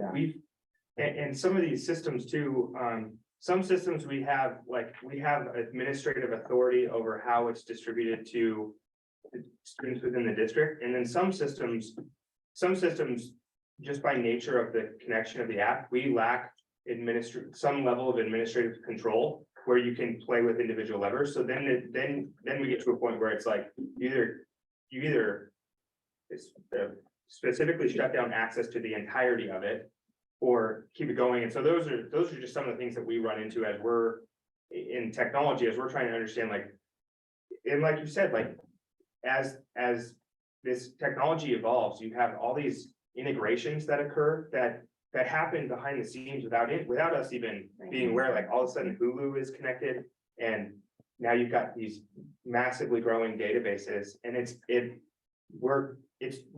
some level, we're chasing those things because they're happening faster than. The primary objective of our team is really to deploy technology to the physical technology to students and the connection to the apps that the district has paid for. And so then we oftentimes have to chase down these things that are going out of control without us even being aware or asking for it. And so it's not an easy process for us to try and keep our eye on all these systems and how the interconnections are happening, and then chase down those things that we never intended to happen or to make accessible to our students. So maybe we need to slow down the amount of apps that are offered for a bit, because that sounds a little stressful. In a sense of trying to keep up with everything. It can catch us by surprise because Yeah. it's not like the primary thing we're focused on. Right, And so it just comes out of left field and we shift our attention and try and mitigate, and then we're off to the next thing. And right, so it can feel like overwhelming at times yeah. for our team to chase. But it sounds like Did say you paused. Yes, Sora. on Yeah. certain things, but I think we want to get back to the core concepts that we're trying to do is we want to have curriculum that teaches our students whatever, math curriculum needs to use math, social studies needs to social studies. And we want to have parents to be able to view what their teacher, what curriculum their kids have. So those are our two guiding principles that we're going forward with this. There's gonna be one-offs till the day we die. But we will continue to fight for those two things, that our curriculum is rigorous and prepares kids for the future. And parents have a user-friendly way and consistent procedures to review the curriculum and decide for their kid.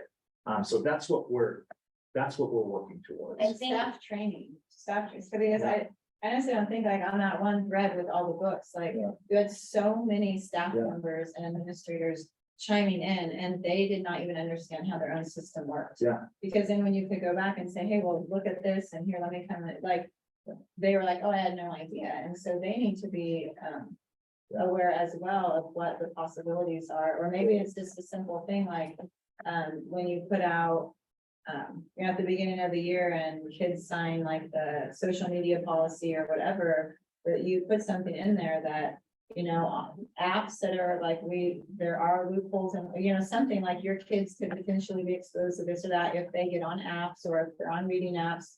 You know, they had to make a disclaimer like that with the library cards because the library is coming to the school and having the kids sign up in the elementary school for a library card. And when they get that library card, they can get on and access anything they want. Hulu, the Deschutes County Public Library, and we as a school district are encouraging them to sign up for the library card, which prior to this, I always signed for my kids to get a library card. It's awesome. But there's little things in there that there's disclaimers that you need to tell parents, you know, that this is a possibility that they could get in. And you need to equip parents with the knowledge and tools to say, do not let your kid get on the internet unsupervised. I mean, it is so dangerous. So I think that technology and media safety is another big piece that we as a school district need to inform our parents about. Because it's different. We do have filters on all our computers. So that is. I like the library, if they get onto the library card, it bypasses their filters. It sees it as educational, Right. and we want to keep educational open, but we want to limit like eliminate access to mature content. But a library system is never gonna come up as that, and you could find a book, an inappropriate book within that educational URL. And again, that's where Disclaimer. and you can, I agree with you on the staff training, and you can imagine with the diversity of our staff, you have some people that are high up on that training threshold and others that need it. Right. More, like some need it more than others, and that can even be a tricky balance as well as who needs the training and would benefit from the training and who doesn't understand. There might be staff that don't even understand what they or their students have access to. Right. And wouldn't even think to. And I engage really in think process that's a lot of it. Like you said, I don't think any teacher is like, this is what should be in our kids' computers. But I think how adamantly district employees came out saying it wasn't there shows that we are very uneducated as a district, where maybe the whole district needs the training of, well, you actually have to click multiple buttons to see if it's there until we fix this, and it's just a simple update to people to know, hey, we fixed that. Now you can find any book by its title or whatever it may be, but maybe with the private libraries, maybe they need to know what's in their private library by back to school night. And that needs to be, their libraries need to be set, parents need to be able to see it, you need to have it on your syllabus, you know, a list of what's on your library shelf in your classroom. That shouldn't be that hard, I wouldn't think. Just a quick thought, when it comes to curriculum, course syllabi, library books, textbook adoption processes, we live and die on whether there's full disclosure of all of the information. We need to get it out to people. What's in there? They need to know. Guessing causes unrest. It's the opposite of peace, I guess. I'm highly motivated to a process of full disclosure. we just need to figure out what that is, I guess, but I You just. do need to figure out Yeah. exactly. Throwing what out that is. ideas, because we're getting close to school starting, and like Scott said, we just have so many parents in the dark, and that is what's being created. It's this fear thing that something is there that may not be, and so I think if we could get under that and, or above ahead of it or whatever. I think there's three values. in play. Consistency is one of them. Everybody ought to be able to easily find the same information, same site. Transparency is one of them. It ought to be clear and transparent, what we own, what we don't, what's available, what isn't. And discretion, which we haven't talked much about, but just because it's out there doesn't mean the school district needs to buy it. And we need to use some discretion in what's in the collection and say, what would a reasonable parent want us to have? And then buy reasonable materials. So this sounds like it's certainly a board priority. So we'll, I know we've already begun working on this, and then we'll be able to report quarterly of, hey, we're doing, here's where we're at. And like Eric said, as issues pop up, we will work to fix them, so. Yeah, okay. I would also encourage maybe trying to get a YouTube how-to out before school starts in September, not a PowerPoint, like a video of here's where you click, watch somebody do it. It's not hard, but once you see it, it's like, oh, okay. I mean, we can make a PowerPoint as well, but I think just seeing it, like you can see once Eric was like, oh, now that I see how Joel went about this, it's just like, if you see it, it's really easy to Yeah, those are come easy to back make. to. So before September, if we could do something like that. Okay, so is that what we had? Anybody else with curriculum?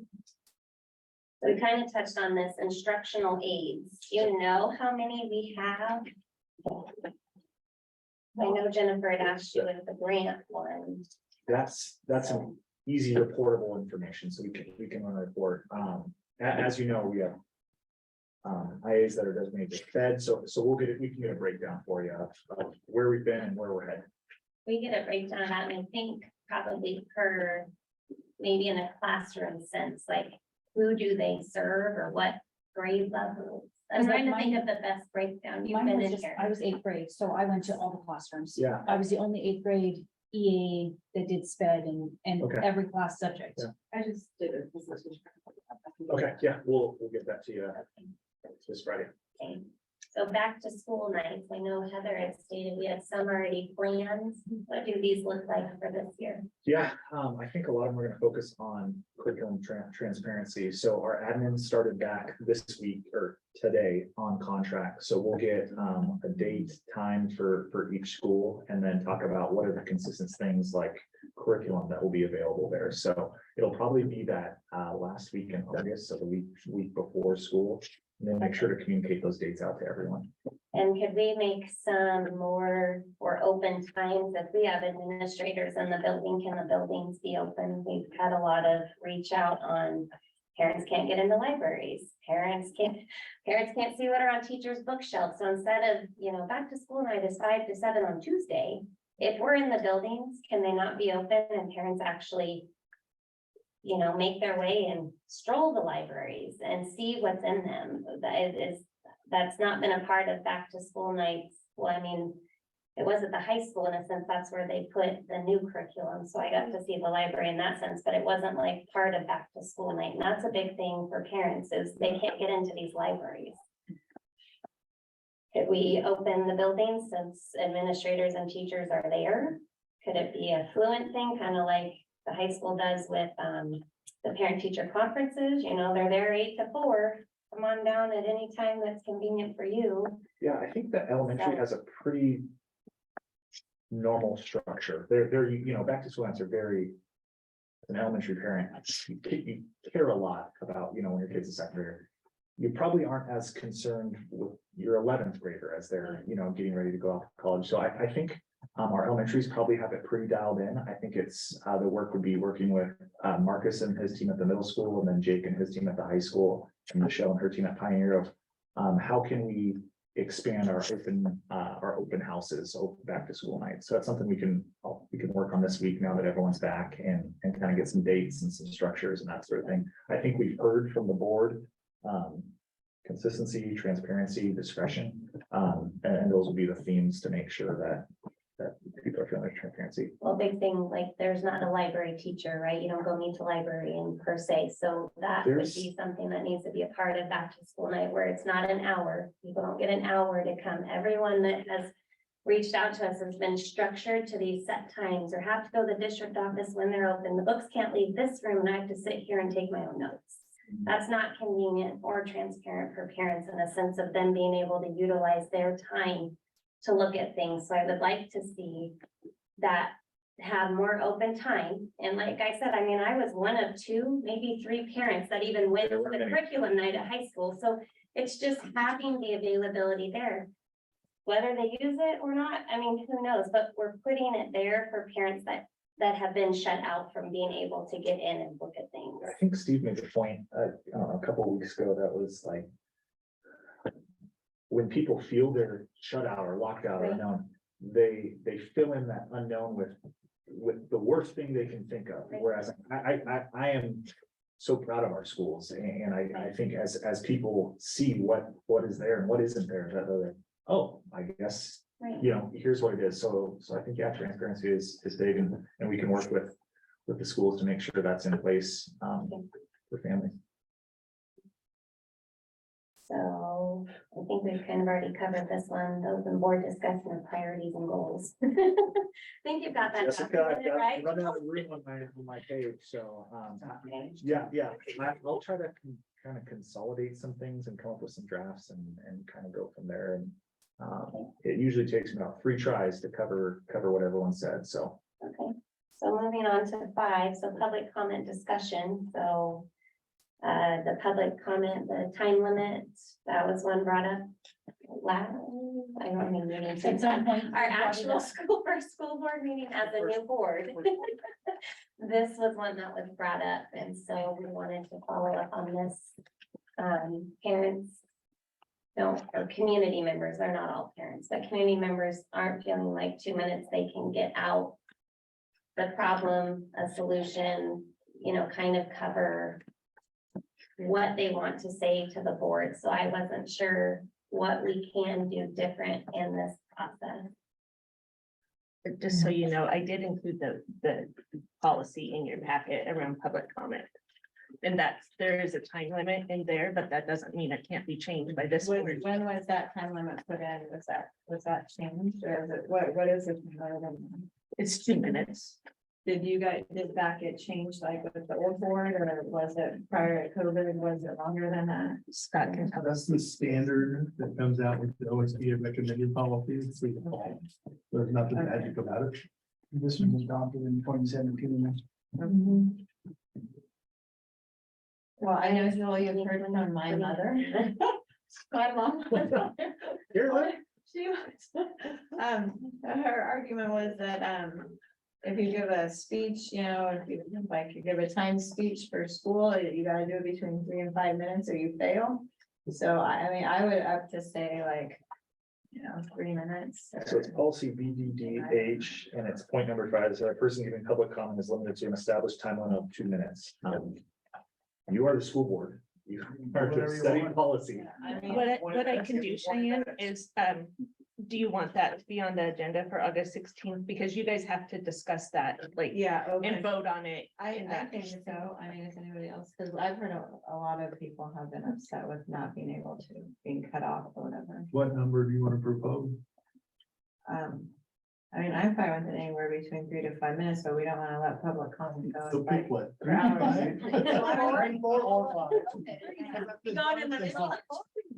Okay, I don't know, upping it to 4 minutes. Can we just prepare a draft with board? We'll discuss it on the Yeah. 16th. I'll put it on the August 16th agenda for you to review and. Hopefully we don't have like 30 people. In the meantime, do you guys, I'm just putting this before you today, do you guys want to look at that whole policy and see if there's any other things you want to suggest, or is it only the time limit? Well, no, we gotta finish the other 2 bullets. I'm just asking so I can bring it to the board what you guys want, so. Well, right now it's just number 5, so let's see where our discussions go. So the public comment follow-up procedure, so I would like to see something. If it's, like this if it was addressed in July, it's put for a follow-up in August, whether we have an answer or not. We've acknowledged that we've heard them. We're either still collecting data, how do you want to say that? You know, and it just kind of revisits, because like, who was it that talked about that policy?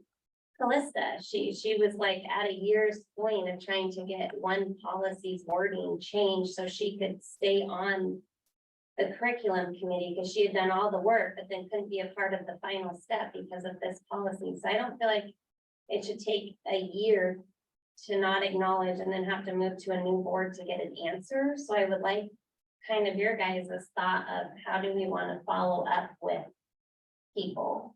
Is that too ambitious? You know, who would be good? I was wondering if, like, oh. Maybe the king one. Arlene?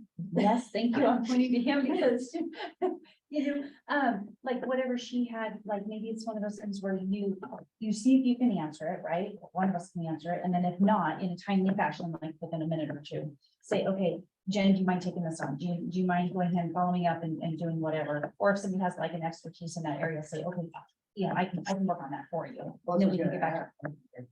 No, that was it. I was just wondering, I mean, is follow-up procedure, is that something that you're looking for follow-up at the next board meeting, or staff, or somebody can follow up by the next board meeting? So a little bit of both. What I've gotten feedback on from our community members that have reached out to me that have made comments is that they're making a public comment because it's a public topic, but the follow-up is being done like in an email behind closed doors in a sense. So they asked it in a public comment because maybe they were the one of a group of 5 that was like, I have this problem, but they address it publicly because they want it acknowledged. So they don't want the acknowledgements done necessarily behind closed doors in a sense. So I'm trying to figure out a way that the answer could be done publicly, I guess is the right So way we to just put say it on that. the agenda that says public comment follow-up from last board meeting.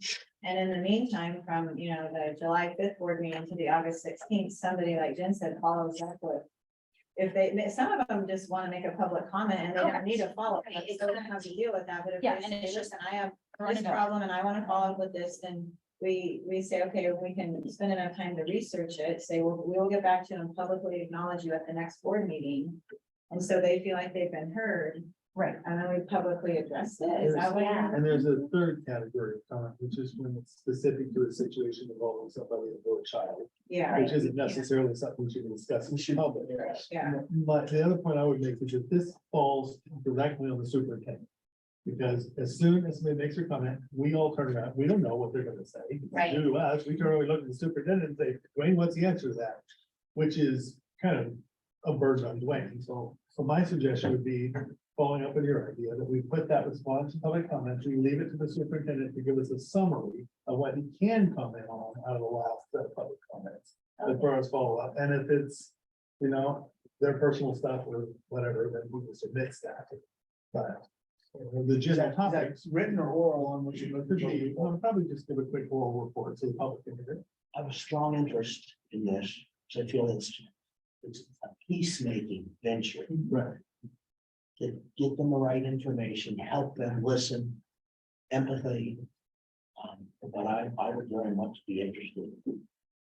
Okay, Working on it. I don't know if that's in the policy, but let's, I think that's. Experiment with it. I was gonna say, let's try that out and see how that rolls. Yes, so let's move forward with that, Joel. You can turn your page over for more notes. But let's do that, yeah, let's do that and test run that as a follow-up, and like Scott said, if it's not something that can be public, we at least make that known that, you know, we are following up or didn't follow up, but we need to omit this information for whatever reason, but then the public knows it didn't go in here now. Well, that person should know, I'm not going to share this, I can't share this. Yeah. discussion. Right. And that could always be a private follow-up, but we address that we did follow up, but due to personal reasons or whatever, can be all those laws, we just remember with legal. So, and then this is another one that I wanted to bring up, as I feel phone calls and, mainly phone calls, not a lot in writing, is like Jen said, in the sense of not just community members, but our administrators and teachers having some place to just talk to us. I don't know if that looks like two board members and the superintendent, once a month, we sit for an hour and whoever comes, or if it's a quarterly thing and we, make more of a chunk of time that people are not being heard. If that's the general consensus from phone calls and emails is people want to be heard. And so I think that if we offered another avenue that isn't necessarily a board, they may not want it to be a public comment per se. They just want somebody to hear them out, listen to them and then take with it what you want in a sense. But I think a lot of like the book stuff that has come up and some of these other things, I believe the same ladies reached out to me that talked to Scott. They want somebody to hear them. They want you to listen and actually look into it type deal. So I'm trying to kind of juggle, how do we start off something like that? I don't know, Scott, has the board done this before? Has something worked? Can we just, You're talking to your staff. well, anybody, like, it doesn't just have to be community, but like, We did it during a COVID. teacher can come in and That's what I mean. Are you talking like general public or are you talking? all of, anyone in Like, Cook County, yep, you wanna come chit chat. The superintendent did a weekly listening session, which sometimes board members go along. Just whatever questions people had, they came in and addressed them and tried to answer them. That was in the first year, not necessarily the second year. But that worked pretty well, actually. And the first they were full and then they kind of dwindled off as people had what to say. And I think that might be the case. We might see kind of an influx of things, but I think this might combat some of this. Like, we get these high ticks of things because people aren't heard. They're not truly listened to. And then we see this spike in whatever that topic is. And then it's like it kind of slowly dissipates as either enough people have got on social media and ranted and done whatever that makes them feel better. And then it kind of dies back down and then we get another topic. So I think if we could somehow listen to people that don't have to come structured 2-minute, public comment, but something like Scott just said that worked, I wouldn't be opposed to. I'm just trying to figure out how we can. Could I suggest, Madam Chair, along the lines of what you're saying, that we do this every other month during the school year? So September, November, January, March, and May, that we have the superintendent lead it, but it'd be a publicly noticed meeting for all board members who want to attend with it. And that we would do it probably the third Monday, so we're offset by a week from the board meeting. Fourth Monday, because we're doing second Monday for board, so fourth Monday for public comment during those months, which we give you 5 times a year here. And I'm open to in the trying summer, anything. nobody really wants to come to discuss schools in the summer months. They want to go back to most years. We may want one to follow up. The school might be close enough to the end of the year to kind of get feedback. Yeah, so, I'm open to try whatever. I just. June is insane. Right. You're too busy. So I just think that is worth trying to see if it helps with just community members and all being heard. So yeah, do we need to add that to the agenda? Does that have to be voted on or can we just implement that? It's gonna be another board. It's just logistics. You guys talking logistically. I don't think we need to vote on it. Okay, Just tell us so to but do it. how would that work, Scott, if we had 3 board members? Does it But then you become, publicly noticed it, so it's a public meeting, okay, so you don't have to. so it doesn't matter if 1 or 5 show up, Once you okay. noticed it, Okay. well, we can all go to lunch together if we want to every week, as long as we allow the public to come have lunch with us Okay, got it. and notice Okay. it in advance. Okay, just trying to grasp all of this, so, Expensive. okay. Okay, Got extra sandwiches here. yeah. Help yourself. Okay, so did you get that written down, people? Monthly community listening sessions. Every other month. Sorry, Every other month, public meeting of the board, fourth Monday of the month. You didn't let him finish. He was gonna read out that the. Right, I was starting at the bullet point. So yes, we have that Okay. down. Heather and I can start figuring out logistics and. Because we're gonna have to, since they're publicly noticed, they're gonna have some sort of like electronic means for them to be done and that kind of thing, so. Okay. Okay, Joel, so we're on to 6, organizational structure and role, Yeah. but I didn't see the chart, did I miss it? We didn't get in the packet, might be on the back of the sheet. This is. So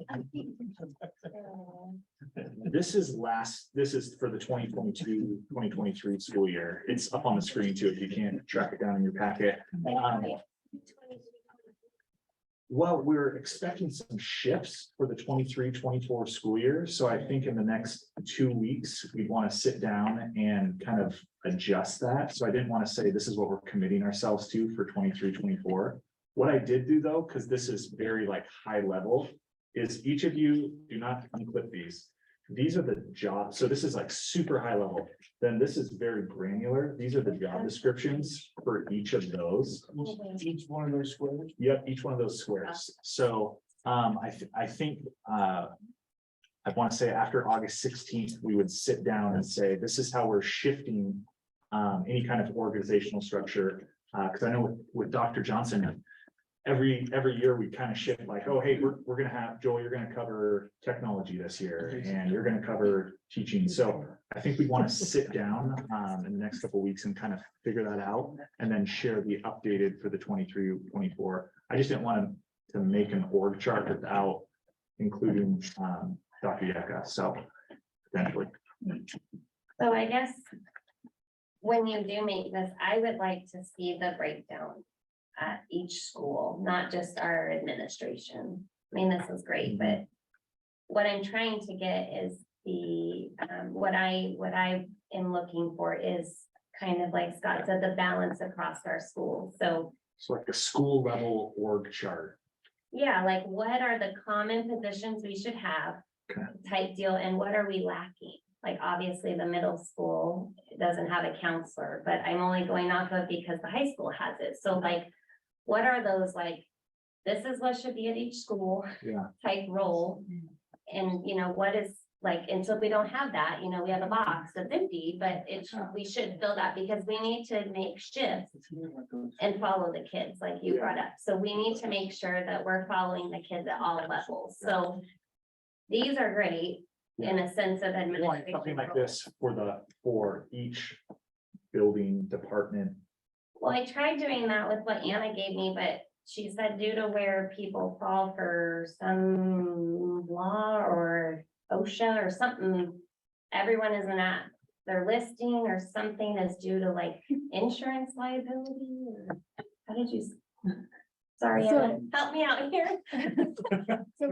So what I gave her was a list of each staff member and there was a field in there that was primary work site. That's it.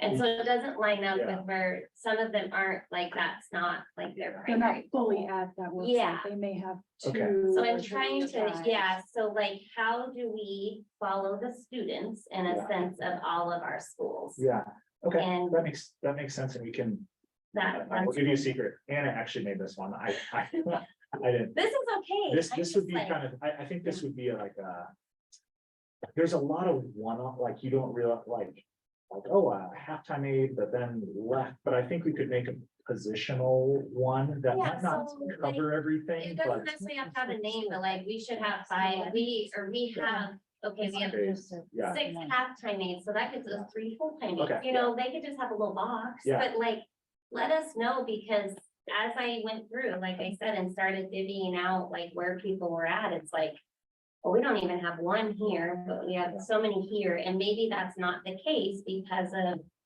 where their primary work site is on here, and so maybe they really are somewhere else, and I can't see that from what I'm looking at, So so, that was only a list of current employees, not open positions. yeah.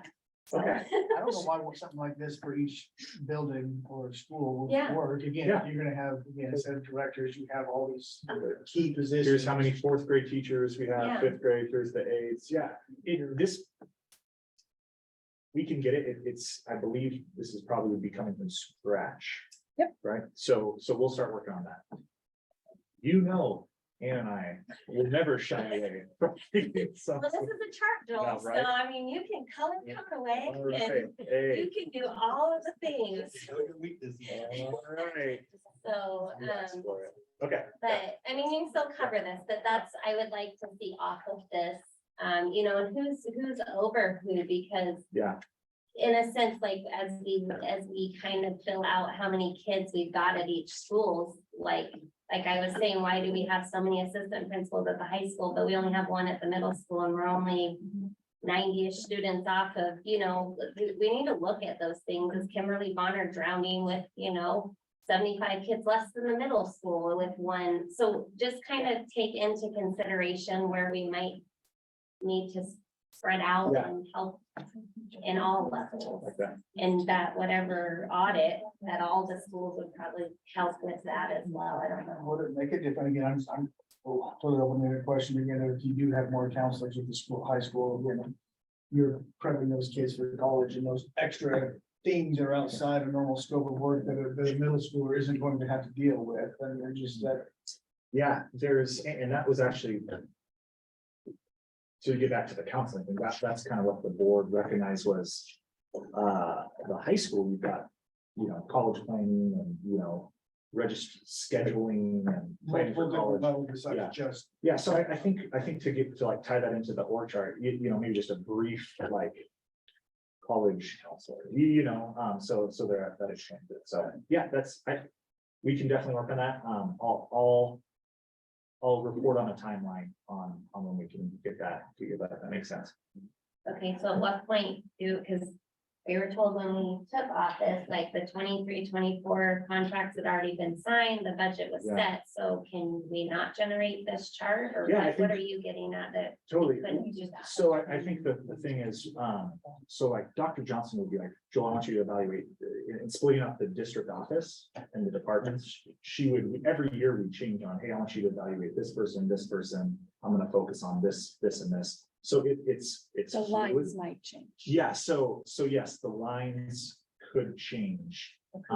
So I think we just would meet with potentially Dr. Yucca and then figure out, kind of work that out together of.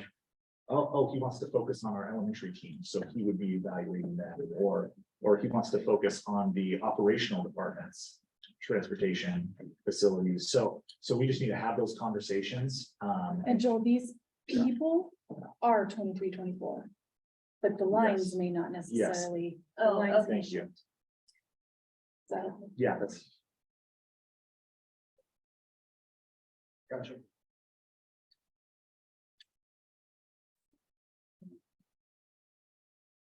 So we now have a principal over Pioneer, and we always had an assistant principal at Pioneer that reported to the high school. Yeah, so technically that is an assistant principal by contract. So Michelle Jonas should say assistant principal, or she is. She is That's my mistake. technically an assistant principal. The Pioneer assistant principal reports onto the Kirk County High School. So yeah, She you're would absolutely right. report to. To Jake, yeah. Yes, sorry about that. It's okay. You know, you look at enough boxes and you're Yeah. down to miss. There also is on one of this that I just noticed earlier today. Under managers, Leland also has a facilities manager, Thomas Everest, that helps with facilities. So we'll update this in the next couple of weeks and get you the official 23-24 copy. So Leland's, okay, so right now, the manager that's on there is nutrition, so they report to Leland, but Leland has another manager that. Yes, yeah, there be one right next to him. Should be Okay. another Yeah. one of this.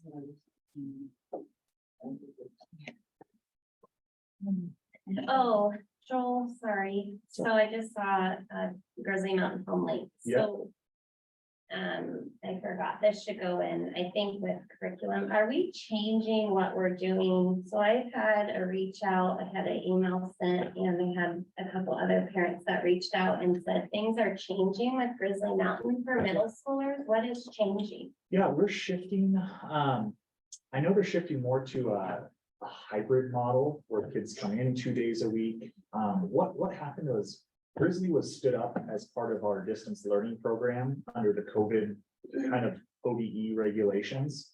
Now that we're kind of completely away from that, we are having to shift to make sure that we are staying compliant and that we're not under COVID rules anymore.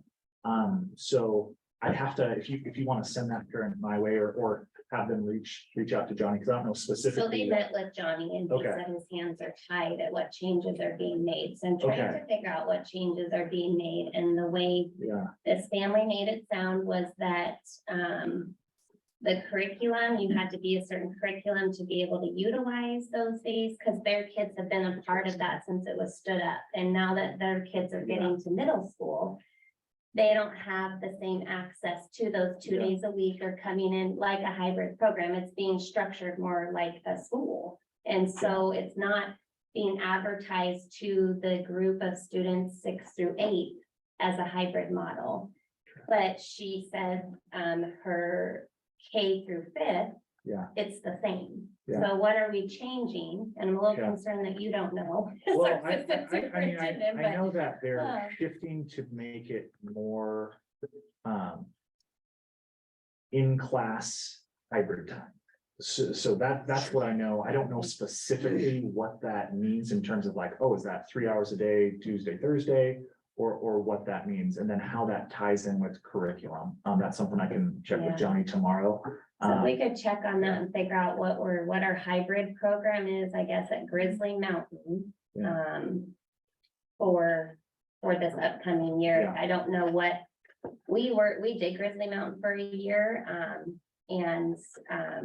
it was the hybrid model. Yeah. The boys could go, not all that, Yeah, and she said that's the way it's been up until this year. It's not beneficial for middle schoolers that are truly homeschooled, looking for the Yeah. social aspect. So like that Yes. PE class, the Yes. Grizzly gathering, she said those were offers to offset the homeschooled kids. Mhm. So the schooling is done at home, she made very clear.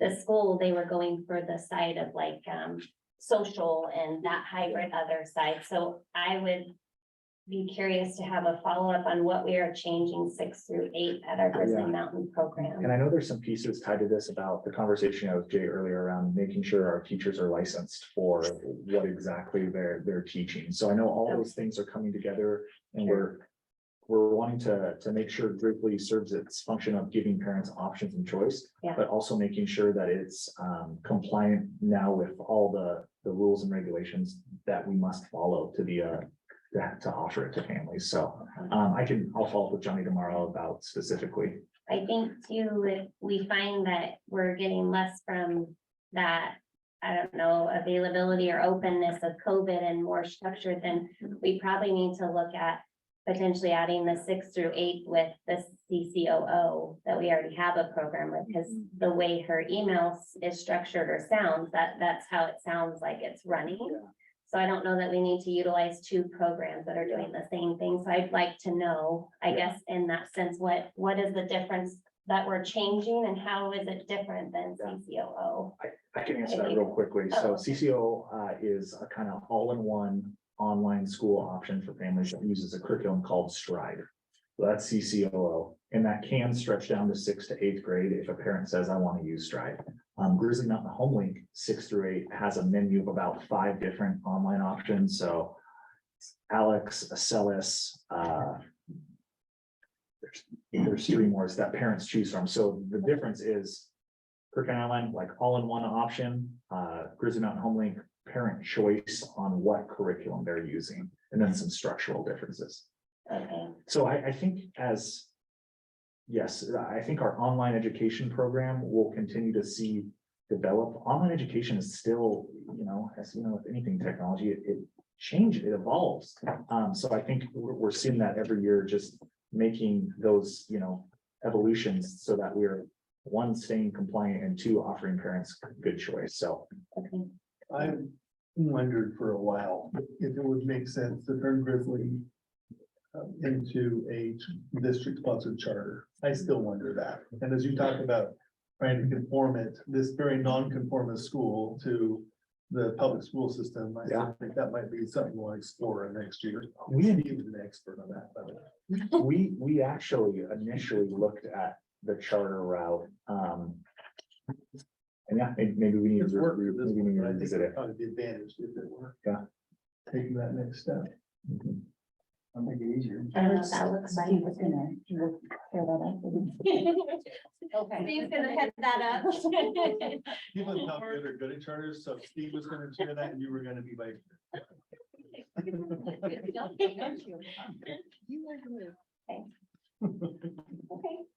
so on to communication overview. Looks like we started with this one part. Right. That's that. Is that first down? Well, thank you, everyone. Nice to see you all. So Joel and I talked about this a couple weeks ago about some of the items that you were all interested in hearing about. We'll start first with board media relations and then talk a little bit about some of concerns that were raised around social media pages and sort of what exists at the district level and other pages that are sort of attached to the district but not directed or managed by the district, and then some website management, which I think some of those questions came up. So I'll cover all those. Media relations, everyone's favorite topic. I know especially for some of you newer board members that have not really dealt with the media before, it can be a really scary thing. And so I really put this presentation together based on really what has been my 25 years of experience in this realm. So for those of you that don't know, I spent the first 10 years of my career in television broadcasting. And so I was on the side of being the pesky journalist that would do the public records request and challenge those in public office and come to meetings and cover, all sorts of different governmental board meetings. So I've seen this both from that side. And then when I got out of media, moved here to Prineville, became economic development director, and then a number of different jobs that I've had both in the public and private sectors. Communications, public relations, government affairs has been a really big part of my career for the last 25 years. So I put this together kind of with that, those experiences in mind. So this is just the Public Relations Society of America has been around for a long time, and this just is their basic definition for what really public relations is. And you guys have really hit on it, honestly, in your conversations tonight. Strategic communication process that builds mutually beneficial relationships between organizations and their publics. Really what communication should be is not a one-way, an organization talking to its stakeholders. There should be more opportunities for a back and forth conversation. And I heard a lot of that being discussed tonight, and I agree with that and believe that the more that we can do to get various voices into the process is not only better for the organization, it actually makes my job easier as well. So why is media relations even important? I can't really verify where this quote came from. There's a number of people that it's been attributed to, but basically if you don't tell your story, somebody else will. And basically what that means is that if you're not communicating what you do, who you are, and why you do it, that's where some of those gaps can be filled in by other folks. So it's not about spinning the truth. It's not about saying things that you want people to believe. It's really trying to take the objectives that you want to accomplish as an organization, the values that you hold, and do what you can to communicate those with your stakeholders. Really developing and maintaining a positive working relationship with the local news media. That's a big part of what I do. And it's to utilize them to help inform the community and to enhance the school district's reputation. So obviously the news media is just one way that stuff gets out there. That's obviously been, I would say, I started at KTVZ in Bend in 1998. At the very end of the era where television, radio, and newspaper were the three main mediums that we all got our news and information from.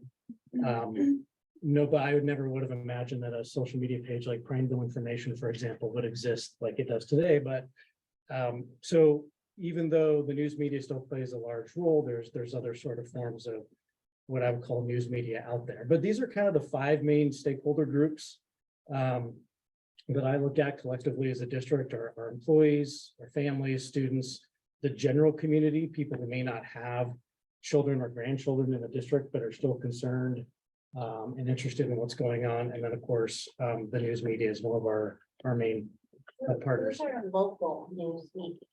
What's that? You just referenced somebody out of Bend. Who is our local news media? Who is our friend? Well, so when I say local, I'm kind of speaking to like the region. So because most of the news media outlets exist in Bend, so the television stations, most of the radio stations in Bend, obviously the Bend Bulletin being the largest newspaper in the region, really our only traditional media source that exists here is the Central Oregonian. What's that? I said not even KRCO. Right, exactly. Do So we have all. the same relation with our newspaper as we do with the Bend Bulletin? No, I wouldn't say it's the same. It's different. But in terms of how I build relationships, you know, I would say that I generally try to ensure that when it comes to certain stories, things that we would like the news media to know about, that they generally know first. I also try to build my relationship differently with the Central Oregonian because they're publishing once a week versus every day, like the Bulletin. And in fact, I've had conversations with Jason Chaney and Ramona McAllister and the managing editor that's like, you know, even like when press releases are written about certain things, like if I do it on a Monday, they have no time to do anything with that particular story since they publish on Tuesdays. So it's just kind of figuring out what their needs are and kind of prioritizing that. One of the things that we did was actually Scott's idea, I think 2 years ago, was there is a full page ad that we have purchased. And so it's just sort of a rundown of what has gone on throughout the district, was pictures and information, kind of a calendar of events. And that's a relationship and places that we have spent money with the Central Oregonian that we have not with the Bulletin.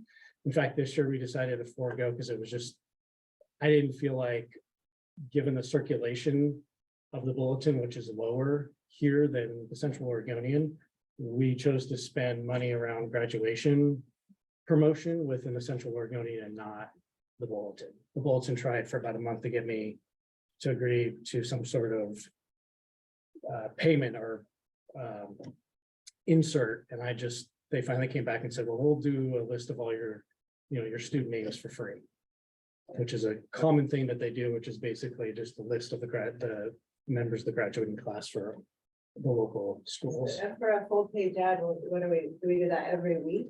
No, that's once a month.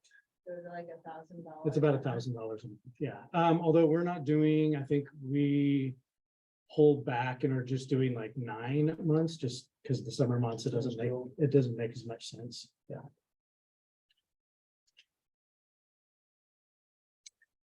So something to consider in your role is there's what I would call the organizational relationship in terms of news media, and then there's the individual relationship. And the balance of that is that my job is really to speak on behalf of and communicate really more of the organizational relationship. So the things that are accomplished at the board level, the goals and objectives that you have, the direction that you're taking the district, the value set that you have. My job is to take all of those, working with the superintendent directly, working with the staff, and obviously the board to communicate those. The individual side of it is you as individual board members, since you're independently elected officials, your job is to speak for yourself. I don't speak for you, but I can also help you in terms of when you do want to help communicate something out, especially when it's to the news media in an interview, those are things that I can help you with in terms of, you know, here's what's important to me as an individual board member. Here's what I would like to communicate. And so part of my job is, if that is something that you want my help with, that I would do for you. Usually I've had board members in the past call and say, hey, they want to talk to me about this. What do I say? And we just kind of talk through that, and I can help give you some kind of pointers and stuff of how to communicate that.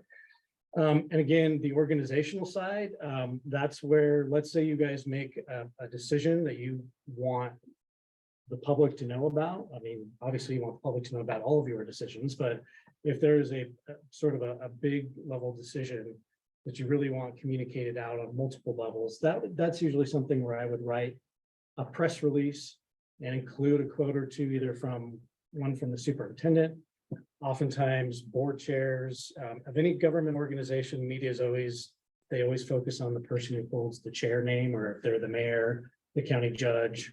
That's just a really common thing.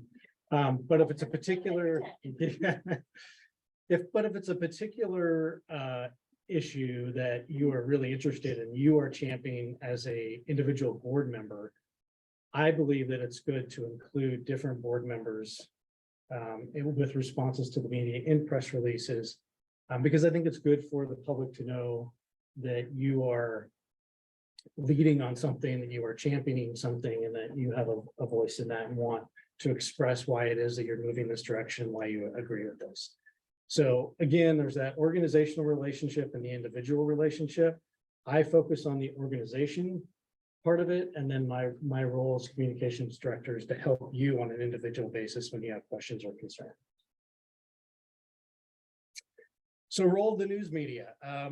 I always tell everybody, whether, I've worked in a private sector, like I said, the government sector, nonprofit, and I always try to remind everybody who hasn't had a lot of experience in media relations that their job is not to be our best friend.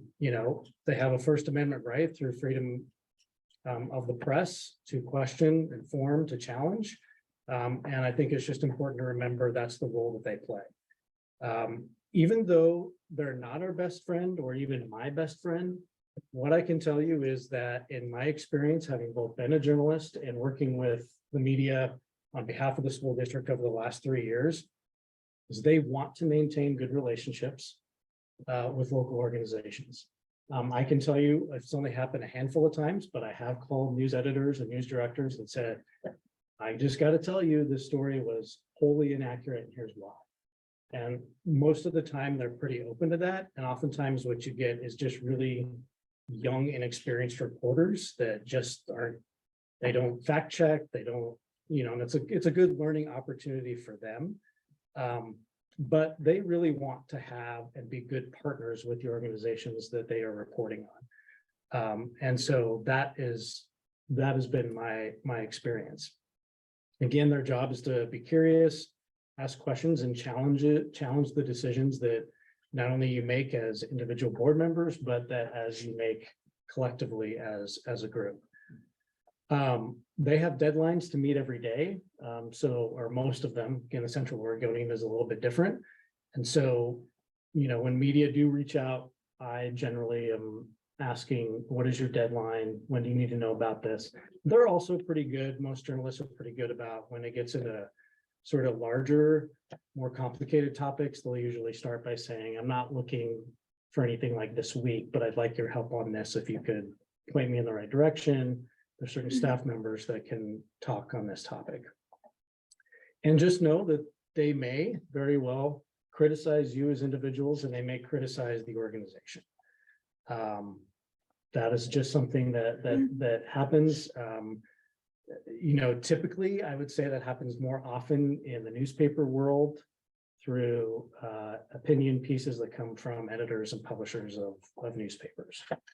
I cannot remember one that has been specifically written about our district since I've been here.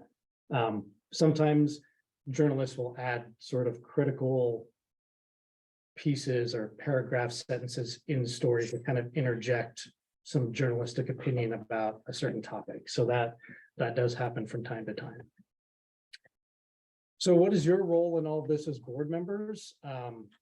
Again, sort of going back to the individual aspect of communication is, you have a job to communicate the vision, goals, and agenda of the organization to the community. And I would say 90% of that, even 95% of that is going to happen more on an individual basis. So the phone calls, text messages, the conversations you have with community members and parents. That's mostly where it's gonna happen.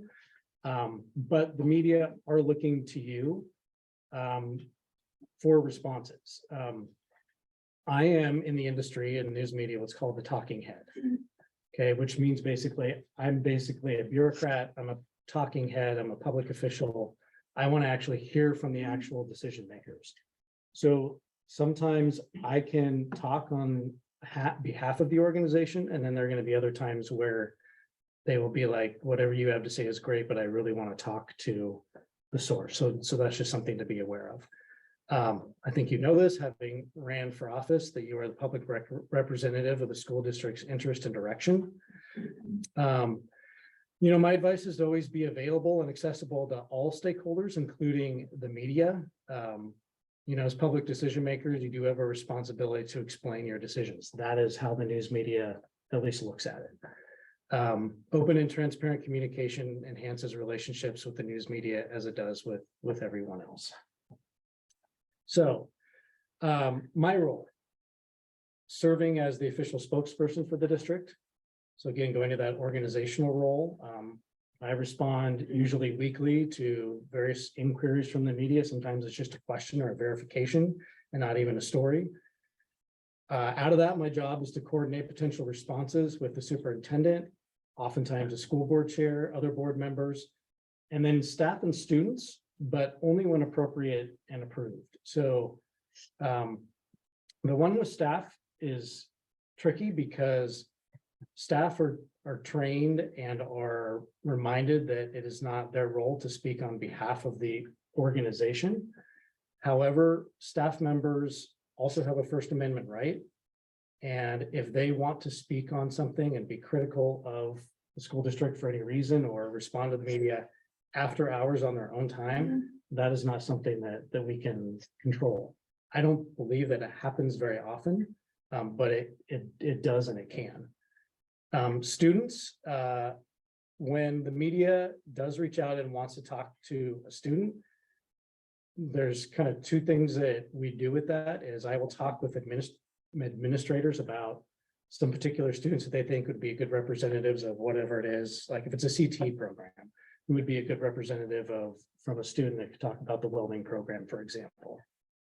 So we would then check our records in terms of the media waivers to see if that student is on that list or not.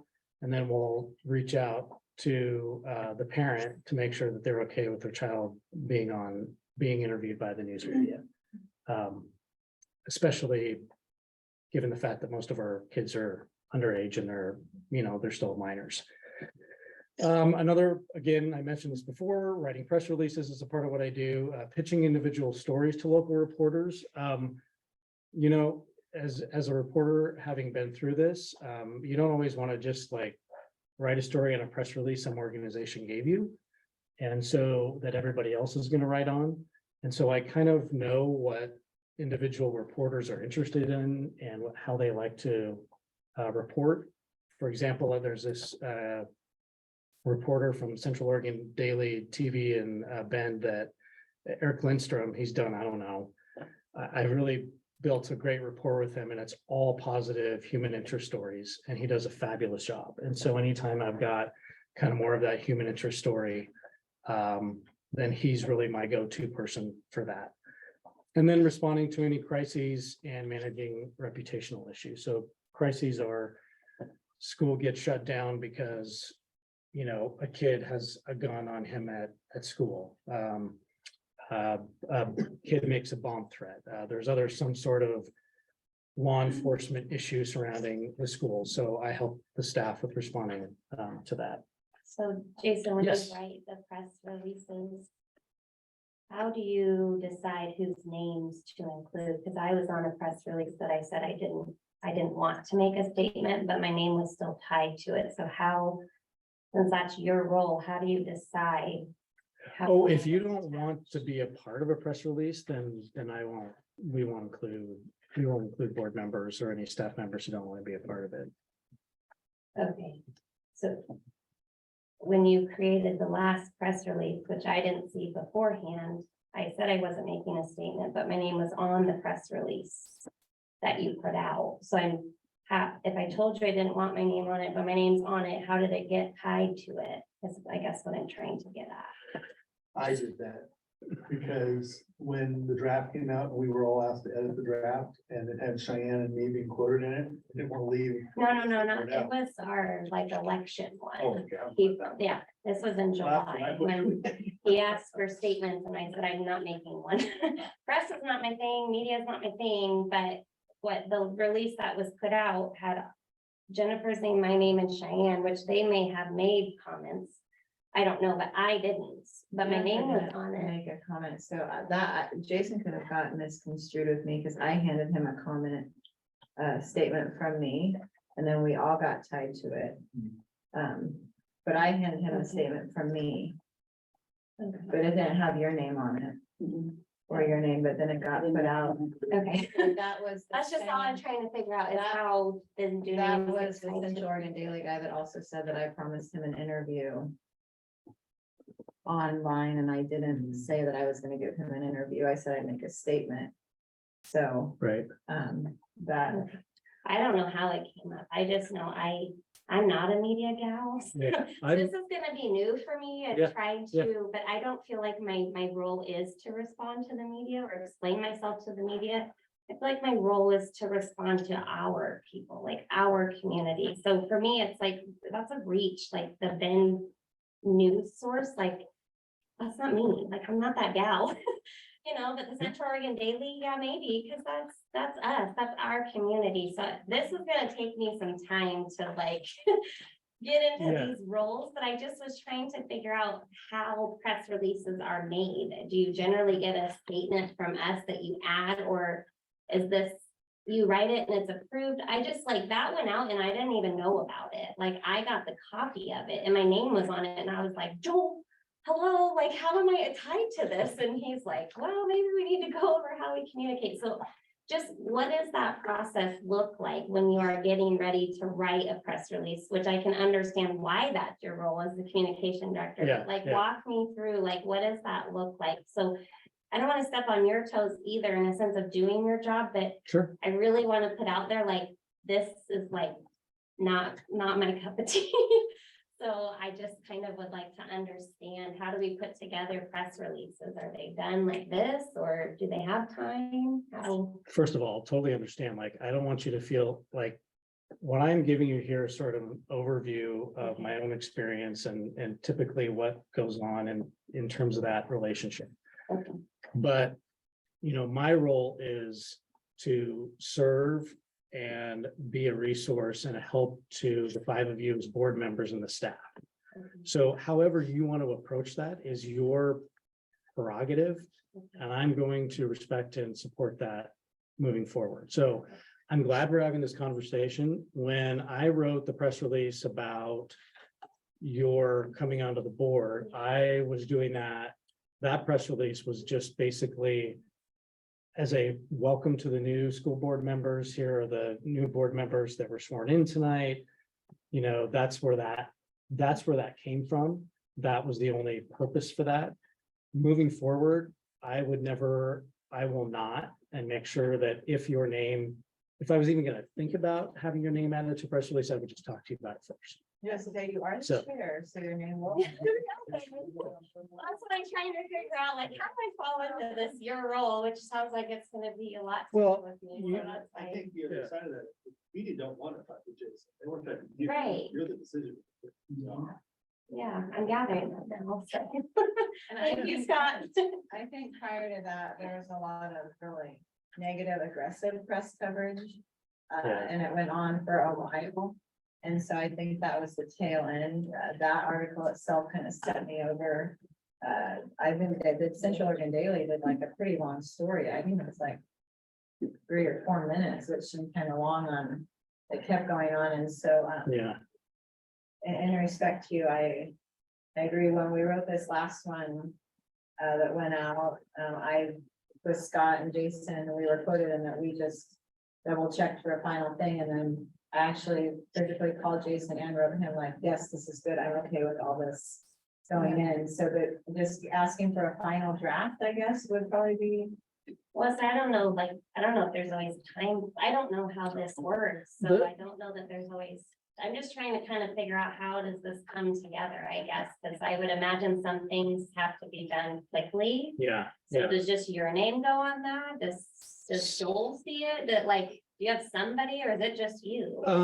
Yeah, no, typically, press releases are reviewed by, I mean, usually it's been the superintendent and Joel. And then if there has been a board member or even a staff member that has been quoted in there about something, you know, for example, if there's something that we're doing a press release about, that's a positive thing. And, you know, now that Jake's the principal and he's quoted, you know, I want to make sure that whatever Jake wants to say, that it's said in a way that reflects Jake and his values and what he's trying to express at the district. So everybody is involved in getting their eyes on it. Also, it's a good thing for me because I don't, you know, I'm one of the few departments that has no other staff members helping me. So it's always good to get some extra eyes just for editing purposes, because I can reread the same 3 paragraphs over and over and miss a misspelled word like 10 times. It's how the brain works. So that's a great question. I appreciate it. And you know, I will check with you. Well, first of all, I will not add you to anything without talking to you first. Okay. And then second, Get heads up, and then, so. yeah, and then second, if there is a reason, I might call you and say, here's why you might want to consider responding to this. But then again, it's your choice. And I would say 90 to 95% of the time, it's unless it's a specific issue that a board member wants to be a part of. There's not a lot of press releases where board members are quoted in. Okay, So, gotcha. Thank you. yep. So here's just some of my tips with dealing with the media. And again, I'm not, you know, as you go through having to, yeah. So I know. Right. It's all right. It's all right. Yeah, it's a really common thing to say. But what I can tell you is that it just comes across like, I don't really care what you're thinking or what you want to say about me, but get the, you know what, out of my face and leave me alone. I mean, that's just public perception. That's usually what it tends to communicate. So what really the recommendation is more of and you can see it's actually down a couple of actually, it's on the next one. I'll go through this and we'll get to the next one. So again, those are 2 things that I would never say if the media does call you, and I'll get in on the next slide what to say if they do call you. And when I say don't ignore the media, I'm not just talking about you as board members, I'm also talking about me. But if we don't respond, it's sort of that fill in the blanks thing even talked about with families and parents. So they'll believe you're hiding something and potentially write exactly that.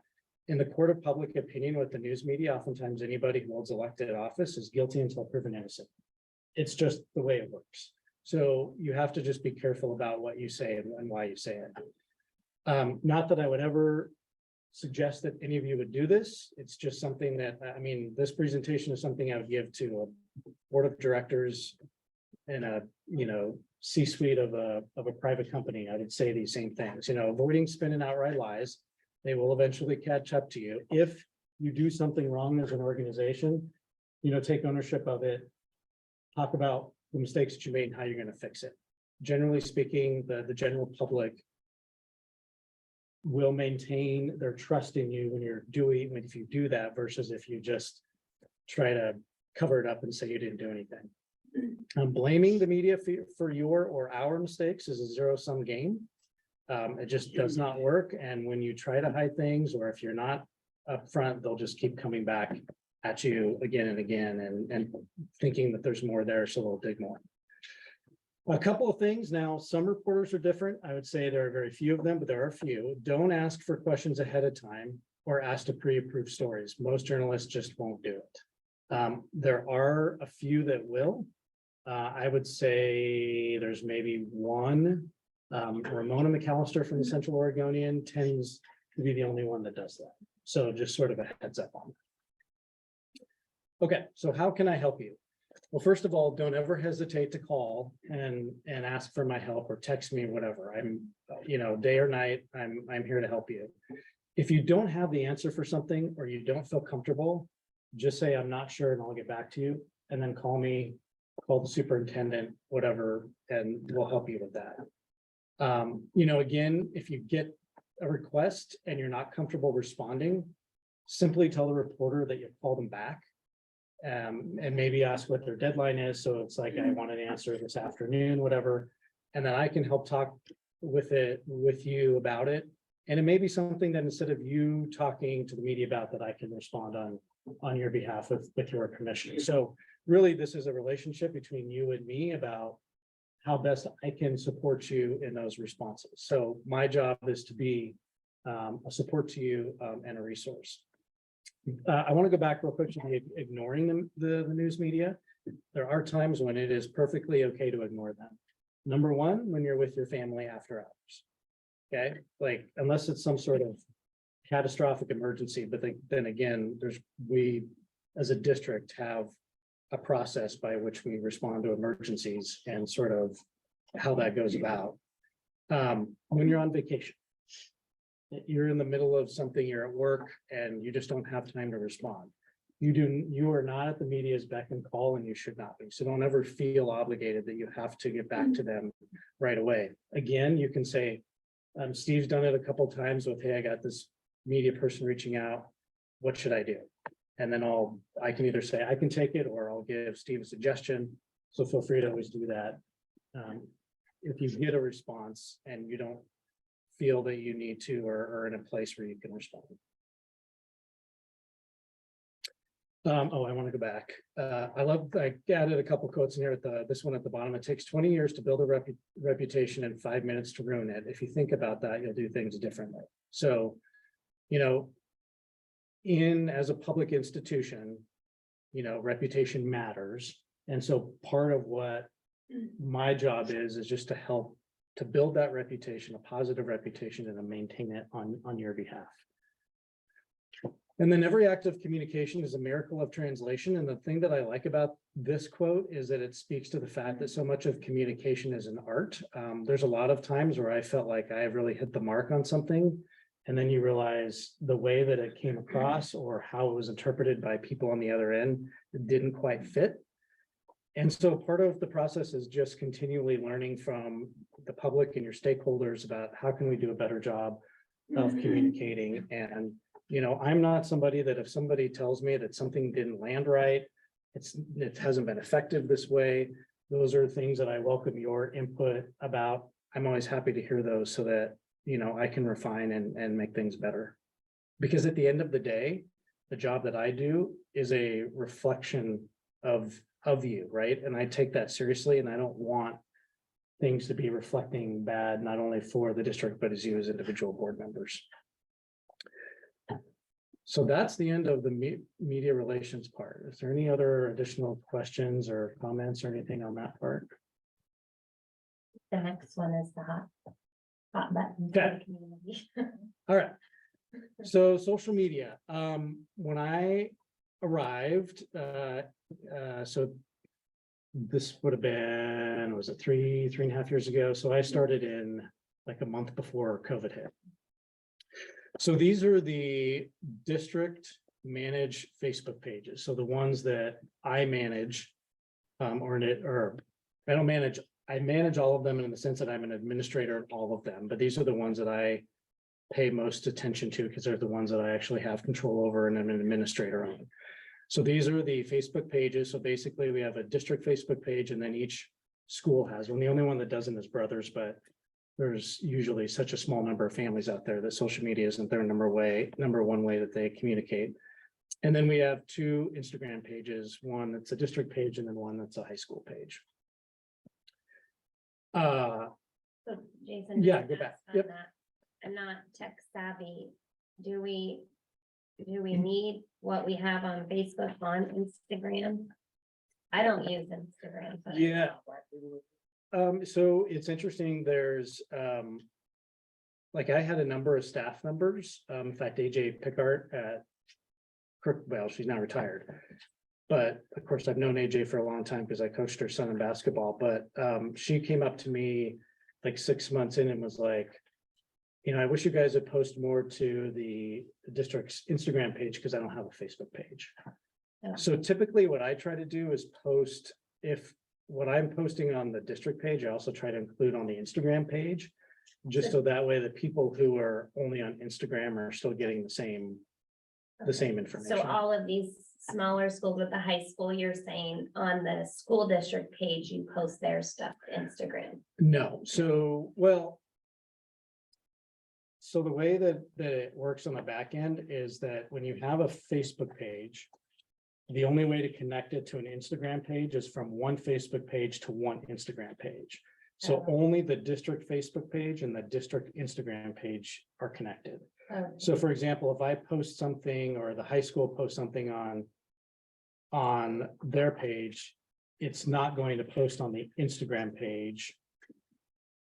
Directly. I mean, you can post something from those individual schools, but you have to do it separately. So I can actually get on to the tool that I use and actually post to the district Facebook page and the district Instagram page at the same time, which is more effective because I don't have to do it twice. Right. Does that make sense? Yeah, Okay. I'm just thinking in the sense of communications, I'm wondering if we need to. I don't know how popular, it sounds like Instagram might be popular, and I'm wondering, do we need to have? Why did we generate a high school page on Instagram and not any of the others? Maybe that's the best. That has more to do with just the fact that you have more high schoolers on Instagram. And in fact, I asked my own kids, Cameron, you know, just graduated. He just turned 18. We had this discussion at the high school this year. And what it came down to is that the students tend to pay more attention to Instagram than they do Facebook. So, and in fact, my kids sort of reiterated that, said, yeah, I don't really pay much attention to Facebook. So that's, yeah, basically over. Yeah.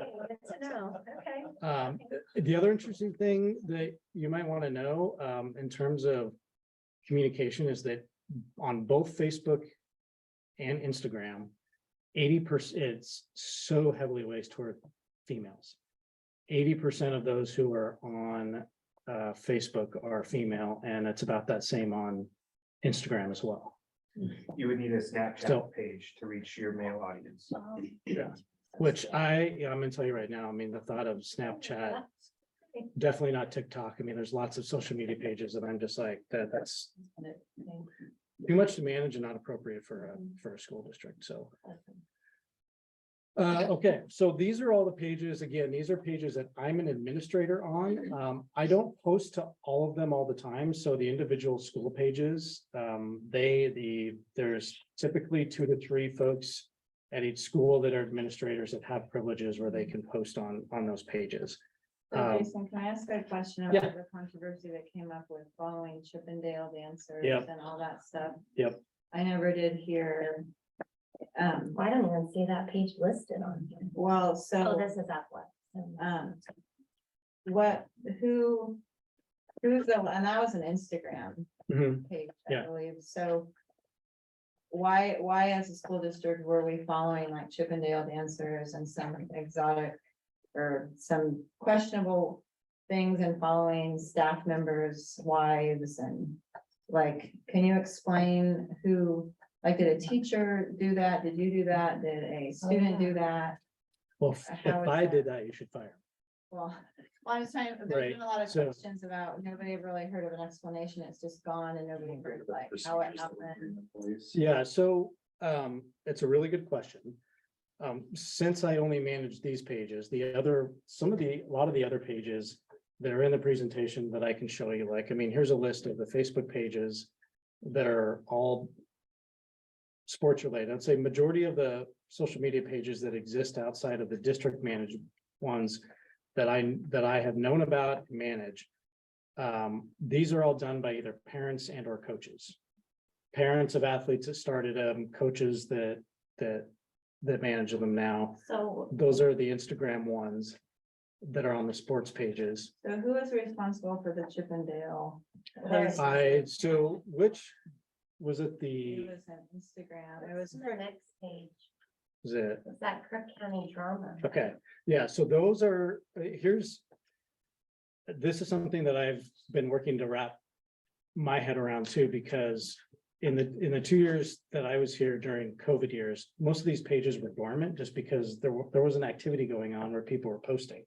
I had no idea that half of these pages even existed. I knew like the high school basketball page, the wrestling, football, because volleyball, my kids were involved in those and I knew those existed and I personally followed them. But I had no idea these even existed. As this last school year went on, I started noticing all these other pages starting to pop up that I would see in like my own personal newsfeed or suggested pages for me personally. And then I'd be like, oh, what's that one about? And I would go look at it. And then I realized, oh, like Christy Struck has one for the art department at CCHS. Well, Christy hasn't been posting to that until this year because it was dormant. And I don't even know if that one was created. So the issue that we have is that there's a lot of pages that have been created over the years that never existed until either recently or they just were dormant during that time. And when I came in, I had no idea that they even existed. So to answer your question, Cheyenne, part of the problem that we have is that with these additional pages that are outside of district administration, we don't have control over them. We don't know who's an administrator on them or who started them. And so I have no way of actually going and looking and seeing who's on there and who did what. So one of the things that Joel and I have talked about in terms of part of our procedures is number one, going out and finding out, okay, what's all out there? And then finding out who's an administrator on each one. And is that appropriate? Are there any students that are admins? Because they shouldn't be if they are on there. Yeah. Sorry, I was just gonna add from a technical standpoint, so on the tech side. No, you're good. There is currently no mechanism that we own, like no tool we own where we can say anybody who tries to start a social media page using a crookcountyschools.org email address has to run through an approval chain.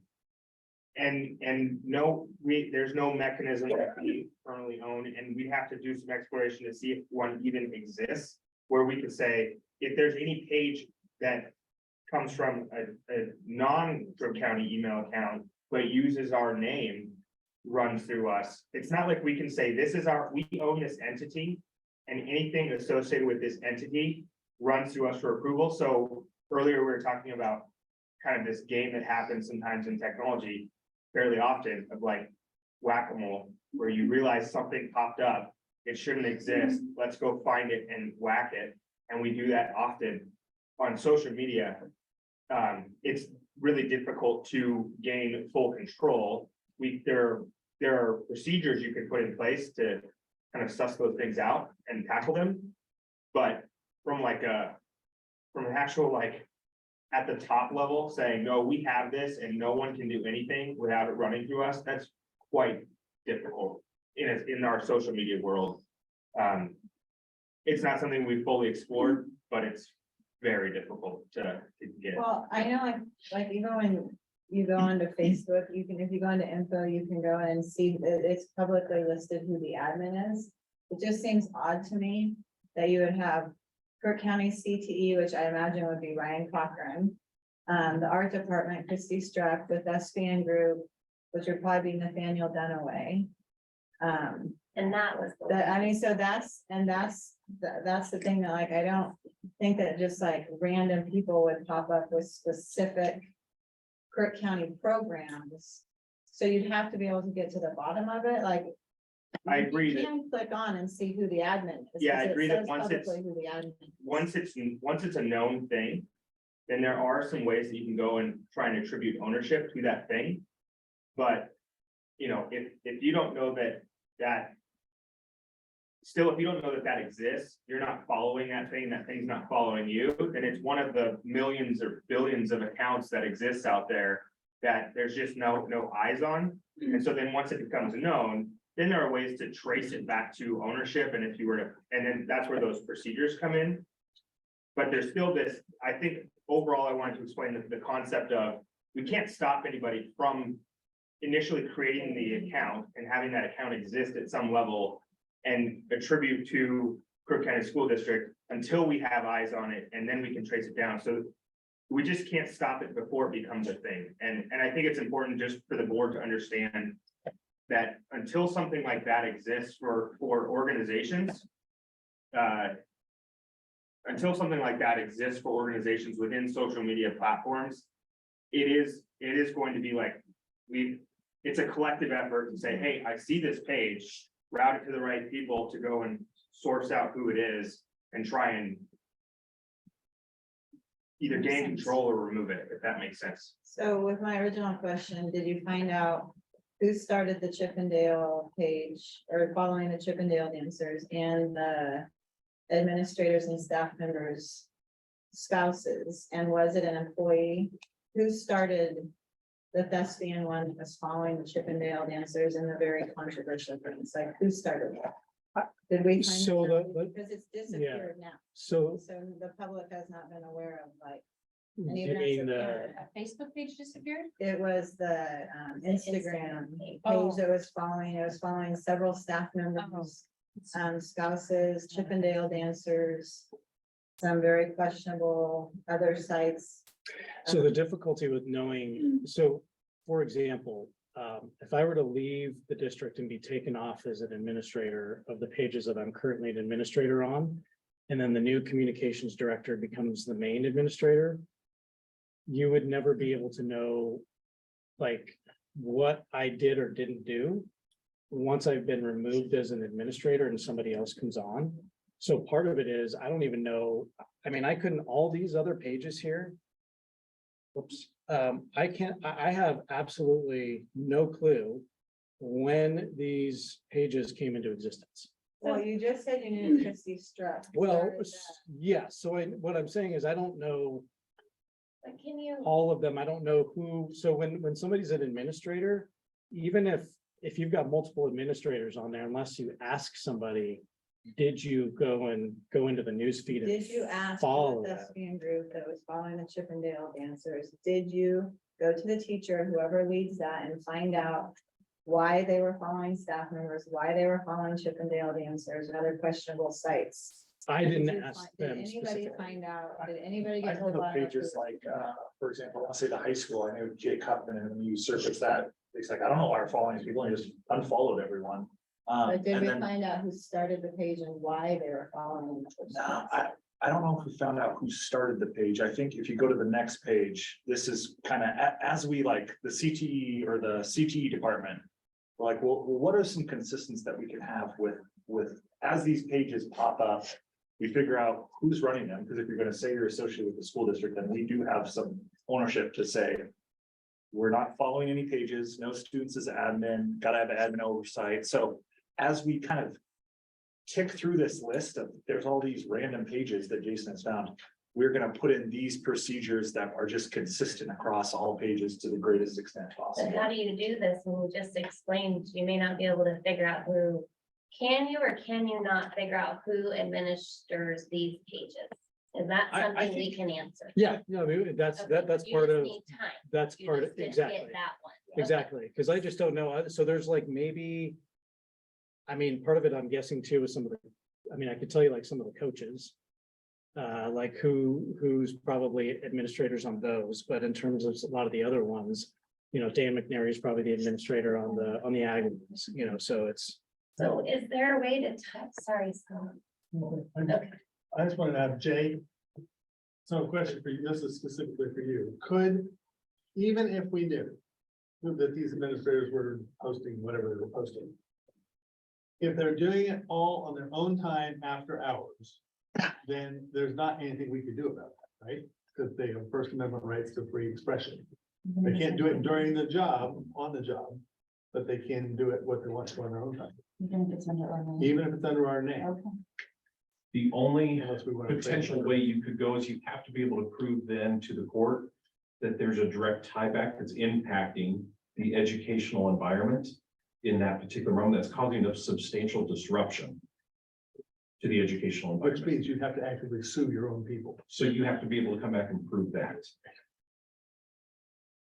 At some point, the social media is just wild, wild west. And, you know, the best you can do is when you see the stuff, get rid of it, what you can, but can't prevent what'll happen in the future. I can tell you some districts have even gone to the, they've even gone to the extent of deleting sort of all these ancillary pages Right. and just sticking with like a district page. Like there's some districts that, like districts our size and smaller, that have literally just gone to a district administrative Facebook page and a district administered Instagram page. And that's it. I think we would probably get some backlash if we told all the coaches and parents you have to get rid of all these sports pages. Because I know that there is a lot of communication that goes on there. There's a lot of things about practices and things that are shared about tournaments and games and, you know, those sorts of things. Trust me, like, I would like to not even be having this discussion, because the thought of managing all of these pages is extraordinarily overwhelming, and it's hard enough managing the 11 pages that I currently help to manage. And so it's a huge job, but I think that there are some things that we can and should do to put some better, now that we know where all these pages that are directly connected to the school district, we've identified them, identifying who's an administrator on there, who should be an administrator on there. If there are any students that are on there as administrators, they need to be taken off. If there are any pages out, these pages don't need to be following anything. There's no reason for the district pages to be, there just isn't. Like, there's no reason for it. And then making sure that each administrator in a building, and it's the high school's really the number one, because that's where most of them exist, is making sure that we know as a district, they know, that staff knows that from here on out, that they are not allowed to create a new social media page without prior approval from both administrators at the building level and then the district level. And then creating some sort of internal social media policy that reflects the concerns that you guys have voiced, and you know what I'm. Hey, What we've Jason, been so talking about. we got some real-time information on that theater page that you were concerned about. Nathaniel Dunaway, who now manages the page, said he kind of like what you're saying, some of these pages existed before anyone really knows where they came from, and as soon as he became aware of any inappropriate things, he's unfollowed all of them. So I think it goes back to both your points of we're kind of playing whack-a-mole, but as we're aware of concerns, we want to follow these consistent processes, and I think our staff are on board with that. So we'll just continue to monitor, update. It's really not an easy process, and it's hard to know, like, okay, when did this person take over as administrator? And when was this account followed? And all of those things they may be possible to like find out over, like, as you investigate into each page, but it's a difficult process. It's not. Yeah. Well, we've It's not got- fun. And at the tech level, we're assessing that, we're assessing that on student Chromebooks and what they're even doing on Instagram, because we're wanting to ensure that no inappropriate content on any social account is making it onto a Chromebook. And so really our scope goes beyond just these district specific pages.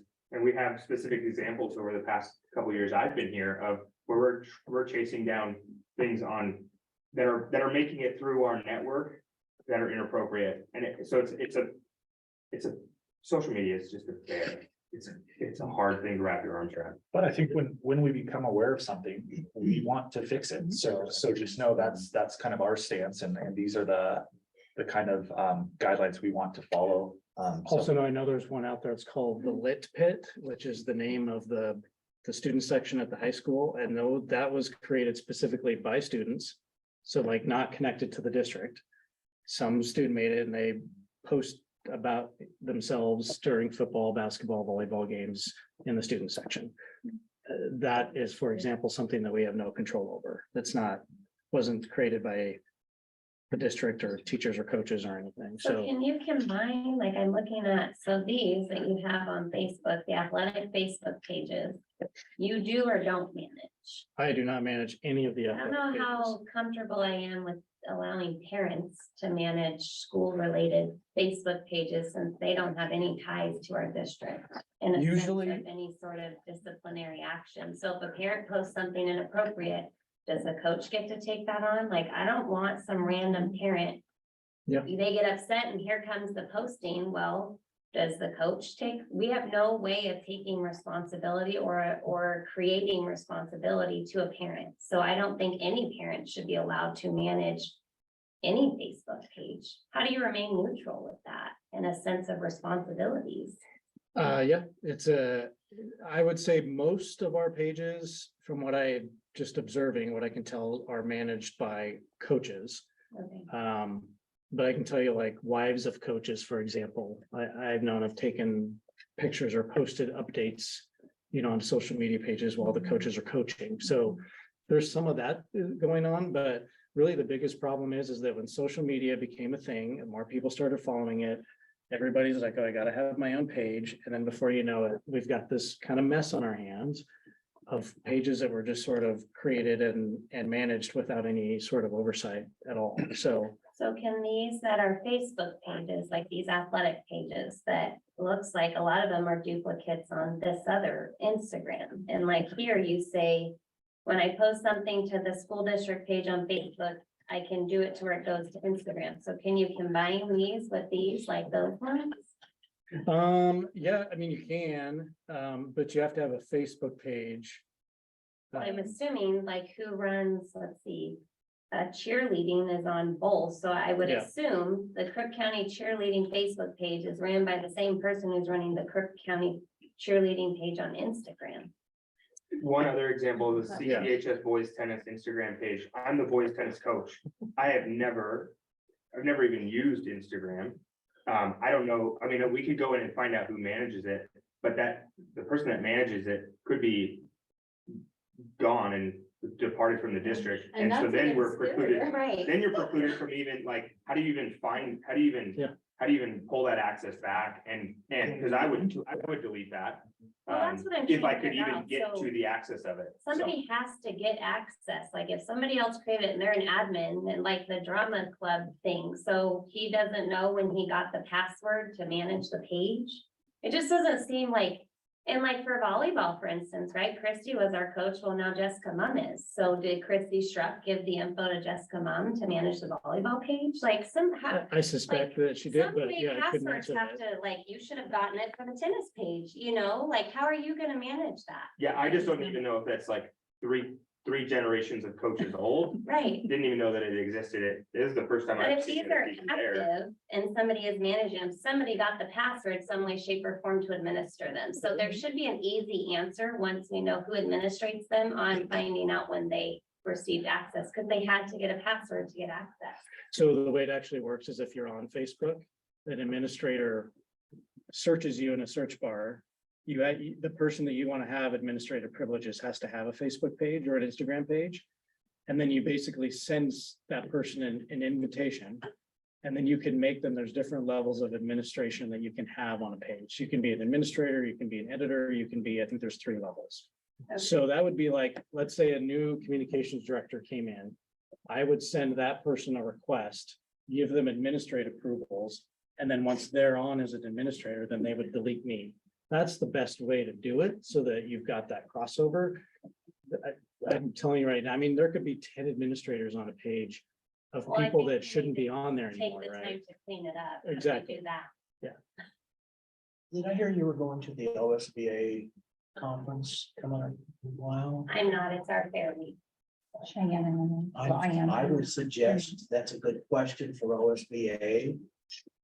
Social media. I'm also connected on a group called ACPE, which is Pacific Northwest Tech Directors and Specialists. Okay. And we often will share questions or ideas about like technical related things. And we could reach out to that group and see if there's any other district that's experienced this and try to wrangle it and kind of gain some administrative control and see if there's any sort of successes that other districts have had with it along the way. Our attorneys may be able to help us as well. We gotta wrangle in it somehow. I don't know what that looks like. I think you're chasing a rainbow. Social media is designed to spread maximum chaos and, and not be controlled. That's what makes it work. People all get to do their own thing. And so as much as we might want to control it, the system's not designed. You might as well call a lion to be a pussycat.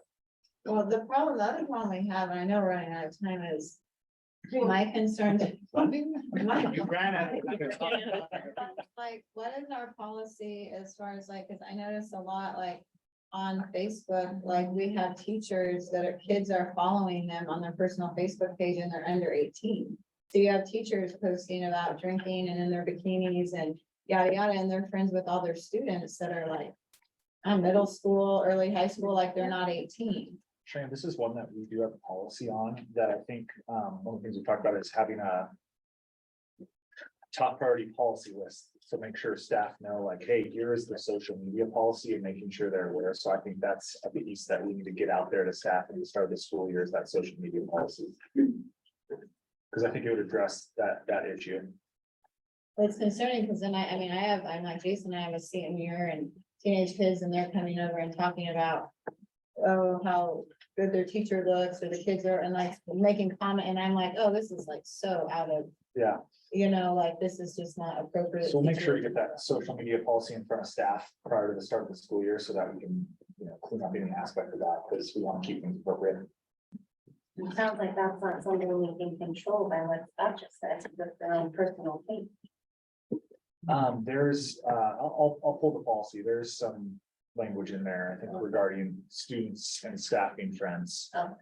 Because they're employed, there's free speech that staff can say a number of things, but in terms of interacting with students, we have policy around that. Okay, got it. For that.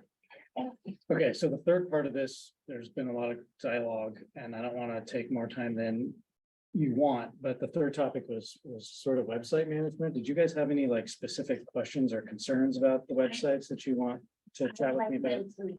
So like the library Okay. thing, for instance, like Martin's Butte is this tab in the middle of the page, which doesn't come up on a cell phone. So just FYI, I don't have a link Okay. and that button is not on the page when I looked it up. So, Consistency. right, so Gotcha. if the library database button is here, that needs to be there for all of our. Did you prefer it like on Crooked Rivers where it was on the Well, I top? don't care where it is, Okay. just like he said, consistency. So if it's in the drop down, it's in the drop down. If it's a button on the home page, then it's button on the home page, but I would like them to match in the links. If each school has the same links, you need to find them in the same place. So I don't know how many other links match Yeah. on our websites per school, but I would like to see that line up because the books is the one that does it. Okay. That's all I have for the website. Is there anything else? Last thing I'll say is that when it comes to things like social media, the websites, whatever, if you see something that concerns you, that you think is difficult to find, whatever, please let me know. I do this a lot with the secretaries and just say, hey, it takes you 3 clicks to get somewhere on the website and it should only take 1. Nikki oftentimes, because at our front desk, because she deals with a lot of parents, will just come back and say, I had a hard time finding this. Do you know where it is? And so it's always good because I stare at this stuff a lot and I'm not using it the same way as a parent would, or a parent that's unfamiliar with the website. So anything that I can do to streamline things and make it easier, just shoot me an email, call me, let me know. Be happy to fix it. Good. All right. Thanks, guys. Thanks, Scott. You really want to do that? Oh, yeah. We could skip this. It would be 9:30, seriously. When are you gonna? How long you got? All right. What it's for, wrap us out. So I was asked just to comment a little bit on from experience with some of the keys. And I have to say, it appears that Greg and Melinda and Jason all read my presentation, took all that. So we'll do what's left in all of this. So the first one I actually disagree with Greg and Melinda a little bit and talk about our role, and I'm talking just to the electeds here as elected officials. I didn't run to have my voice silenced. or to have someone else speak for me. I ran because I have a constituency and I have thoughts, and I am accountable only to that constituency, not to anybody else. So when they say, I know the lawyers would love it if we would all stay in our little self-contained boxes doing exactly what they told us so that we never misstepped and they never had to defend us.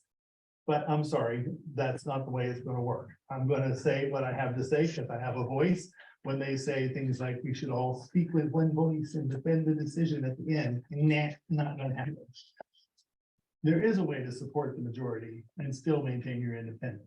So for example, let's say the board passed a resolution that says all students shall or should participate in testing. Let's say I think excessive testing is bad for kids, so I voted against that motion.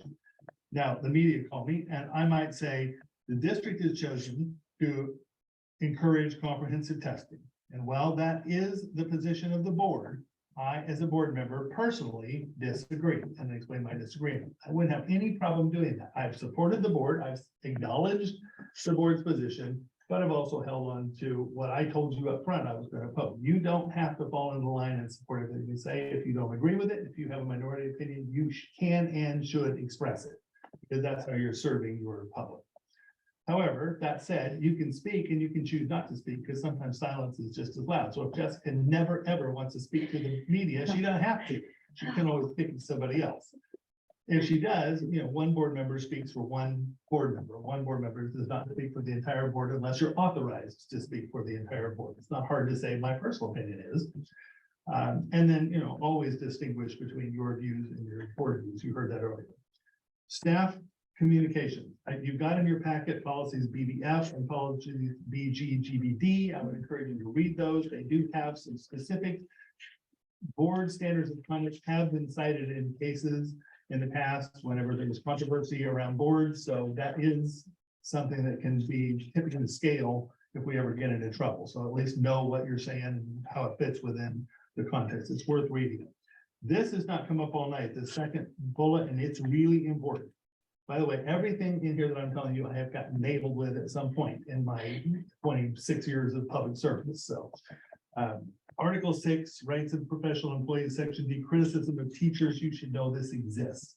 Supervisors, administrators, or board members shall use discretion and shall avoid criticism of bargaining unit members, especially in the presence of students, parents, or other bargaining unit members, or in public gatherings.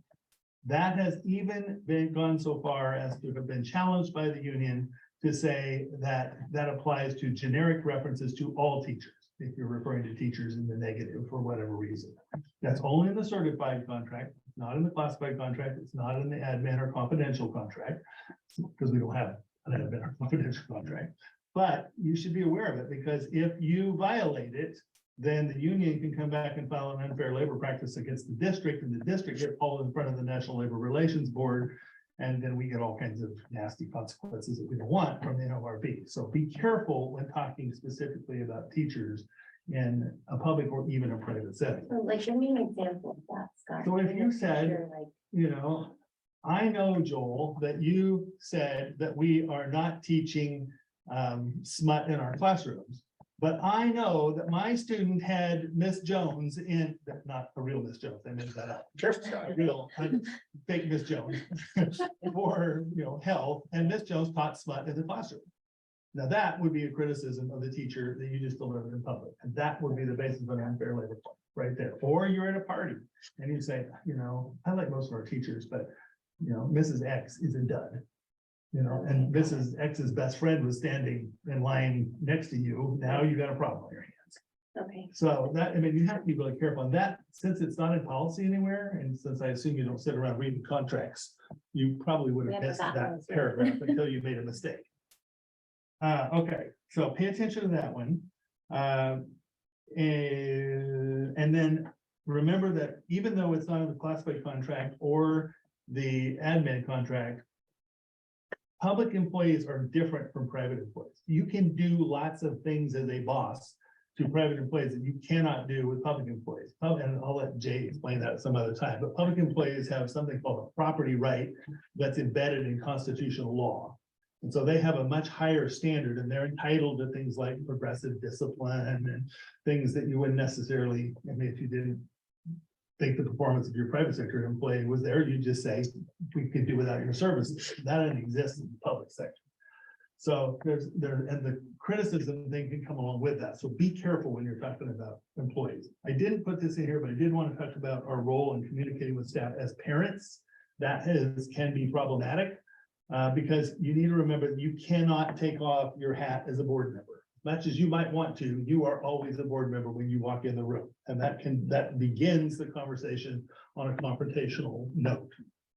I often sent my spouse, if I was unhappy with something a teacher was doing and we needed to straighten that out, I'd send my spouse first. If I can't send my spouse because it's important enough that I need to be there, you can always say, I want to be clear that, I'm here as a parent. I am not here as a board member. Likewise, when you send an email, put it right up front. I am writing you as a parent, not as a board member. I have always made sure that when I was communicating to staff using about a student issue that pertained to one of my kids, I sent it on my personal email and never sent anything on my district email. If I'm communicating on my district email, I am communicating as a board member. I'm on my personal email, I'm communicating as an individual and a parent, but you still need to spell that language out. I am writing you as a parent, because they know you're a board member. So don't give it a hint that you're intimidating.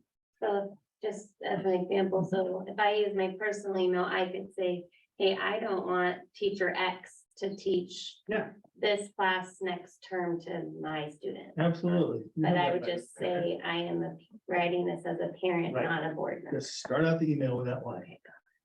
And I mean, you never give up your right to be a parent. You are a parent. Yeah. And you're not gonna let your kids suffer if you can help it because of your board status. So, yeah. Okay, emailing and texting. I think they have covered most of that in their previous. I do try and keep all my stuff in one place and only use my school board account for replying, because then when somebody comes in with public records requests, it's just easier to find it. The decision to respond or not respond is entirely up to you. I've been asked that several times. What do we do about this nasty email chain that we're getting? And you don't have to respond to it at all if you want to, but you can respond to it if you want to. That's up to you. If you don't respond, you might very well find yourself getting called out as unresponsive in future emails and on social media pages. You've all seen that happen. No big surprise there. So, I think it is just because you reply, you don't owe them, you owe them a response. You don't owe them an analysis. So, by all means, write back and say, I have received your email. Thank you. After reading it, if I have any questions, I'll contact you back. That is a response. They can't say you're unresponsive, but you don't have to go into the details of responding. Just say you got it. Likewise, you might put an auto reply on your email. You can do that. And it says, thanks for email. I will read it and get back to you if I need further consideration or further clarification. Thanks for calling. That's perfectly fine. Now you've already responded. You don't have to write anything. I found out after hard luck that my phone number that is on my officially published directory is not my actual phone number. It's a Google Mail or Google Voice number that rolls over to my actual number. That does two things. First of all, when somebody leaves a voicemail, it gets captured in my email, which makes it way easier to be able to respond with public records requests. And secondly, texts do the same thing. And then, I don't necessarily, if things are going to get ugly, I don't have to have my personal cell floating around out there. So that or a burner phone, depending on whatever you take. Sort of makes it assume everything you write will be public, might very well, and ask yourself, do I really need to write this before you write it? Expect a good idea to let emails sit for 24 hours before you respond to them, especially if they're nasty. Give yourself a little space. I'm sorry, could you clarify the phone thing again? Because I may be interested. Sure. So I use a burner, just one line. Okay, that's my intention, like, You haven't even- yeah, I have my So, personal personal email and then the schools Right. are under. So if you go online and you look for Google Voice, you'll find a way to sign up and it'll give you a phone number. And that phone number will, when somebody calls it, it'll ring through to your actual cell phone. That sounds fun. It does sound a little funny. It makes you ask for permission and all that sort of, they have to record their name in order to come through it. And then it'll call you on your personal cell phone. And the voice will say, do you want to accept a call from so-and-so? You can say yes or no. And then if you say no, or you're not there, it'll give them a voicemail through Gmail, which will be recorded and sent to you on your Gmail account that's attached to that phone. And that'll capture your voicemails, it'll capture your text, and it's all in one place when you gotta go looking for it for a public record. Which is very helpful. Okay. So consider using that. That's a tip that really does help. So you would have that connected to your school. Yeah. So this is the Exactly. number that's on the school site, so that would get emails to all of our, that would be, okay. That would be- Okay, Remember that your social media posts are public records.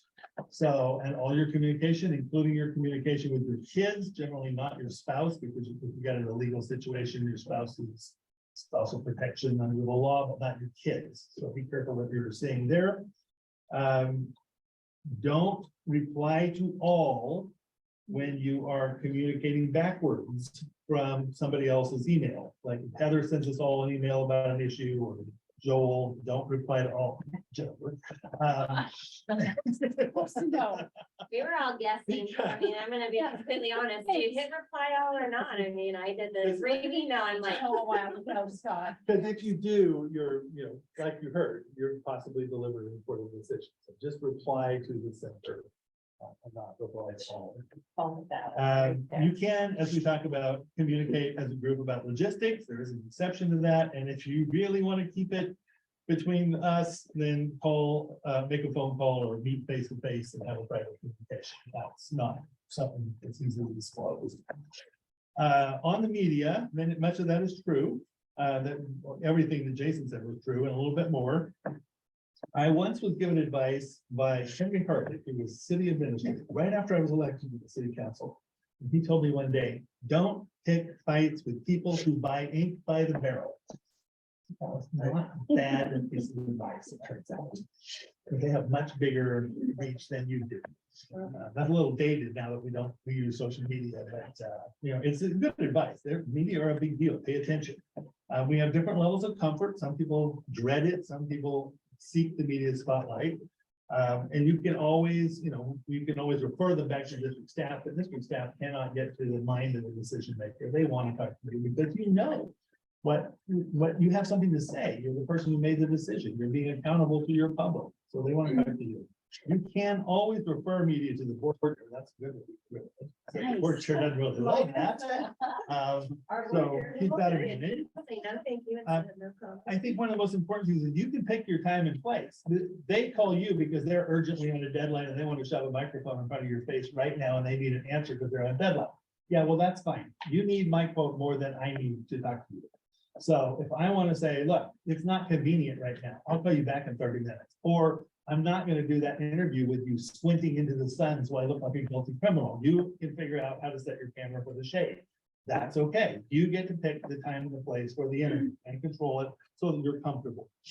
They will work better with you if you respect their deadlines. They are in deadlines, they're all scrawny and underpaid for the most part, so be nice to them. One thing I would advise you to do is when they call you, they'll often figure out how to get your cell phone and call you on your cell phone. You'll see their number, put them in your contacts. Because if you want to call them back later and say, I rethought that and I want to restate it, or you got that totally wrong and I'd like to take issue with you. Or the next time they call you, you'll see them call in and you'll know who it is. That's really helpful to you. So just, make a contact list out of those reporters so you can get back to them. With print journalists, they will tip of the trade, they'll usually accept an email response in place of a direct quote. So if a print reporter is calling you, then you can just sit down and thoughtfully put an email together and send it back to them. You can run it past somebody else if you want to. You don't necessarily have to talk to them. Now with radio and TV, they kind of have to talk to you because they need content for the thing. So think about that with print. There is if you're being interviewed, here you go, Jessica, when you get your big TV interview or radio interview. If you bungle your way into an answer you wish you hadn't done, or you're so tied up in your thoughts, you don't know how to go forward, you're gonna look like terrible. It's okay to say, stop, I want to do that over again. If it's live, you can't really do that. Almost never is it live. Right. And it's okay to just say, stop the tape and let's start over again. I don't like what I just said. And that's okay, because it's your story. You get to tell it the way you want to tell it. Sometimes they'll say to you, this is that last bullet, sometimes they'll say to you, let's go off the record. Or let's go to background. Okay, you can do that. And yeah, if you have a relationship with a reporter, maybe you want to do that. But anything you say on background or off the record, they can use to try and get an answer out of somebody else. So be careful in doing that. And even though you said it in the background, you know, you rely on them to remember what part of your conversation was on background and what wasn't. So there's a risk that you're going to be giving something up. So be careful as you approach background and off the record. Then lastly, it is all about you, but it's also about the people you love. Right? I think you need to remember that as elected officials. You know, you signed up for this job and you know it's brutal. Your spouse may not know that. Your spouse will hurt for you more than you will hurt for yourself. And you'll experience that when things get rough. But your children are the ones who are in the most vulnerable position. I have had teachers who couldn't have done it, but they did it anyway. You know, literally ask my kids about my motivation or my position in bargaining when things weren't going well inside the bargaining unit. You know, your dad doesn't want to give us a raise. Your dad doesn't want to give us, you know, our rights. Your dad doesn't want to give us the vacations we deserve, whatever. Nobody should, no professional teacher should do that to a child. It does happen. You know, if you get nasty things said on social media, your kids are probably going to see it. If we're all being televised here, if somebody comes in public comments and breaks us over the coals, chances are our kids might somewhere pick that up. So prepare your kids and your family for what they're going to experience and be aware of what they're going through along with you. Help them understand that, you know, this is the learning moment. Decisions are tough. Communities are not always in agreement with each other. People aren't. This is how we go high, they go low, whatever you want to talk to them about, but keep them in mind, especially the little ones. I would lastly just add that, you know, we're coming up here on union negotiations, not too long. Unions can be some of the most challenging times for board members, especially if negotiations are not going well, because we've got stories of board members having their homes picketed or having people picket their target workplaces. There's a whole school of disruption. You are very much vulnerable to that. I've already had them picketing my businesses. So there's a school by a guy named Saul Alinsky. I'm sure Dwayne knows the Saul Alinsky name, but he's a labor organizer out of Chicago that wrote the book on how to really make a messy, make board members, make elected officials in general miserable. And Alinsky tactics are pretty painful, and they are sometimes used. We've been really fortunate in this district with really high quality relationships with our labor unions, but we're always one negotiating session away from that ending. So just be aware of that particularly challenging environment. And again, when you're in that situation, your kids and your family bear the brunt of it. So this is a doable job. It's wise to take precautions, but you are ultimately accountable to your public and you're accountable through the media. So, you know, make your communications work for you and for them. Don't file. I have one more thing. I have had success with media, just saying to them, I'm super busy. Can you please text me or send me out your questions? And I will get back to you. If you want it back by your deadline, I need you to send it to me, and then I have time to really look through that. So I haven't had anybody not do that. And I've used that quite a bit, like I need it in writing for this. Maybe things have changed, because when I introduced directors, it said, don't you dare ever allow somebody to do that. So I think it probably just is something that's probably morphed over time, but if they're willing to do that for you, then that's actually, that puts you in a better spot. Well, if they want to comment, then It's maybe it's like Scott said, they need you, and you need them. Could very well be, so. Okay, any Yeah. last topics, yeah, thoughts? Questions? About the meet and greet on Thursday? the meet and greet. March 3rd. That's, what time is it? At 5, and we have a agenda meeting. Okay, so August 3rd, we're still hosting our meet and greet with Dr. Yucca here at the district office at 5 o'clock for all community members that would like to meet, ask questions, get a feel for our finalists and the role of interim superintendent. Okay, meeting adjourned.